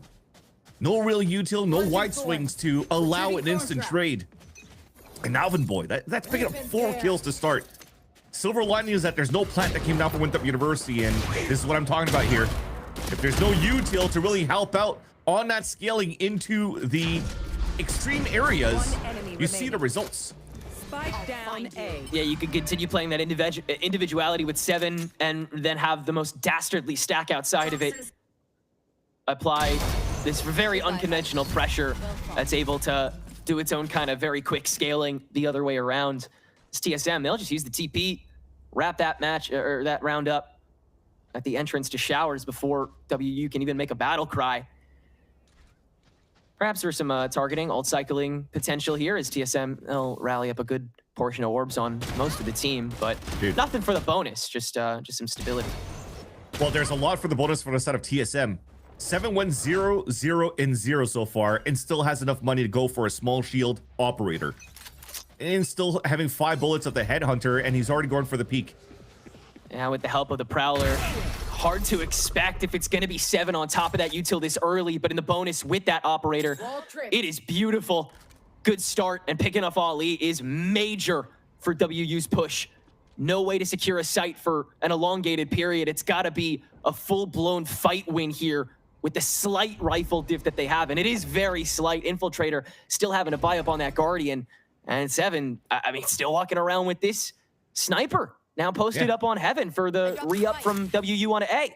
And it's double snipers on the A site, and that's probably something that Winthrop University is going to have to pain to deal against.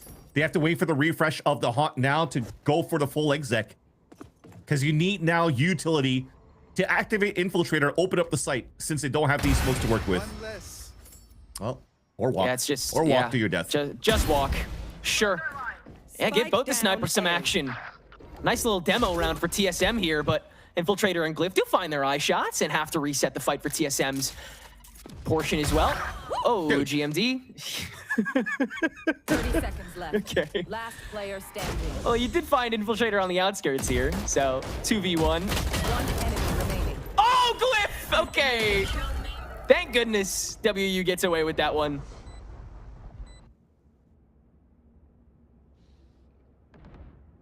This is pistol round from both sides. Everybody's just gifting kills. Walking into crosshairs out in the open. I mean, You're not supposed to win that round where you don't have a brimstone. You're not supposed to win that round when you're on a 5 versus 3. You're not supposed to win that round where all of these angles are being watched by long-range guns.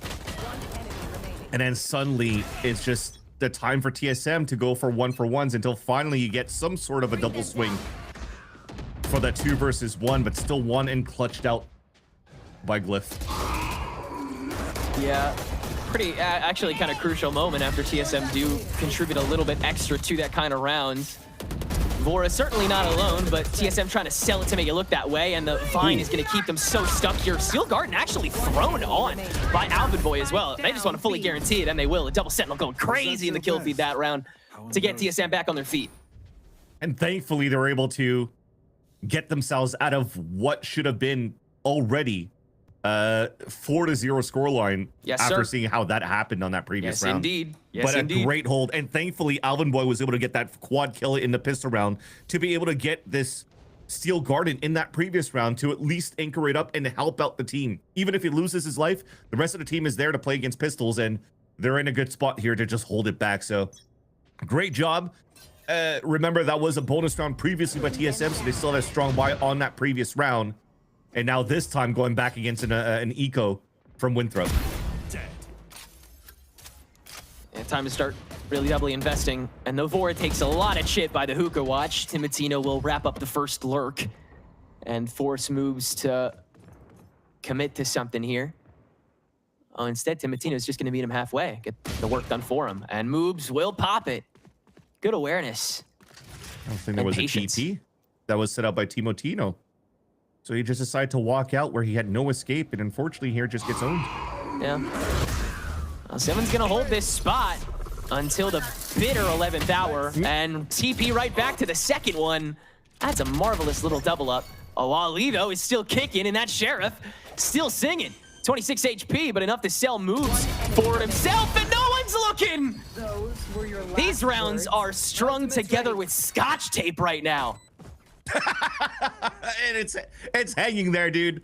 It's one of those, you know, when you put a scotch tape on the wall and it's been like 2 weeks, so it's starting to like unstick, and you're trying to place it back and really press is like getting all over the wall. It's like all gross and stuff under there. You're really like pressing through. It's holding. Wait, it's not.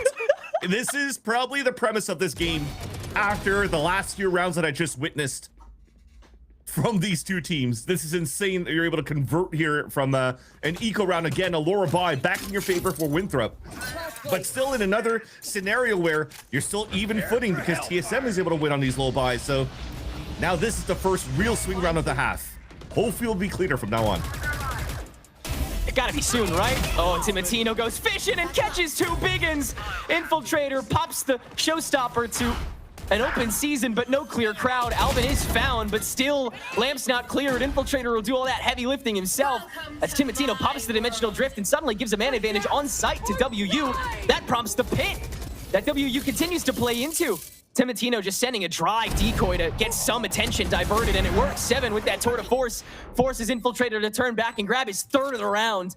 He'll just farm another showstopper while his spike is ticking down. Timotino, still a flash left in the tank, but no longer more than 1 TP. And having to get GMD in here on this pit. Just escort him in with the help of this Nebula and Nova Pulse. Nothing can hit well enough, and Glyph just has more than enough area to contest. We are tied at 3 after WU continue to just slip by with enough and then get their own advantage going. Yeah, and this is very nice coming out from Winthrop University. The hero plays come out for individual players finding good timings out of everything that's going on in terms of chaos within the site. Another scenario where you have a team starting off with a 2-player lead, but the showstopper, Infiltrator, going and running around the map just evens up the tally, despite everybody being pinned and cornered inside the small radius of pit. You do have to hand it to and thank Infiltrator to assist here Winthrop University to tie up the game. And finally, I mean, I was going to say finally, because I was looking at GMD only with a Stinger, but we still have a pretty good buy out for TSM. Both of the Chamber and Duelist holding and playing hand in hand where they can both TP and fight. And taking full control here of this long B side. You saw the TP just disappeared. So Timotino still in this angle has a chance to escape by putting the other TP or just literally going through the TP for the crunch into showers. gonna try and farm some early committal since they only have the Cosmic Divide for a retake and GMD has the Stinger. So, I mean, you have to play off of each other so hard. If TSM force this round to get elongated, seeing if they can get an early freebie. 7, now just post it up, boastful. Gaps free, WU's rotating into it. Do you 1-2-3 swing? Have to.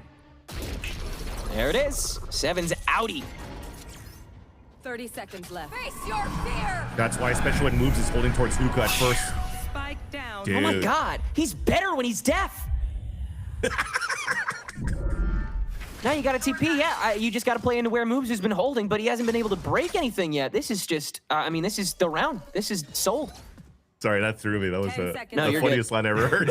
Sorry. For tonight. No, it's awesome. I loved it. But it's such a good anchoring by coming up from 7. One enemy remaining. I mean, you're just funneling everybody out. time. Yeah, exactly. Dude, this is going to be a fun game in terms of just pure entertainment. At this point, my job's a lot easier because all I could do is just criticize on the throws we're doing. Yeah, if a team makes too big a mistake, then call it out. Otherwise, it's like a Pollock painting. It's just, you know, it's definitely art, but it's a little scattered. Yeah. If anything, though, I do like how 7 stayed very strong to his position. He was already hit by the Nightfall, and he already used the TP, so he's like, look, I have to try to delay as much as I could. And he manages to get 3 kills, or 2 kills, rather, on top of that. You desperately needed that coming up from your Sentinel player for TSM to be able to manage to hold that round. Wow, Vora swinging on top of the C's. Wonder how much WU predicted they'd be in here after that Vine got tossed in. Still, so much utility, it doesn't really matter. They're just going to clear it anyway. So TSM will lose that fade very early on here. Awkward shear.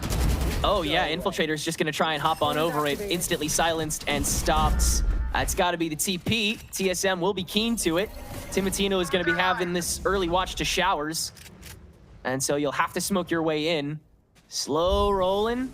And Move still trying to toy with this hookah smoke, and he'll use it to find Alvin Boy. That's actually major. They'll find that level of aggression now onto A, feel a lot more confident to take their 2Vs and turn that into a 3v2 now after 7 actually spins the block here and chases down the fire onto Glyph through that TP. Or excuse me, not Glyph. Governor takes the chip, 30 seconds but he'll get the spike down with time to spare. We saw the Vice Wall too, so they know that GMD's flanking. Ali gets his gun out just in time. It's watched and not popped. 7, tough call to make from here. But the call's a save, most likely. It was such an important fight that moves 1 here towards that B side. You even see it from that the way that everybody's positioned. As you force a TP across from a good hold in the beginning towards Showers, even if Moves wins that fight towards B, it's so difficult for the rest of Winthrop to cross over back from Showers back to the TP. So you had to be really good on util, finding good timing. They get a pick out of that one. I think that was onto Timotino towards the back of the A site from a nice little double swing in the back of that site.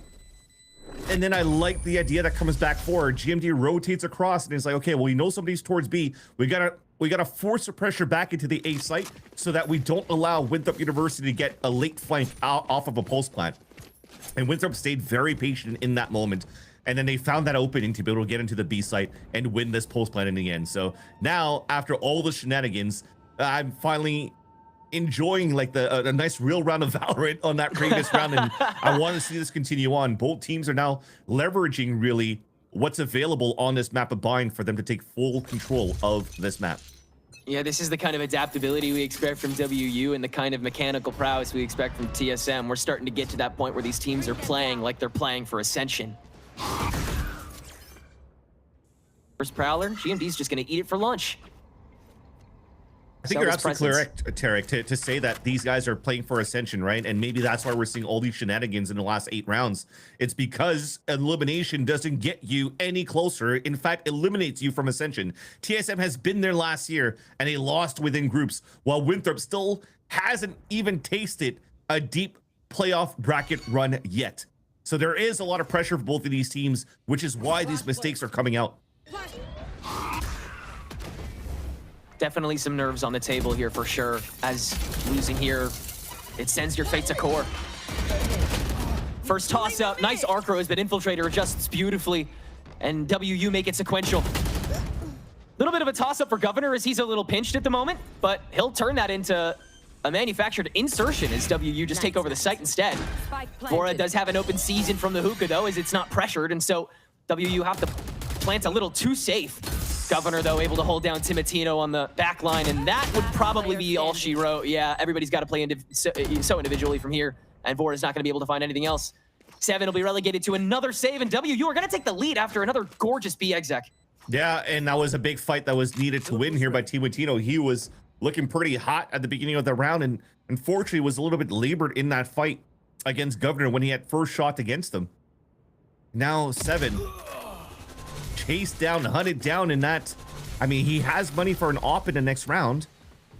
It just depends here for the rest of TSM if they want to buy around that. I think this is probably a call here for, I would like to say, the coach to decide what they'd like to do around this util. It looks like 7 buys enough for a rifle, so he could drop another rifle for a teammate, and that's GMD to pick it up. Now we win. It's not going to get called. Yeah, I mean, so far, Winthrop University are not only doing a great job in terms of these execs, but they've been avoiding 7 a lot of these rounds. Placing wall trap. And that's been the game plan that's found some good successes on clean rounds for Winthrop University. But this time 7's playing with an Odin. Early showstopper from Infiltrator. Fly fishing. Doesn't catch anything. And WU... Yeah, they'll turn tail. Oh my god, yeah, he got chunked. Didn't make a dent. Pretty sure there was like a flash Odin that kept him from getting value off the showstopper. At least now you know it's there, but 7's already rotated. He's just trying to be as universal as possible, despite the fact that he can only TP so far back. But WU, they've sequenced out this fight thanks to that first smoke by Ali. That's a gorgeous rotation from Glyph close quarters. 7 can't find a thing. I mean, that's a bit of an unrealistic recovery. I can't lie, Vans. That was, I mean, TSM were there. Yeah. Especially with Infiltrator at 4 HP. The C's just kept the player in hookah at bay. He can't really help out for the players inside the site. But I was just paying attention to whoever's playing towards that back of the barrel. I'd like to think it was Vora when he dropped down from heaven. He was trying to find the timing to watch into showers. The moves just tucked in. And then tucked into bench, and then every time he's jiggling, he doesn't see Mooms, and Mooms gets the surprise attack onto him, which doesn't give a chance here for 7 to get any value with the Odin in the back of the site. So they had the numbers, but Winthrop University were just finding little moments of timing that they're able to sift through the cracks, and now have a comfortable lead on the attack side, and a great start, at least after what was horrendous in the very beginning from both teams. Yeah. Moves, if anything, has like the second most readable attack pattern apart from maybe Infiltrator, where it's like as the lurk insert, he's just gonna look to trip a squad up and maybe either sell a stack or just get a stupid kill on it, you know, as a push goes in with that timing. But then once an attack goes in with him, once he's, you know, turning into a pinch, he becomes much more of like just a disturbance, an annoyance, somebody who's just kind of like poking and prodding around a couple of crucial chokes. And you know where they're going to be. It's just Moobs knows exactly what points on Winthrop's back he needs to scratch in order to make sure that all of those off angles are covered. And at the same time, he never makes himself the biggest threat at the time. So it's very hard to justify targeting him while he's doing all of this damage in the background and forcing you to reposition around him. He becomes very invisible in a fight very quickly after being probably the most annoying part of a fight for the first 30 seconds of it. And I mean, you're so aware of it the whole time, but again, it's so hard to fight. Yeah. Speaking of annoyance, it was basically the story of the first few rounds here for Winthrop University, despite them, you know, crawling out of it. But it was really this double snipe setup here from both 7 and Timotino. And you realized here into these early rounds, you're not pressuring those extremities too fast, too quickly. They are looking for a lot of hookah control, a lot of short A control, and finishing with a pop into the mid round and towards the extremities, which really throws TSM for a loop, really trying to play around also the timing of the TPs that are available for Timotino. Just really good attack sides being called so far by Winthrop University.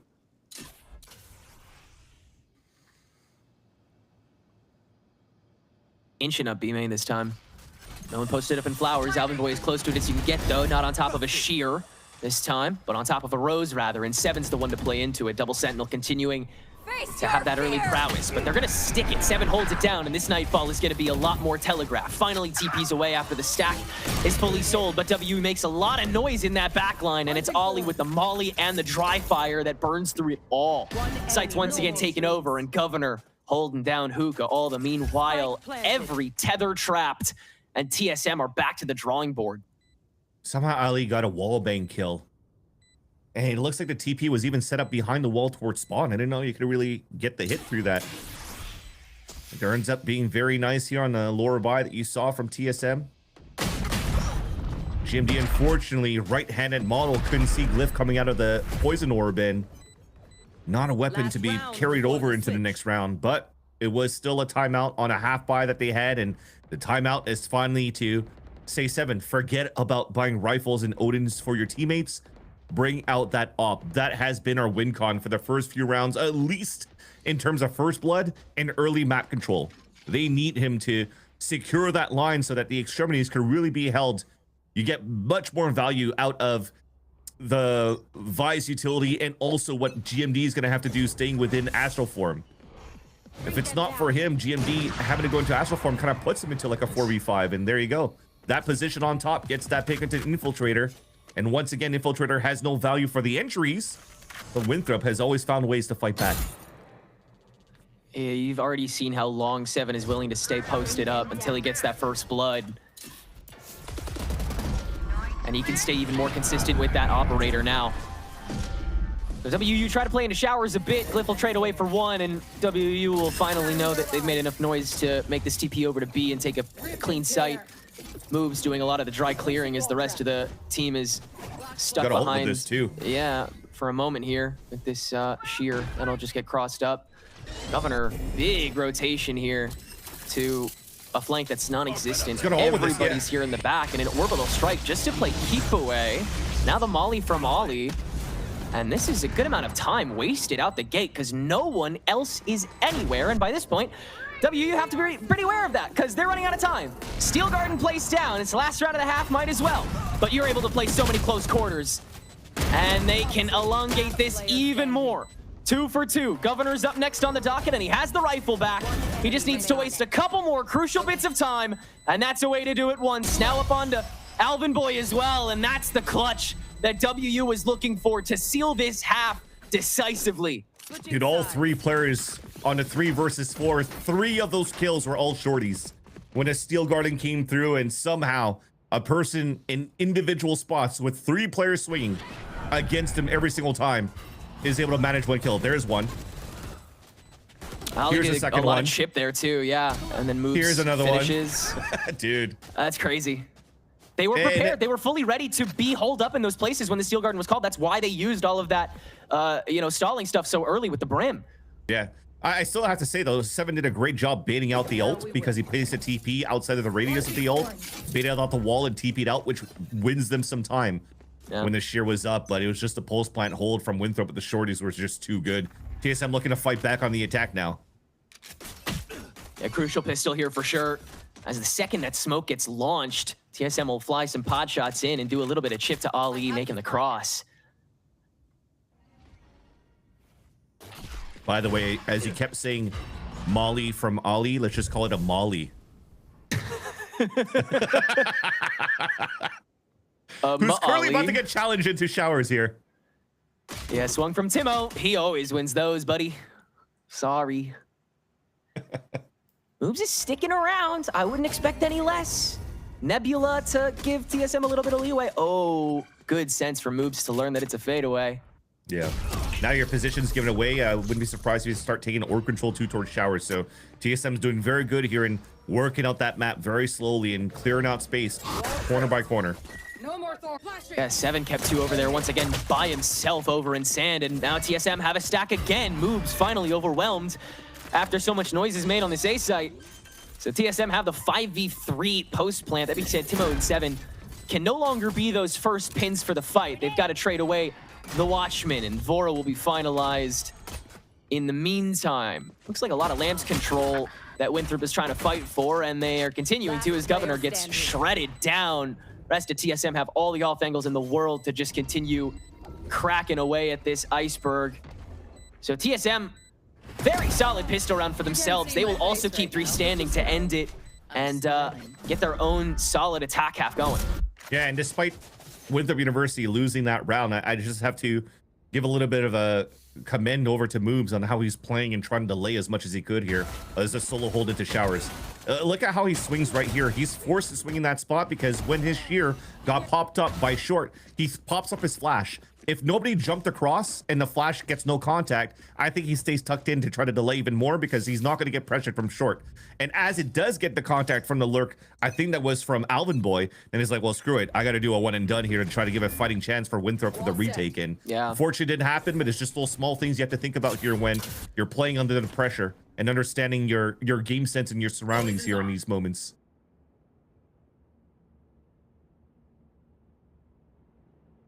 Triple push. Yeah, it's good timing to watch this flank, and there's only, I mean, GMD in these moments, he always watches flanks and then turns away the last second.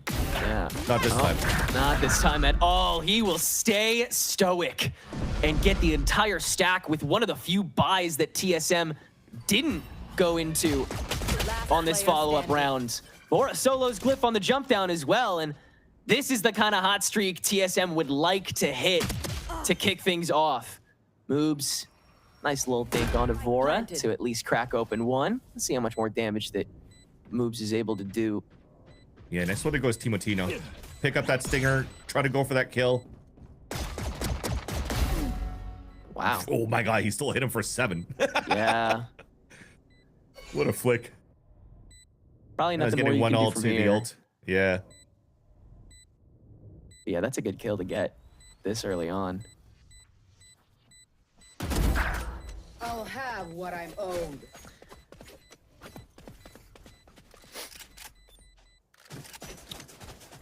Well, it seems like TSM have a lot left that they can still condition. There's been a lot of like early contact swings for most of the pre-plant stuff.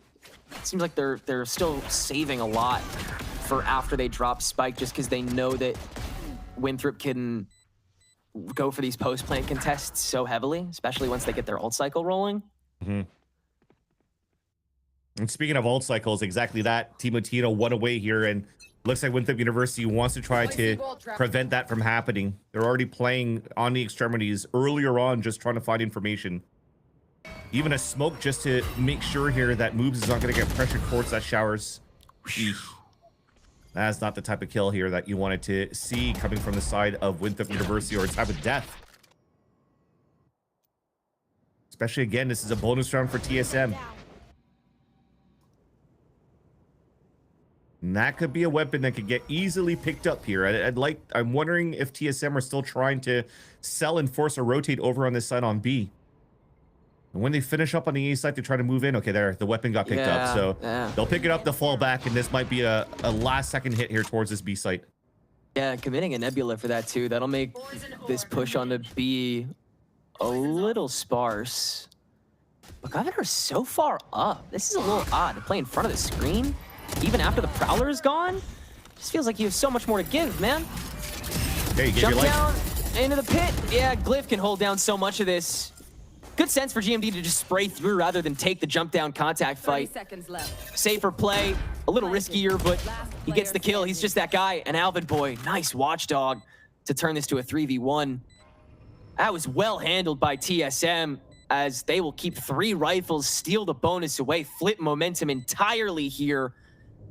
Provided Infiltrator doesn't go crazy, go stupid. He does have a lot, so he can maybe like flush out one to tap Spike or something. Ooh, get that one kill. He's got that timing. Okay, Alvin's got it. 3 on the board for him, 7 for TSM, reset for WU.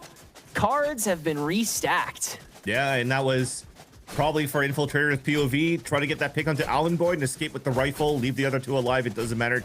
Try to keep the pockets low for the side of TSM. But that, dude, why? You saw the... I understand that the wall was being thrown in that he's like, okay, well, I see it. I'm going to have to bait it so we can play into their mid-round. But you have to expect if you're going to move in solo and there's really nothing else to support you to guarantee audio, visual cues as somebody watching that wall, you're going to get punished right away. And that was in the start here that you wanted for Winthrop University. You're already starting around 10 seconds in on the 4 versus 5. And that puts you in a detriment where you have to play an eco here. I mean, you have a Marshall and a Stinger. A lot of that util is towards this A side short where most of TSM's grouped up on. Oh, I was gonna say it was easy. Try to bait that out and then op and then go for the TP after. At least they were able to break down the razor vines and you're re-hitting the site now. It's timing solo mid. Walking up to the truck. Moobs will find it himself. Grab one with the sheriff before he's popped. Rest of TSM has the blowback with the guns. Infiltrator's close quarters though, so he gets a freebie with the Stinger and makes it still a bit of a civil war on the A site. GMD next to spray through, will grab one, and now hunting in the back line. He is the demon of the round, making it a near guarantee for TSM in this 2v1 post plant. Yeah, especially during the action. Thankfully, Alvin Boy's still alive. So the wall gets procced up on short sands where they actually place the wall, so they know that they have a clean plant. But now it's not planted for them. Thankfully, though, off a tap, you'll have a flash, you'll have razor. I was gonna say you have razor vines, but he just popped it right away. Not too sure why. At least they have a suck after, so it's fine. Yeah, I think they're just a little confident to just cycle through, play almost 2 by the book until you hear something. There it is. Double star commit as well? Yeah. Ultimate's ready. Okay. I mean, yeah, I mean, we'll take it. We'll take it. But imagine if it was a different scenario here where it wasn't a rifle, it wasn't a pistol. It was actually a rifle coming in. You were a little bit preemptive on the razor vines. You already have a flash to get the first contact. It doesn't ping anybody, so you don't really need to get the razor vines out. And I think it's just because they planted on the opposite side of where they're currently playing the post plant because they want to try to leverage you till the waste of time. Then you're just going to try to cycle it through between those stars and the razor vines. But there was still some small mistakes that could be corrected here for the side of TSM on how they could play that better the next time. Yeah, if WU find a way to kind of clock that over investment, perhaps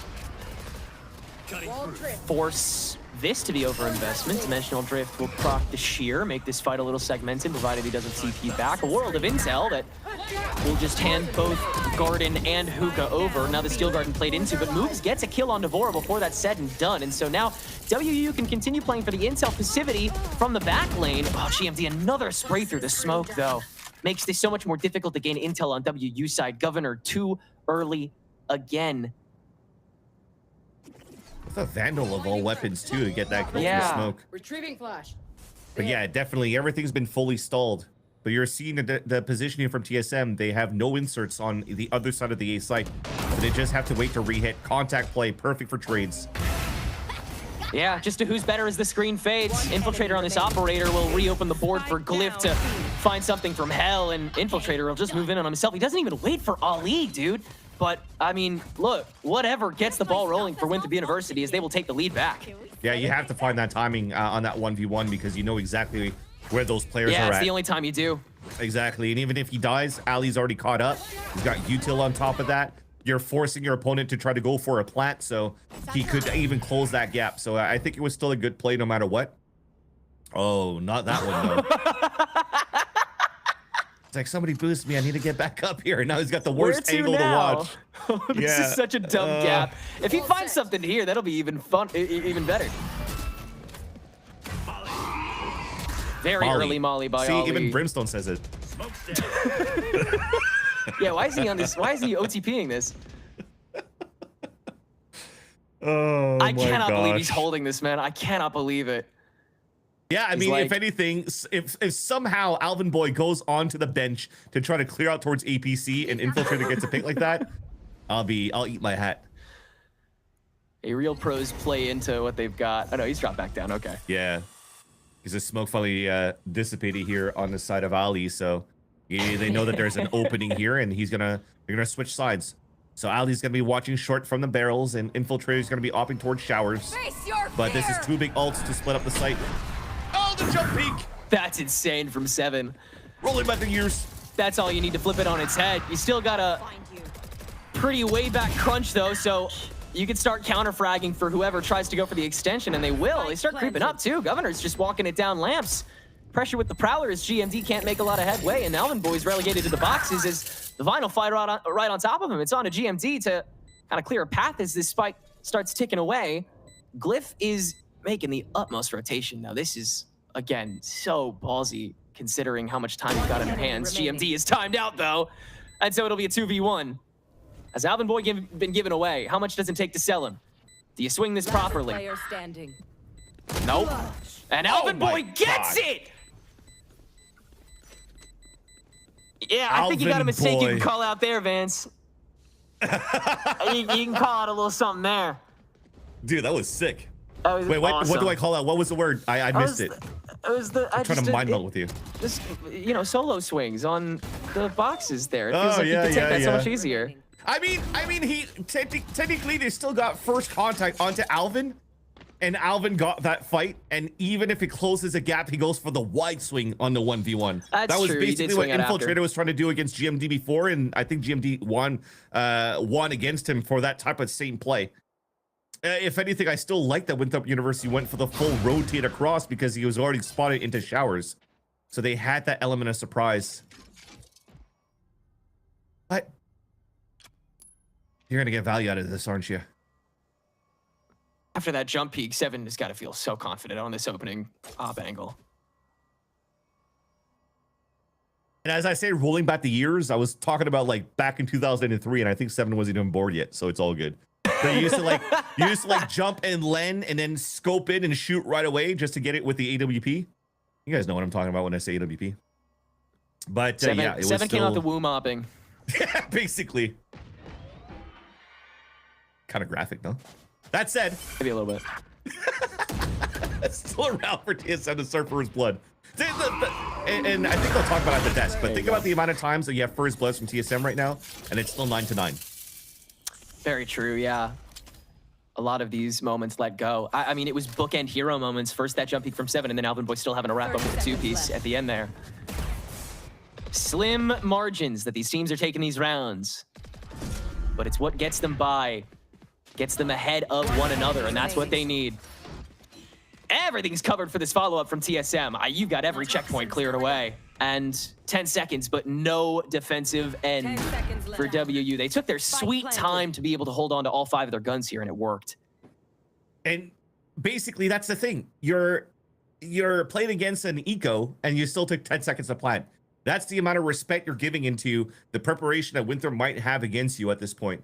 And you just wanted to make sure that you're forcing the error on the side of Winthrop before you're feeling pressure to go in for a plant. So very, very nice here by Seven to even kill Infiltrators trying to get across.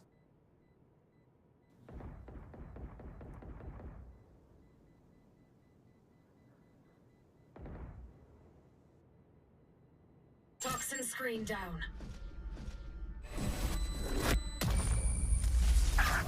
No shenanigans of dying to the spike either. Unlike Knights over at Qbert Academy, so they're also rolling the economy within the next few rounds here. And again, now this is a clean slate, a new page off the first 5 rounds that we saw for the first map here, or the first half of this map. This is definitely looking like a very well-prepared TSM on the attack side, but also a very well-prepared Winthrop University that's trying to counter out as much as they could. Although the reads are still pretty decent, they're unfortunately just losing a lot of these first bloods to these extremity control / op here from Seven. And remember, that's basically something that, or the main thing that kind of turned things around for TSM is Seven with this op.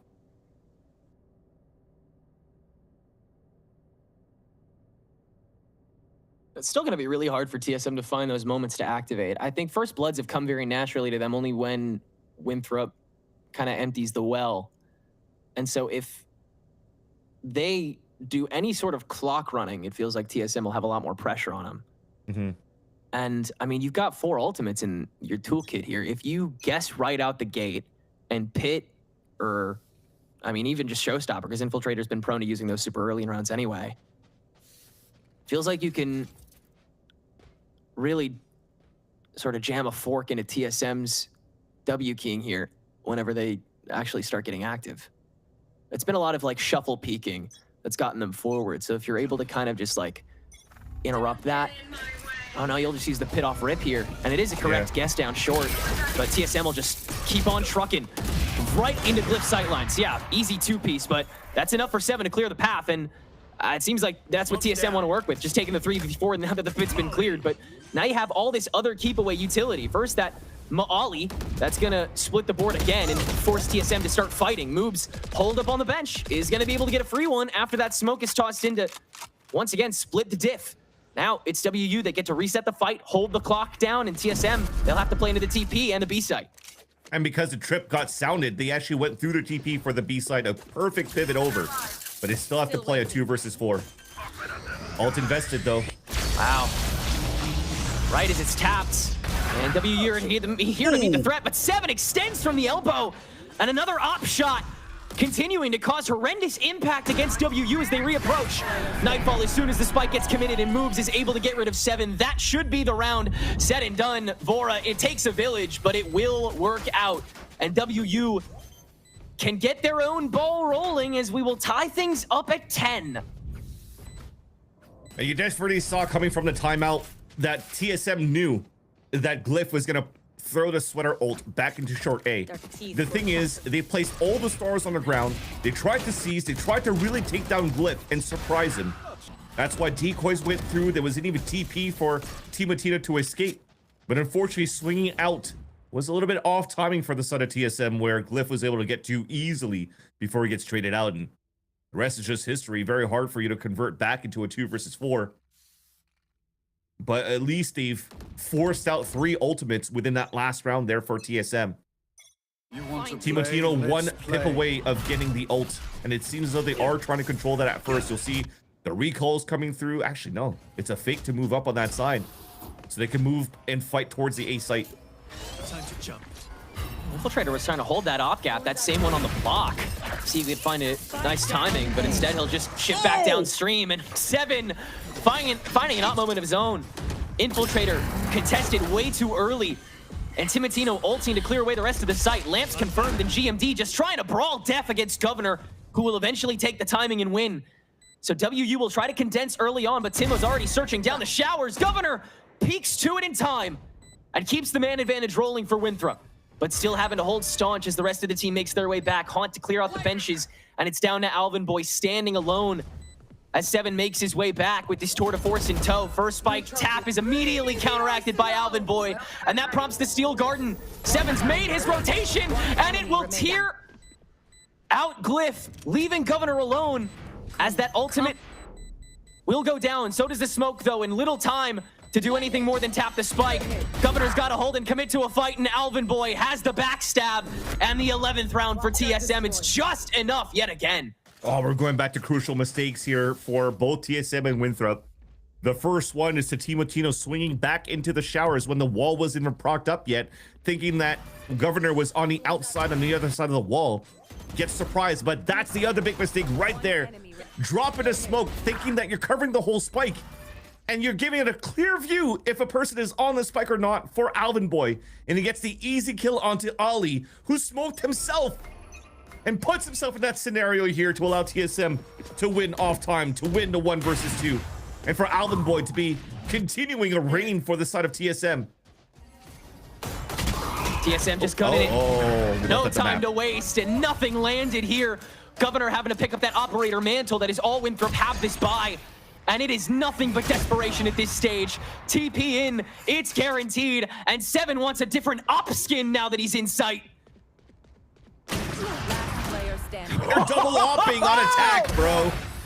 They're double opping on attack. They both got a chance to land the shot, too. That's borderline disrespectful. And TSM is 1 round away from taking bind here. An electric attack have to get them back on top. And WU, I mean, that like half-hearted buy was nothing. It did nothing. No time to even think about it. I was about to say, don't invest into a double op in this round. Make sure you have another rifle, and Tima does so. So he's going to place that TP to be back onto that Vandal that he purchased, and then it allows for him to take control of showers here. Probably Haunt, yeah, through that through that smoke. There's no pressure, so it's an orb to get picked up. Well, we're kind of we're just trying to bait it out. We're shooting a Prowler to force players to push through, and there's a triple or double high-low watching that angle. They've rotated back over to Showers, pre-firing with pressure. Timo's gonna rotate on out. Wait, he left the gun. Yeah, he's got to hold on. You've got to commit to the double op now. Oh it's my too God. late. It's too late. You've got to go with it. Oh, dude. It's okay. They have Cosmic Divide, right? Or two jump on the Sheer. They should be fine to exec this pretty conventionally and just try to take the retake. Oh, Sheer. Nope. Alvin's stuck behind the Sheer. Couple more seconds. Moob's going to steal Garden this. Yeah, bringing them the arsenal. Will TSM bring it to them? They still have a second to reconsider. They're in. He's just walking up with this op. All right, Glyph will get swarmed. The Moves chooses to take the fight. No Steel Garden necessary. They know they have too much on their plate. Smoke and the Vine is all they need to deter the fight. And Alvin Boy, oh, I swear to God, Moves. I swear to God, oh, thank you. Okay, Alvin Boy not able to land it on the turn away from the Cubby. And so WU can take us to overtime. What I'm owed. I need a weapon. Yeah, we're starting the map with shenanigans. We're ending the map with shenanigans. But at least he had to work with that op, man. He had to do what he could. That's what I'm saying, dude. I was like, oh, come on, man. You left the rifle at the ground there at the beginning. That said, though, at least it brings us into this important round where Moobs has nothing. Finally, he gets a purchase from his friends, but they do have important ults to work with. GMD's been holding on to this op or ult the whole time. But there is a different high-low this time around. Top of already on the right box. Trying to let the players walk through. A lot more open. Trying to avoid the Prowler, maybe. And he'll just pop the decoy as the Cosmic Divide goes through. And they'll step into it. Proactive Nightfall to try and give Infiltrator an easy opening on the snipe, and it will. Wow. Timotino, no decoy, has to just dry fire it. And he falls right into the sideline. Infiltrator again! Is this really happening? GMD having to get extra active. Nova Pulse, Governor is ahead of it, and he'll take the fight and win it anyway. TSM gifted another lifeline after that 1v1. But Infiltrator's still here with this operator, and the Observer Cam still having some difficulties. His corpses make their way over. They might already be dead with the help of these nebulas as the spike goes down. And TSM re-outstretch. Now that Steel Garden is tossed in by Moves. GMD, bad timing, but brings down the short, he makes it work! And 7 outside of it with the operator, nails down one more. Glyph in a 1v2 on short, and it is sealed away. TSM damage control in the final hour and take the first map of one of their most crucial matches of the year. It can't be a TSM game without any chaos. Oh my God, GMD trying to find the timing as soon, just before his weapon jams up, but it still jams up when he swings outside of the smoke. Thankfully though, that big kill onto Infiltrator was what was needed to allow TSM to finally secure their map pick, because Infiltrator was looking so good in that last round when that operator stopped the TSM push. Yeah, TSM definitely a bit of an overheater for both sides at that point after everyone started to like overcook a little bit and get very excited. This match means so much to both of these teams, and it's showing on the field. Let's see if that discipline stacks back up and we get a Winthrop University as hungry as TSM was there in map 2 after the break.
far back from it. The GMD has the perfect timing. Hop on the train, baby. Let's give Envy another ace. Back with 3, and there's your real.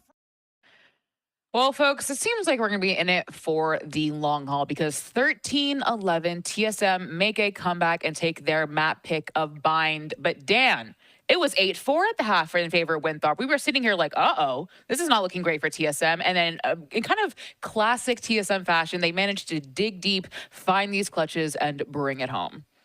Yeah, they get the classic. They also convert the bonus, and then into that second half, I know the casters were loving it. It was very, very chaotic between the two. I honestly really like what we got to see in the second half for TSM, even though it was a back and forth and things got a little messy. I feel like there were some clear win conditions for them, and all of them kind of around Alvin Boy and the things that he was doing. That round 18, he wins at 1v2. That puts them into a 9-9. It seems like things are finally going to be even. It seems like TSM are finally getting control, but then when things get messy, he does it once again in that round 21, where he kills the fuser that is smoked off, and then the rest of the team win that 2v3. There were a lot of great opportunities as well for them to build that economy with, you know, the double operator on attack that we got the chance to see, and it is in that same chaotic way that they're able to close it out. So mainly just a lot of impact to get those openers from the hands of Seven, but also to close out those runs by Alvin Boy. Yeah, I think it's kind of crazy how chaotic that second half went when we consider how chaotic it also felt in the first half to kick things off for that initial 8-4 half for Winthrop as well, right? I think they did a really good job of working the attacking side up against TSM, trying to find the holes in their defense, and went for a lot of TP rotations there as well after pulling the players of TSM over to the other side of the map. But to have that shift in the attacking side, it was TSM in the driver's seat the entire way through. And you can even just take a look like at the post plants for both these squads really being able to shine in the post plant scenario. Having that Vice utility, I think after that spike is planted, the Vines delay so much and buy so much time for the attackers. It looked really great for both halves on that attacking side, but TSM pull it together there to close our map 13-11. I mean, even looking at like our, you know, Vora with a 619 and Ali with the 18, sorry, not 18, that's an 8, 817. Really just like you have 7 stepping up, whoa, English. You have Moob stepping up, and it just goes to show, I think, Dan, like even when you're having, like, you know, your off day, you have your Alvins, you know, you have your 7s who are doing super well and can help you kind of bring you back to the finish line when you're down a considerable amount of rounds, Dan. You see it right there. Seven got 5 first kills. He went 5 and 0 first kills, first deaths. But when you also look at the amount of multi kills that he was getting, I feel like it was 5 or 6 rounds in a row where Seven was getting at least 1 kill. His KPR was insane towards the end, and it was what was giving them the advantage towards the end. As I mentioned before, for Alvin Boy, he also had a massive amount of impacts. I talked about GMD having to stay alive with this Astra to make the situations winnable, but it came down to just the firepower of Alvin Boy, where he was so smart at playing it. I mentioned before that round 21 where he kills 1, gets the ultimate ult, and then forces the attempt of a defuse to fail once again. And so it's over and over again where opportunities like this is something that TSM continues to find, and they've always been historically great at this map no matter what version of them we see them play.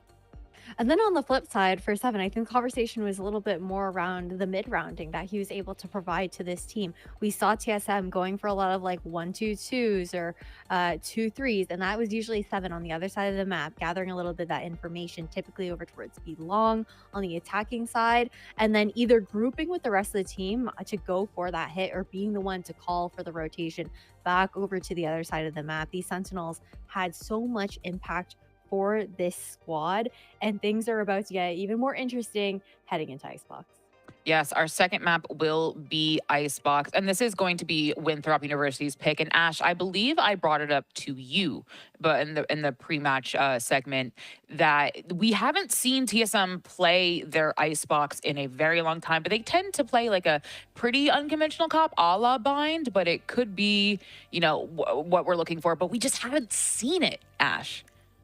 Yeah, we haven't really seen the success that we wanted to out of this composition. I feel like you look at what they've run previously, and it has been that Jet solo initiator in the Gecko, and then instead of the Viper, having a solo Harbor in the comp alongside a Sage. It does enable that plant to go down a little bit more easily with them starting out on the attacking side first, but I actually don't think that we see them leaning back into this composition considering how long it's been since we saw them about a month ago. And previous to that, it was just the comp they're running during stage 2. And I think with how good Team Latino is at taking over the server, how much of their game plan can hinge off of setting them up for success, the Gecko for me just felt a little bit flat. I'd like to see a comp that has a little bit more support there for the duelist on TSM.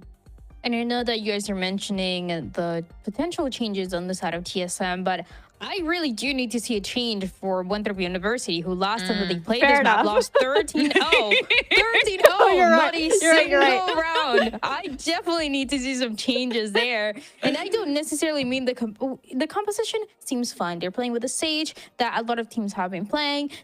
They're able to use it pretty well for the post plan. Ali has a lot of impact on this agent too. But God, we need to fix whatever was going on last time. I mean, Dan, I think to the credit of what you're saying, I'm assuming they fixed a lot because they picked the dang map. You know what I'm saying? I hope so. I hope so. I'm sure that Votterview, and if I know that team, I know they are tenacious as heck because I know they started practicing. But friends, we're gonna take a bit of a break because that 13-11, we need to cool down. We need to reset. Bams needs to come up with more dad jokes, and we'll be right back.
thank you so much for your patience, everyone. I tried learning French in the break, and I couldn't do it. So I'm gonna leave that to Guimon and Timotino. But welcome back, because we are on Winthrop University's map pick of Icebox, and we see this comp. Is that a Guimon on Viper, Dan? Am I seeing that correctly?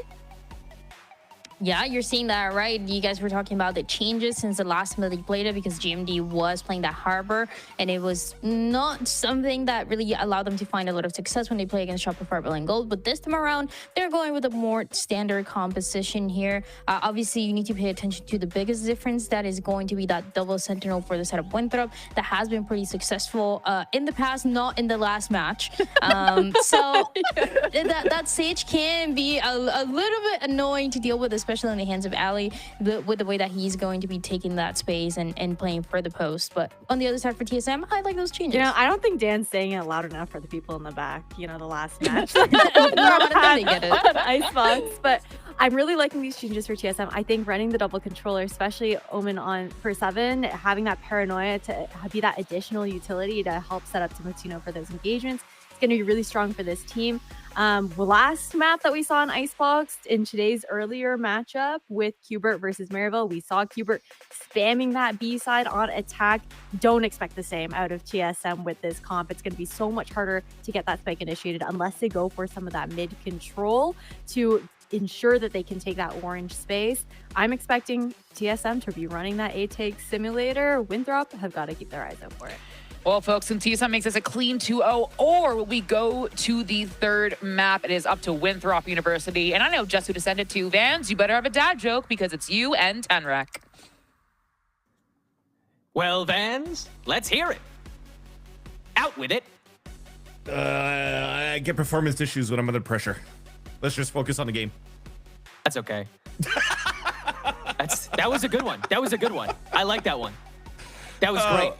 But no, again, I think they underlined it correctly on the desk. The fact that Winthrop University decided to select this map and to still come with a default comp, or the comp that they usually run, is quite surprising, because you're coming out of a 0-13 versus Maryville, and TSM has an opportunity to really change their own ways. As they mentioned before, you don't want to see the Harbor anymore from GMD. Comes out with the Viper. That's mainly the biggest change outside of the Sage to a Omen to add to the group as well.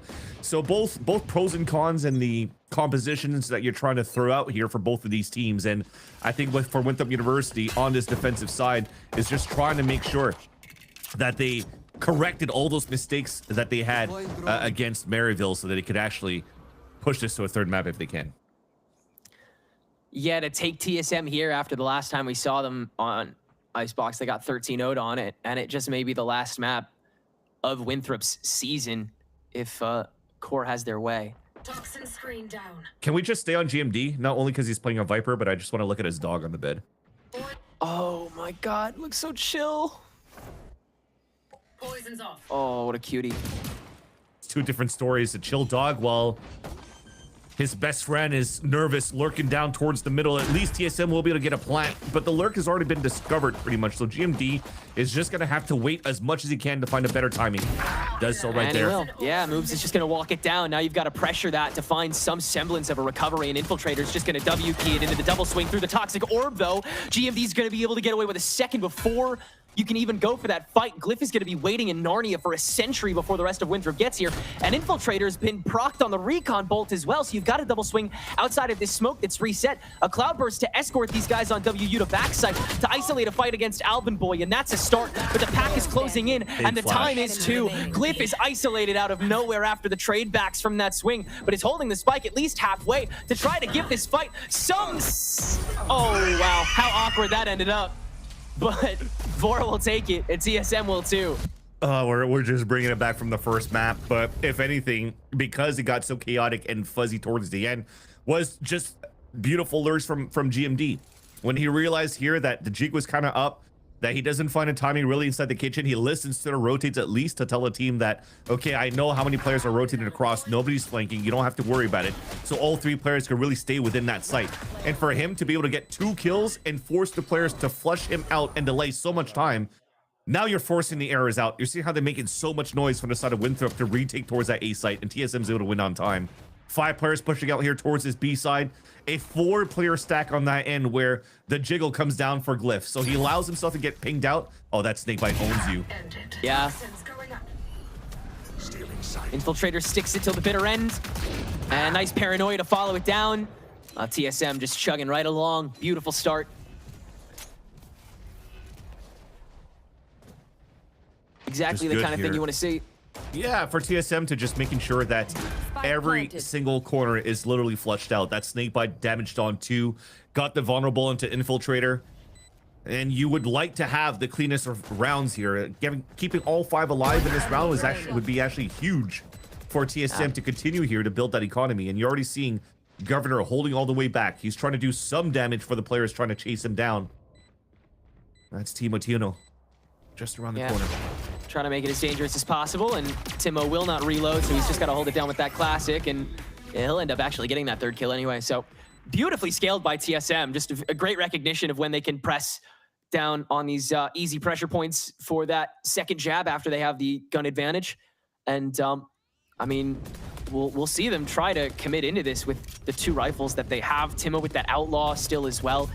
They can slow this down quite a bit, and they've already conditioned some mid-lurking too. So WU is going to have to spread pretty thin, at least to start out. I agree. It's going to have to come down to a lot of early information. You're already seeing the position from Ali. He's looking to wall instantly towards this B main to see if it's going to get broken right away. How many players are going to spam that? And as I say that, he just holds the angle. Yeah, just stay stoic, and then put one on the lane as well. That's ballsy from Timo, but what are you going to do?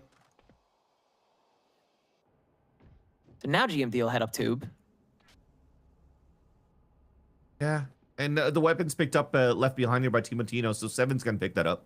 You know he's been good with the snipe on the previous map. Gets right up on top of this turret, hears it, and asks for the smoke. He'll get it. It's not really gonna be heard until they rotate out, and the Viper's gonna see the outside radius of the smoke, so that should get pinged out. It should. It has to. It's not. Wow. GMD has a timing now. Oh, turned and he moves looks down. Just in time. And TSM has got nothing to hang on to now for this bonus attempt, but certainly got a lot farther than WU would have liked. Again, a good tool of striking fear. Moves. Now going to walk down tube himself, so if he can go for a 180. Instead, it's 7, just hold the line against Ali. He walks out, takes the outlaw shots, and now forces WU to make a kind of crucial call on how heavily they'll contort themselves to be here. But Alvin Boy has weaved his way under the tube, and Moobs decided to double back, so space not guaranteed. They'll get the plant. Let's have a good TP out. He body blocks him as he peeks out. He body blocked 7, so 7 is just stuck in the corner out in the open. That's... Bro, really I was just about to say he could TP out. They could play 3 players in the back of the site. I respect that at least Alvin Boy was swinging out here because, you know, the poison orb from the defensive side was still up from Glyph, so that would be very difficult to play from green and from yellow. But there has to be communication then to say, instead of TPing out, let's just double swing and fight under tube. Oh, bro. Yeah, I gotta look at that one again. That was... He even looks to his left like, yo, what's up? What's going on? He just goes out at the same time. That's so dumb. Dude, you know what? Just keep taking this for the next 3 rounds, 10 rate, because I know it's going to get serious after that. Yeah, no, it'll, yeah, eventually these teams will figure it out, but until then, have fun in the shooting range, fellas. Godspeed. Let's do it again. Everybody's kitted now. Ali, once again, way up. And the potential for a one-way in their tracks. Glyph still holding down throughout. Yeah, Alvin Boy. That's pretty influential. Again, Winthrop, crucial call early on. How much do you sell into this? Ali's already out of there. But Glyph holding yellow steadily. Bite the only thing he's got on him at the moment. Instead, he'll just swing it. And TSM will chomp down. GMD extends on top of the swarm that's tossed. Plant is stuck, and TP again from 7 is touchy, but he's got coverage this time. Paranoia right on top as the barrier orb is going to defend Ali, but Governor goes down, and so it's got to be Ali holding it all down by himself. TSM can just spring it back again and get up to 3. And a good shot from Alvin Boy. That's redemption from that previous round, body blocking 7. And with that, crucial kill into Infiltrator, he also manages to prevent any forward pushes, any lurks, any flanks from being created towards middle. That ends up being a very nice post plant hold for TSM. Ali getting instantly flashed when he throws up the horizontal wall too, so he never has a chance to even get it halfway. Now you have an op on the defense for Infiltrator. He's trying to watch it here on the brown boxes of yellow. They have a deeper angle into garage. For TSM, they're just all grouped up. There's not really anything that's going to open up the sites for them, so it's just small scales. You see here the smokes being thrown for them to start scaling up to prevent players from really getting map control and a defense on pipes. And there is that engagement. The drone gives the position away, but nobody really wants to fully rotate yet until now. I'm pretty sure the rotate should happen and that glyph pushed all the way out here towards garage.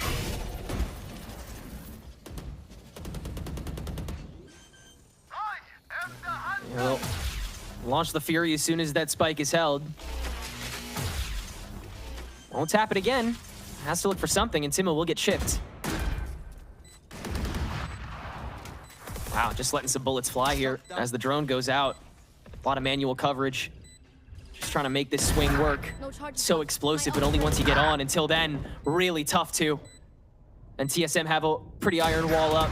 Infiltrator, nice readjustment to get at least one op shot down, but in the meantime, another traded away. And now it's way too ballsy to go for this again, buddy. Sorry, you gotta save. And TSM is gonna get up to 4. Digged up for 30. Alvin Boy finally spots Glyph. And yeah, those two are just gonna try to save their guns into the next. And TSM, I mean, they could try to hunt him down. He manages to escape. But just another nice round from TSM. Very standard stuff. And this time without having, like the piston round, GMD pushing up so everybody could stay within the site. It's just Alvin Boy's setup here once again. Just at the entrance of the A site. It's not only on the turret, a watches middle, but it's also the alarm bot that he places on the left side of the entrance. He watches any forward pushes from that side, so while he's not being pressured, he gets to focus on Belt. When they commit into the site and the turret gets broken, he could stay in the back of Nest and watch Belt. And that's his responsibility really for the whole half so far, as the TSM are finding some good rounds here on working that map. And it's the same setup too. I think it has to come down to a point very soon where Winthrop University will just have to start disrespecting Alvin Boy, who's continuously playing 4-1 solos. Yeah, he's doing it again this round. Yeah, I mean, they broke the turret right away, so that's a start. Yep. And Glyph is walking down mid heavy too. Despite the fact that the noise has already been made, Infiltrator shuts down that first op shot, and he goes for a second off rip, drops down for this third, causing chaos in the back line, and it's doing enough. Governor now swinging back over to under the tube and finding his own. WU go crowd crushing with the help of Infiltrator on this frontline operator. And Glyph as well, able to stop Alvin Boy in the meantime with that extra help that gets divvied up. The resource management from Winthrop this round is early and crucial. And now Zora has to swing into a 4-stack. A crucial round this late into the half that Winthrop University will take and try to run with. And a very interesting wall from Ali too. He walls out a spot where usually it's a disadvantage for the players on defense when you're sage walling and planning out in the open just on the left ledge of that B site. But it really forces the players to swing out towards danger where all the players were at. And for the first time, when I'm talking about the disrespect from fighting into Alvin Boy's setup, lifted exactly that. Not only does he breaks the turret, but he keeps walking down because he knows if it has to come down to it, it's a 1 versus 1 against Alvin Boy. Nobody's really supporting him at that spot. He ends up getting that backstab, the win. Winthrop University's finally up at 2.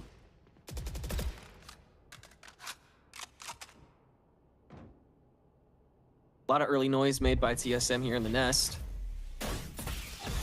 Waiting for what reinvestment Winthrop goes for after these smokes are gone. All quiet on this eastern front till that toxic screen goes back up, and that'll let Infiltrator go window shopping a little bit. Is that a good movie? What? I thought it was a movie called that, All Quiet on the Eastern Front. Oh. I haven't seen it. That was I was making a reference to something I haven't seen. Oh, I don't know. Oh, Ali swinging off his barrier orb, good for 3. One enemy remaining. And just holding for 4. Go for the ace off of Moves' res. Why not? What a hell of a way to win a round. All right, Ali finds redemption from the first map where he kind of trolled with the smoke that he threw, and now playing as a Sage is fully anchoring up on that site. And you talked about it here, Tenric, where everything really slowed down when the smokes came through. TSM did the same type of scaling to just take control of pipes again. And then it was almost really a tell. As soon as it starts off, go for the exec, but this time around we kind of stayed within the site to make sure we could fight here against the TSM push. It's not big flash, it's to really help out the side outside of the paranoia, so if you're able to avoid that, you're in prime position here to really punish and stuff the TSM push. Yeah, pack it in really quick. Now this is what makes it interesting though. So GMD, okay, this is so odd. As the pit starts to balloon, Glyph reads it like a book. That was maybe gonna be cool if it lasted a little longer, but shut down mega quick. Ollie heads back to the smoke tossed into CT after 7 tries to sell into ulti that way. But now that that's dissipated, that variable's also cleared before TSM even get onto this A site. So what do they have left? If Alvin Boy gets a kill, a lockdown, yeah, an operator for Timo. Dude, Ali's finding some interesting walls here. Yeah, he is. He's really trying to play unconventionally. He's crossed, but he's been found, so they can get pressured here. Yeah, Timo's just going to search for it. And that'll be the break-in. That's all they need. Low-key, Winthrop kind of gave themselves away a little bit. It feels like they set the stage a little too hard. They funneled themselves into the right side of the site, right into the crosshairs really of TSM. Weird. Ugh. And there, the backpack, the strap, and it's killed. So the movie is actually All Quiet in the Western Front. It was also based off a novel, maybe. So yeah, I was wrong. My bad. I threw you off on that ace. That could have been a cool highlight reel for the next season of Challengers. That's still the thing I haven't seen that I made a reference towards. I'm a fraud. Oh. It's like I don't know that movie so well that I didn't even know that was the right name. Hey, you convinced me. Yeah. And as you mentioned, when there is really nothing to work left for TSM, I mean, all they did was stand still and let Winthrop University come towards them. And the advantage of that, exactly. And the advantage for that is that Alvin Boy gets these kills. Now they have a lockdown to work with for the next round. I like this idea that they just tried to do for middle here for GMD, but dude, that was such a freebie for whoever's holding towards that window to get that pick. I think that was Glyph. Just to counteract it, and I think now, you know, these are on-the-fly calls and tells on the side of Winthrop for Glyph to say, look, I have to start moving forward, or I disrespect Alvin Boy, or I disrespect GMD for the amount of times that they're adding util info to watch middle or lurks. And he's doing a great job at it. He's getting his one. So this is both members of the stack already revealed. And one of them just got walled. Yeah. They'll stick around. Okay, Infiltrator will back out now, and Glyph will just head inside the smoke. Get back up top here. Governor rotating in. Yeah, this is a good adjustment. Alvin still holding mid. Yeah, good attention paid. Refrags are out. Governor's got to hold it down. Only good for 1. Oh, but Ali's now here, and he's still causing that pressure. Comes a TDM now where both lockdowns are available from both sides. Ali 30 seconds left into his next heal, and Vora's 1 kill away from an ult too. So if they could actually move forward and guarantee a trade, oh, okay, we'll funnel into that. Huh. They'll take it. You should Even then, yeah, I was gonna say just ult. Yeah. It's a game of who resets who first here. When the timer is about to run off, break that wall, get that plant, you now have your Sova ult to work with. 30 seconds left. And that would just counter out the lockdown from moves. There's a lot of things happening right now. Oh, extension. No way to contest. Alvin, big swing, and Ali manages them both when everyone steps out. Lockdown is justifiably burned as Winthrop University lessen the gap yet again to 1. Dude, Ali has changed the tempo from the first map to the second. instantly lines up the two, and I think it comes down to a little bit of a misplacement on that double swing for the side of TSM that became an easy lineup for Ali. But at the way that these guys are, yeah, look at that, instantly popped. Nobody crouching on top of that if they're going to play a tight swing. Both of them headshotted, but it really came down to that, a team deathmatch from both sides, from the initial engagement into Garage back into the 2 versus 2. The lockdown was used on both ends, but because of that double swing, at least they keep the Hunter's Fury into this round. All 5 of them together, crept up on the right side of the map for TSM, trying to find an early drone in pick. Rush down into a pit, activated late, and so Glyph is going to have to dip out as that Hunter's Fury roars. He's going to try and recover it, but Timotino is right on top of this. Governor takes him down. And so this is defensively recovered, but the spike is still down on this A site. 7 gonna try and take this high ground, immediately clocked by the recon dart though, and Winthrop can continue to just slowly take back over here. GMD and 7 walking up, and Glyph finally found Ali with the res to attempt to reset, but it's all from the screen, so GMD has the lineup to hold, but Ali yet again wins out in the kill feed. And Winthrop University have enough of a cavalry to make their way back on, and we are tied up again. Unweave our world. Did Ali just bait another res for a kill? I mean, it's doable. He's gone 2 rounds out of that for Winthrop University, thanks to that, rather. And they looked for a round that 7 was going to save that for TSM. It was chaotic from POVs to POVs, but it looked like 7 did their hero play. Ran into the pit, dropped the diffuser, trying to run into the diffuse, which is Glyph. Allows for the pit to go down, for all the players to get spotted, and for the team deathmatch to happen once again. But it's up to Ali, 15-6-1. Already, I mean, you're good at math. What is 0 to 13 to 5 rounds now? What is that an increase percentage? I think technically infinite, because it's a fraction over 0, right? You're such a nerd, and I love it. Chat, am I cooked for saying that? You're such a nerd, and I love it. Either way, either I'm wrong or I'm cooked. Hey, again, you had me convinced. That's all I have to do, is just convince you. Hey, chat, remember that. That's all I'm trying to do. Well, it's still a rifle round for TSM and only a share for Vora, so he is definitely trying to get the max of util possible to help out the team. You already heard the drones coming in from both sides, trying to find the mid-round information. There's no smoke being thrown. Finally, it does get thrown, but he peeks just before it blooms.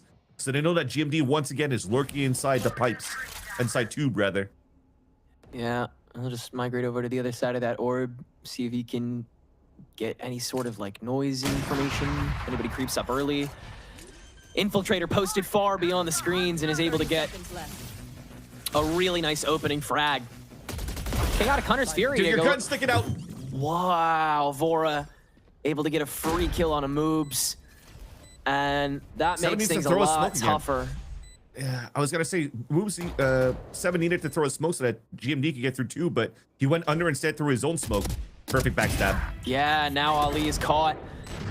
Gotta pressure this front line even heavier, and they will! Entirely circled! Alvin Boy alone against Swarm, and it's one bullet right on top of this spike. Governor holds for half, backs away, and attempts to drop on the right click. No! Alvin Boy, how does he still make that work? Governor specifically prepared for that kind of stupid play, and even so, he gets the kill. It's the pistol round again, except it was a knife against knife. This time it's a Vandal versus a Classic. One enemy remaining. And a Classic with cheese on that, 11 HP surviving. I wish I saw it from the POV of Governor. Just how the movement would have been crazy with how you jump down from the side of Alvin Boy. But that is the round that allows TSM to regain the lead of this map. 2 pistols for Winthrop in round number 12. Around 2 rifles and a Guardian. And TSM are just going to keep moving in a 5-man death ball for these side execs. No more lurks this time around. They're just so aware of how easily WU can blister through after a round like that. They want to be prepared for the team fight, take those heavy modules. And with a stack like this from WU on this half-hearted buy in the final round of the half, that's what they'll get. Better late than never, at least, as that spike will start ticking away. Everybody's looking for their peaks. Glyph giving away the head on the drop down, potentially intentionally, to let Timotino get baited forward with this operator to the outskirts. Won't find that opening frag. And now TSM purely can play for yellow as WU starts to press that envelope. Moves extension off the Cloudburst, silenced by Vora. Yellow completely controlled by TSM. And all Ali can do is play off his own barrier in the inside. Governor only escapes with 2, and TSM will make it 7-5 on the turn away. Even though Timotino is not landing these shots, he finds information for the team. Sees a drop on the first, and also Vora's utility. Drone got value. I think Recon even got value. And then Timotino continues to give his life and bait himself out so that when they're actually trying to chase him down and he's swinging wide towards yellow, there's a high-low stack on the boxes from 2 other players of TSM just mowing him down. That's just a nice little setup that they have on a post plant. And a game plan that they drew out all along to not get themselves caught by the retake of Winthrop University. Now taking a lead by 2 rounds going into the second half. Again, leading the series 1-0 after a back-and-forth battle on bind 13-11. Looking to eliminate Winthrop University and also get 1 step closer to another chance, another shot at Ascension. Timotino, now the one creeping up, catching moves. And he'll try and double up on that. Little pistol battle rages on. Meanwhile, Winthrop will just creep up to White. GMD has a lot of ways to prevent this early contact, but he won't spot any of it. Winthrop walk right on. Toxic screen will facilitate the rest of the push, and the barrier orb will confirm that they are sticking to it. It's auto protect from mid, though. WU on a vie for heavy yellow control. His pistol round, tough to do against the rush down that TSM can go for, but pop off. 7 still gets a pick. That's yeah, a lurk on middle. Yeah, that's their 1 catch gone. They can fully focus here. And TSM, they know it. As soon as that screen goes down, everything's on the table. That's why Glyph circled out, but even so, not able to land anything. And TSM just stormed the entire front. Does anything land for WU here? No! It's a flawless pistol round by TSM. Everything flipping their way, including potentially this half. That is as perfect as it gets. They don't even have a healer, and they're still at 100. Nobody landed a bullet. Oh, everybody's shooting blanks now for Winthrop University.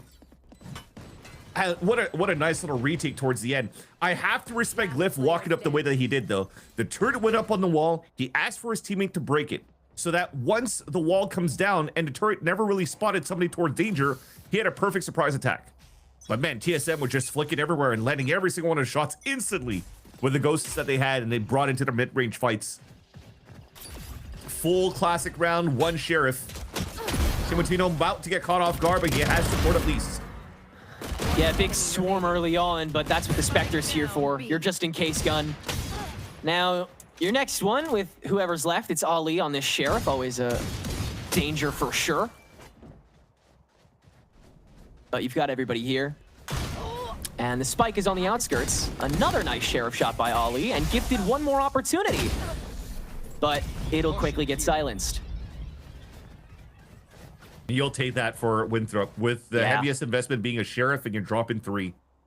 When shots weren't landing on the first round with that pistol, but this time around, you're not making it easy for TSM to have the best of bonus rounds versus what you guys bring to the table this round. Is a little bit of a positive hope for them to get some maximum value with this composition. This comp is probably the easiest way to get a spike plat here for a team on this map of Icebox. And they're leveraging it. The orb from middle, double lurk towards the A side. The dart avoided too, so that you could sell some fake positioning here. And as you're trying to creep up, though, it's up to Timotino with the sheriff towards that belt.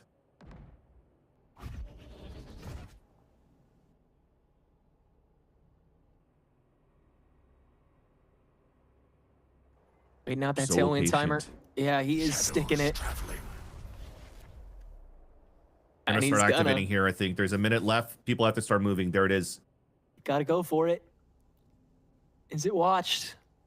So much of this round, this game comes down to this. And with that recon, though, that might be the call for them to start moving forward.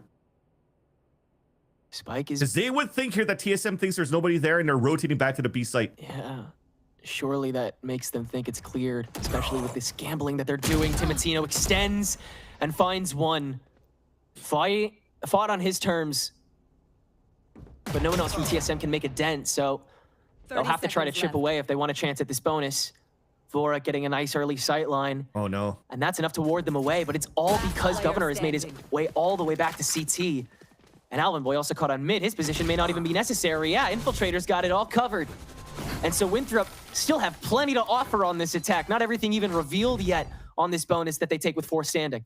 And thankfully, it's Infiltrator that's watching that cross on middle to protect his teammates, because it was Alvin Boy, the one who's been finding some impact frags on this map with the Guardian, looking to pop some heads as they're crossing back with 30 seconds left on the clock. And that was a call from Governor to say, look, I've gotten full B control. He pushed all the way towards spawn, but they never really checked towards middle. So that was probably the biggest gap that was exploited here by Alvin Boy, and thankfully Infiltrator is able to save that. Up out for Timotino, though, watching it towards long B. And on the other end for the A site, it just stalls with smokes.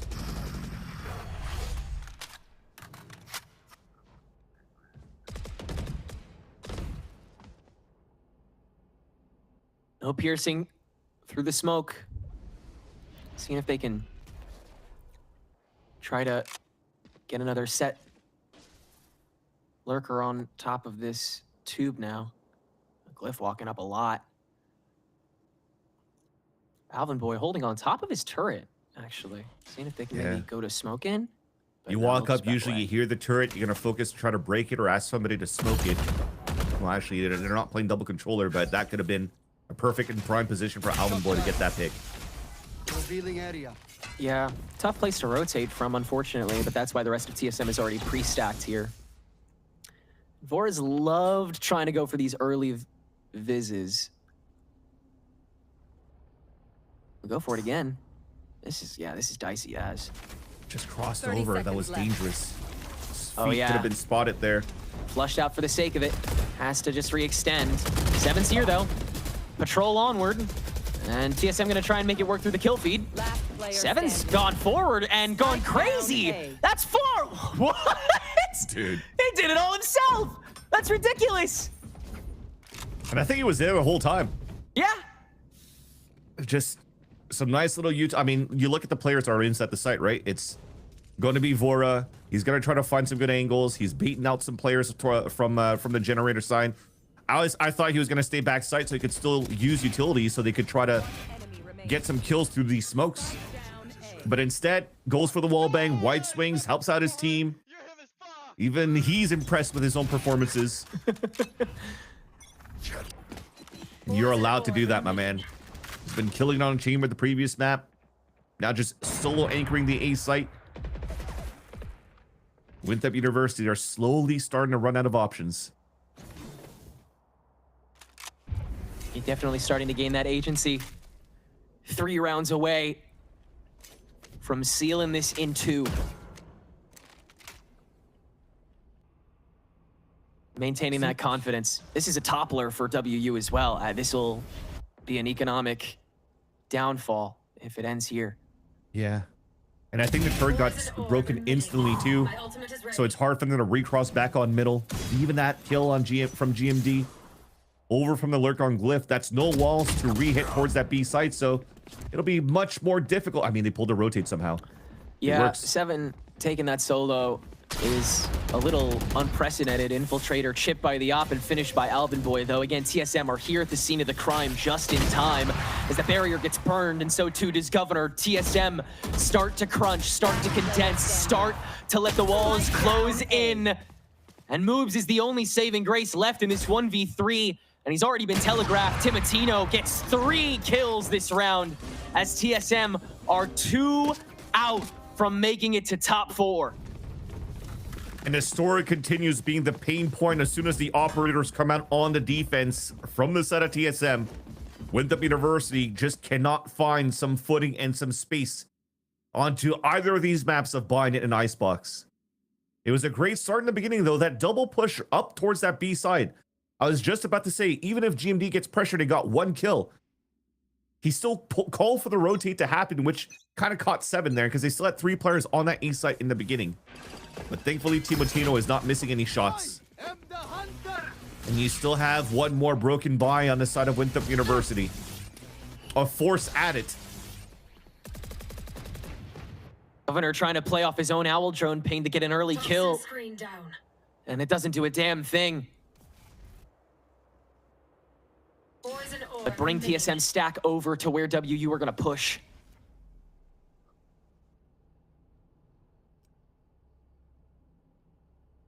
You could cut the tension with a knife now for Winthrop University.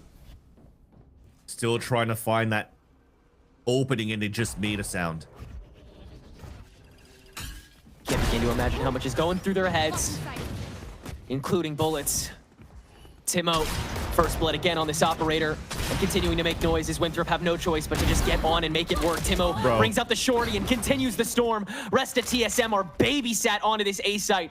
And the second that noise is cut, they sense that the spike may be headed elsewhere, and they might be right. Ali turns tail. Dude, the crosshair was locked on him. Moves had Timotino, and 7's out there just to save him at the last second when Timotino runs through like that.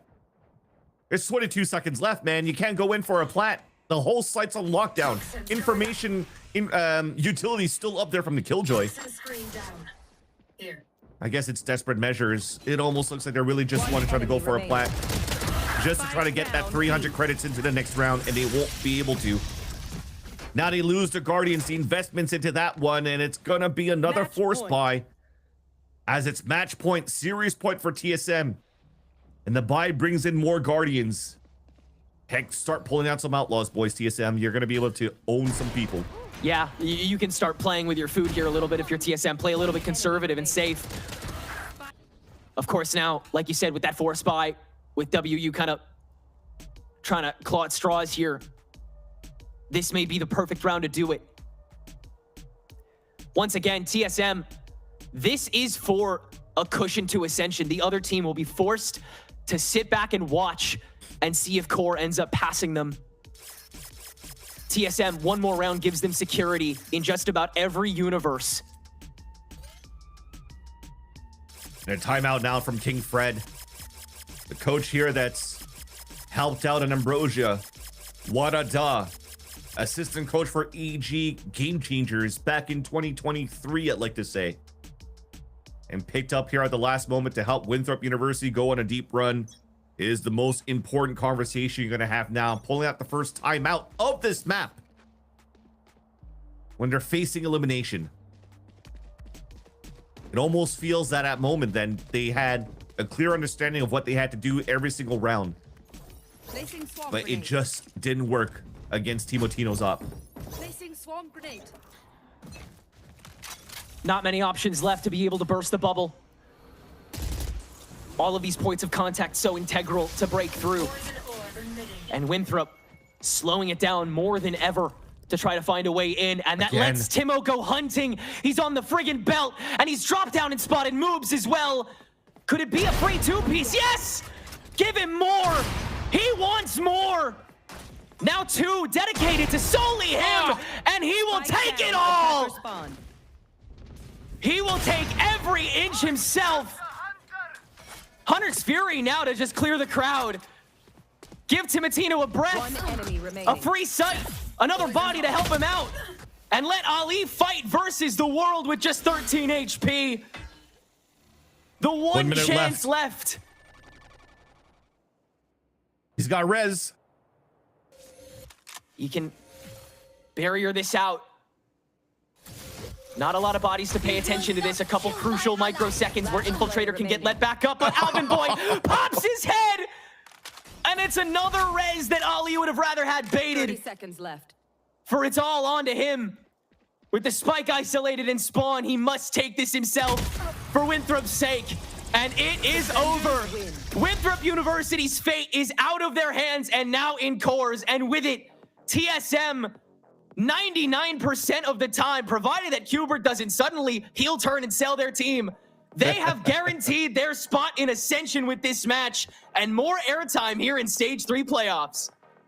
And they're going to love those results for sure, especially when the pressure from the outside noise looking in for TSM, the amount of times and how long this team has been around and never had a chance to really show their true colors over on the VCT stage, over on stage 1, over tier 1, over into even at the gauntlet back in 2021.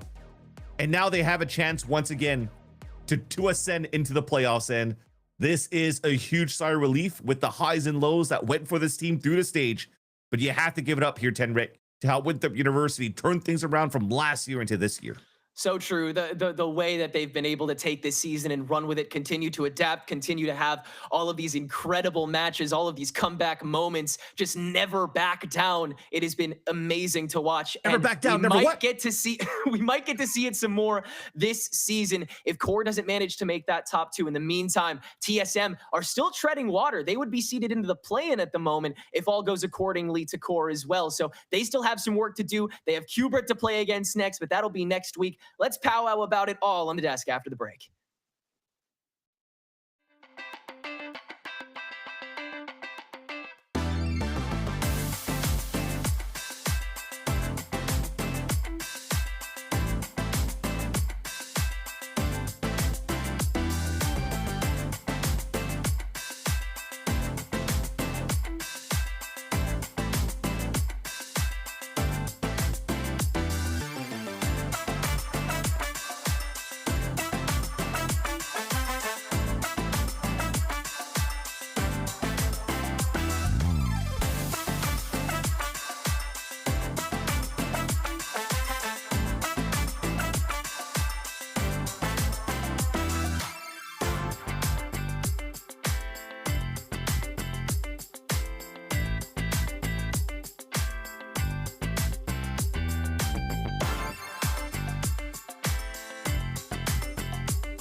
Well, folks, what can we say? TSM take it on Icebox, a map we weren't sure we hadn't seen it in a while. We weren't sure how they were going to play it. We saw this new comp, and they take it in a clean 2-0 with a brilliant second half, Dan, from them. Just kind of, it was tight in the beginning, and then TSM just whether it was a read or what it was, they just ran away with it at the end.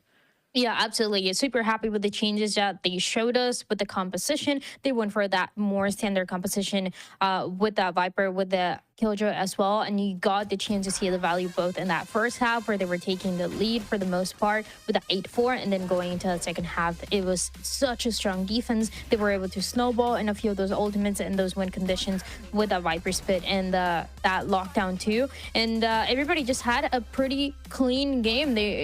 For Winthrop, we talked about some of the challenges that they had last time that they played this map, and even though they were able to solve them in some ways, I feel like it was just the better read for TSM to get the win today.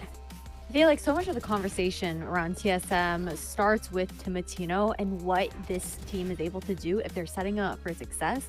Dan was talking about those compositional changes and how it helped in so many of these rounds and the game plan that TSM was bringing to the server, but so much of that also relies on Seven, on that Omen, those paranoias to be able to set up a lot of those engagements on the side of TSM. Help Timotino on those entries made all of the difference. You definitely saw the trade-off between that and the Sage composition coming out from Winthrop. Yes, Ollie absolutely had some impact moments. He had 2 bait reses as well to close out a couple of rounds there for Winthrop. But at the end of the day, unfortunately, it wasn't quite enough. When Infiltrator didn't have the same kind of support because of the kit from his team, there's a lot more pressure, I think, on Governor in that regard. And it was a bit of a quieter day for Winthrop today on Icebox.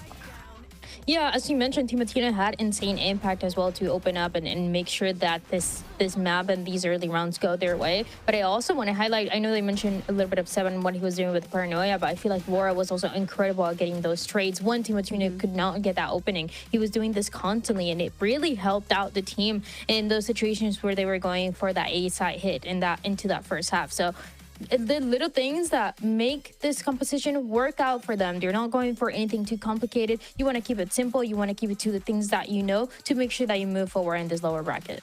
And of course, we want to give our commiserations to Winthrop University, who have just been such a force this Challenger stage. I think every single player on that team, Ash, has made a name for themselves, even though they did not win today and will be out of the playoffs bracket. They really just have, I think, if you're looking for any pickups in the offseason, Tier 1 or anyone out there, I mean, the Winthrop are just so talented, and it has been such a pleasure to watch them this year. Yeah, they've absolutely been brimming with talent. I think that the start of stage one, therefore Winthrop, they were still kind of flying under the radar before they made that run to cement themselves into playoffs. And since then, it's been consistency for this collegiate team as they've looked to grow as well with the roster changes that came into stage 3. It is unfortunate that we do have to say goodbye to them today. I think that this is a squad, like you were saying, Liz, there's so much talent to definitely keep our eyes out for. But then going back into this conversation about TSM, for this squad, while winning was everything for both of these teams for that Ascension potential placement, this furthers TSM along to be able to try and reprise that role of representation for NA once again in VCL, but they've still got the remainder of playoffs to go. And they are so dang close, Ash. It's like, again, it's kind of this repeat. Can lightning strike twice, I think is the saying, right? This team that, maybe had a sort of, middling first couple stages and then all of a sudden just take off in the last stage. It seems like history can repeat itself. Last time history didn't end well for them. They lost in that Ascension tournament, but if they make it to Ascension this year and they keep on going, I mean, there's a real shot. I mean, with Timotino and Alvin Boy, the new additions to the team, who are just absolute mechanical monsters, Dan, TSM have frankly a very good shot to make it to Ascension.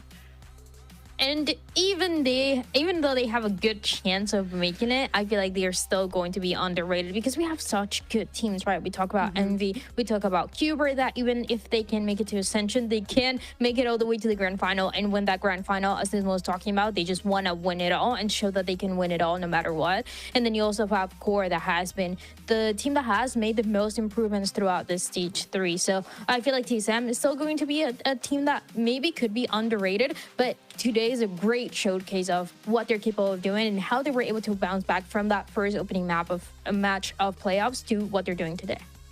And yeah, I think if you guys are just joining us or you didn't see the first map, that was an 8-4 half in the favor of Winthrop, but TSM bringing it back to that wonderful 13-11, not going to overtime, bringing it home. And one of the people that brought it home, that lovely 3K, 2K in showers, the shorty kill by triple. Bonsoir, Guimont, come on over.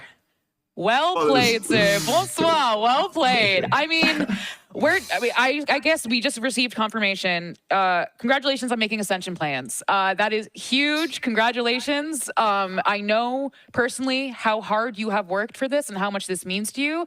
And I'm going to give you the floor for a little bit because I don't think the audience quite understands how much work you put in and how much you work to improve yourself, not only mechanics, but your understanding of the game. So just talk to me. How does this feel, Guimont? I mean, yeah, it's been a bumpy road for the last 2 years. Made Ascension last year with the Hail Mary, and this year we worked hard the whole time. As you said, I play the game 24/7. I really do genuinely care. If I'm not streaming, I'm practicing.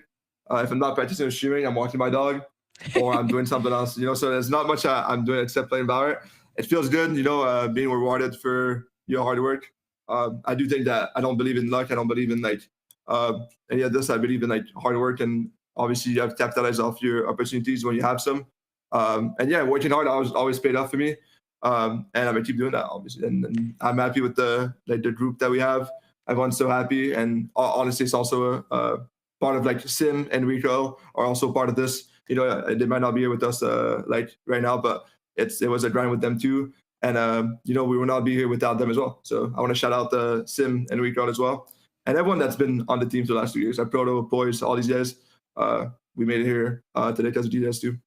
An absolute class act, GMD. And I think I saw Sim in chat praising you for how well you were doing, which is awesome to see. I mean, just talking to you specifically about your journey in Valorant. Now, speaking to Nismo in the previous match, and we've seen him for years kind of grind this area of Valorant. And it's similar to you, from Gen G to TSM, your long tenure at TSM to now. I think a lot of people, Guimont, to be frank, would say, enough is enough. I tried. It isn't going to work. But you haven't. You have said, I'm going to keep on grinding. I'm going to keep on going. I'm going to keep on doing this no matter what the result is. Where do you find that passion? Where do you find that motivation? I mean, I sacrificed too much in my life for this silly game. And I'm not going to give up now when it gets tough. I want to, push forward. I'm never going to give up. And I told everyone that I played with, I'm going to make it either way. I'm going to push through everything I can. And I've been doing that, I've been pushing through these things, and the people around me as well. I mean, they've been helpful, my friends. I've had a perfect circle around me for these hard moments. And yeah, I mean, I don't give up, and I will not give up until I get what I want, honestly. I mean, we love to see that. And just talking about the kind of adaptation that you've had with your new teammates, Alvin Boy, I think a lot of people were surprised when you made the roster decision to drop Sim and the rest of the teammates, because Sim was such a great performer, and the team was they weren't bad. It was just not the results you wanted to see, and to bring teammates so late in the season is a risk. So I would love to hear from you how you worked with these new young folks as a mentor, as kind of this person who's been, you're 24, Timotino's 18, how you've been in this mentor role for them. One thing I want to mention is NBS's impact on the team. Our coach deserves tier 1. Whatever happens, I hope I see him in a very good team in tier 1. Should shout out our coach for that. And as far as playing with these guys that are younger, I mean, I've played with Yuan 7 for 3 years now. I don't remember not playing without him. It's my brother at this point. And I think I learned a lot how to be a mentor because of him, right? When I had to do it for him. And now it's Alvin and Tim. We have very good chemistry. Alvin's the best person ever.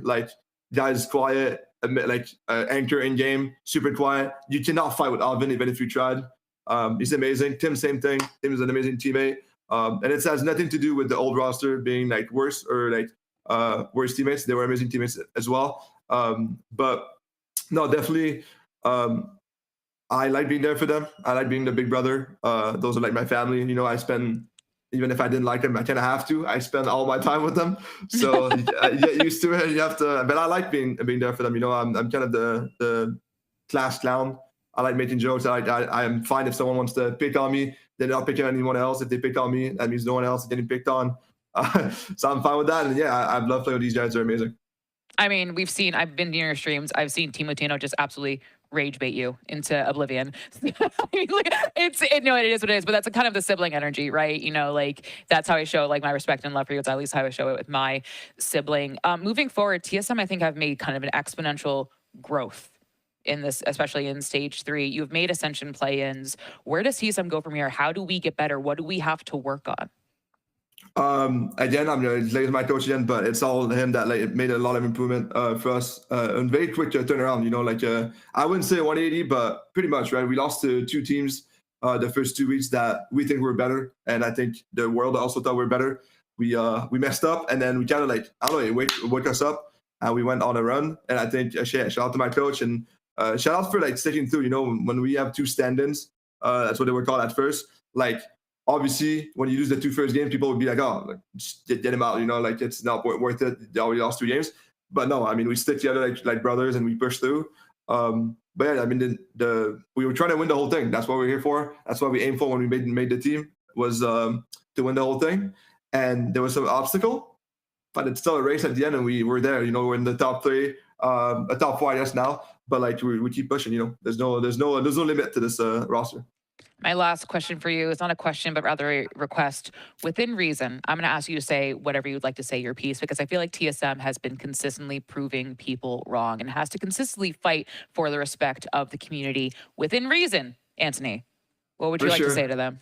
I mean, shout out to the TSM fans that have been sticking through the entire time. Shout out to Scales, Mike Scales, the GM at TSM, has been sticking with us the whole time for 2 years.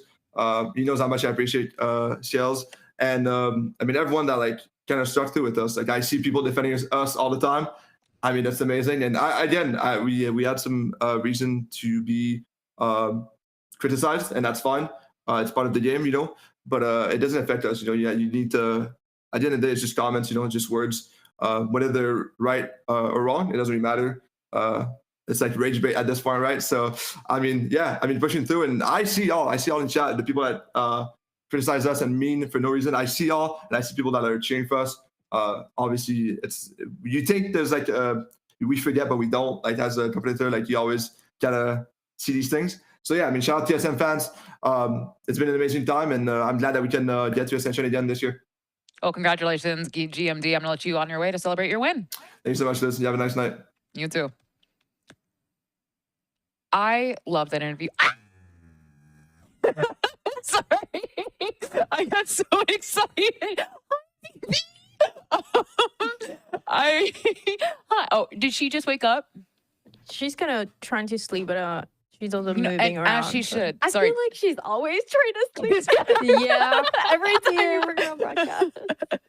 I mean, I just that interview. Gimon is someone who has been in the scene for so long. My cat has decided to walk out of the room after she heard me scream too. But it's been such a look at that lower bracket, right? They get knocked down by Envy, and in kind of this stomp sort of match, they fight Box of Rockets, they fight Winthrop University, and now they're gonna have to fight Cube, one of the best teams we have in the league. I mean, just this perseverance that you hear from Gimon is just kind of this like story of TSM, Ash, moving forward when they will face Cube.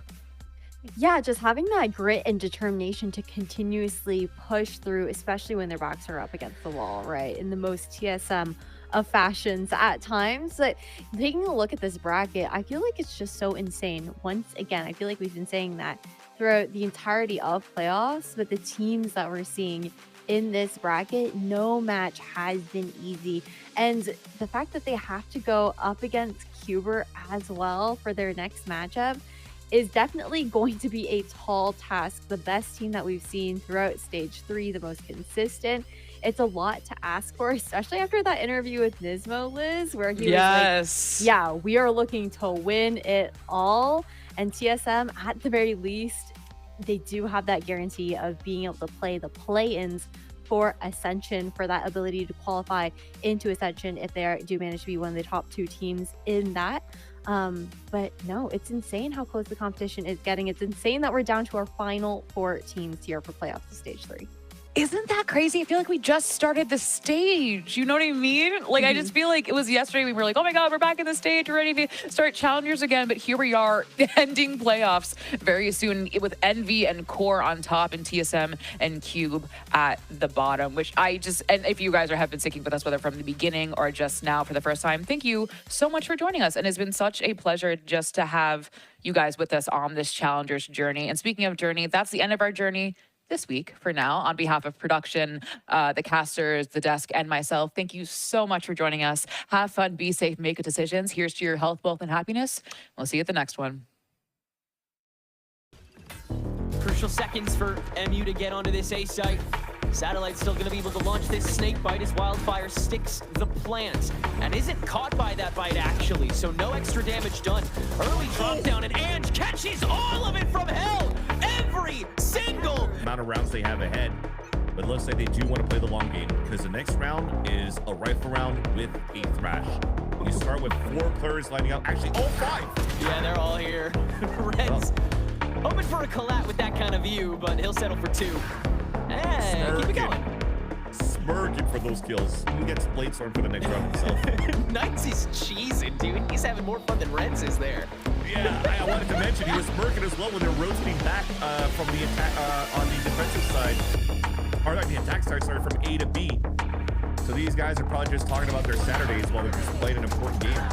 Yeah, no, Keyword Academy's definitely having a good time for this while Maryville is fighting for their lives. And they're also in the friggin' belt, and he's dropped down and spotted moves as well. Could it be a free 2-piece? Yes! Give him more! He wants more!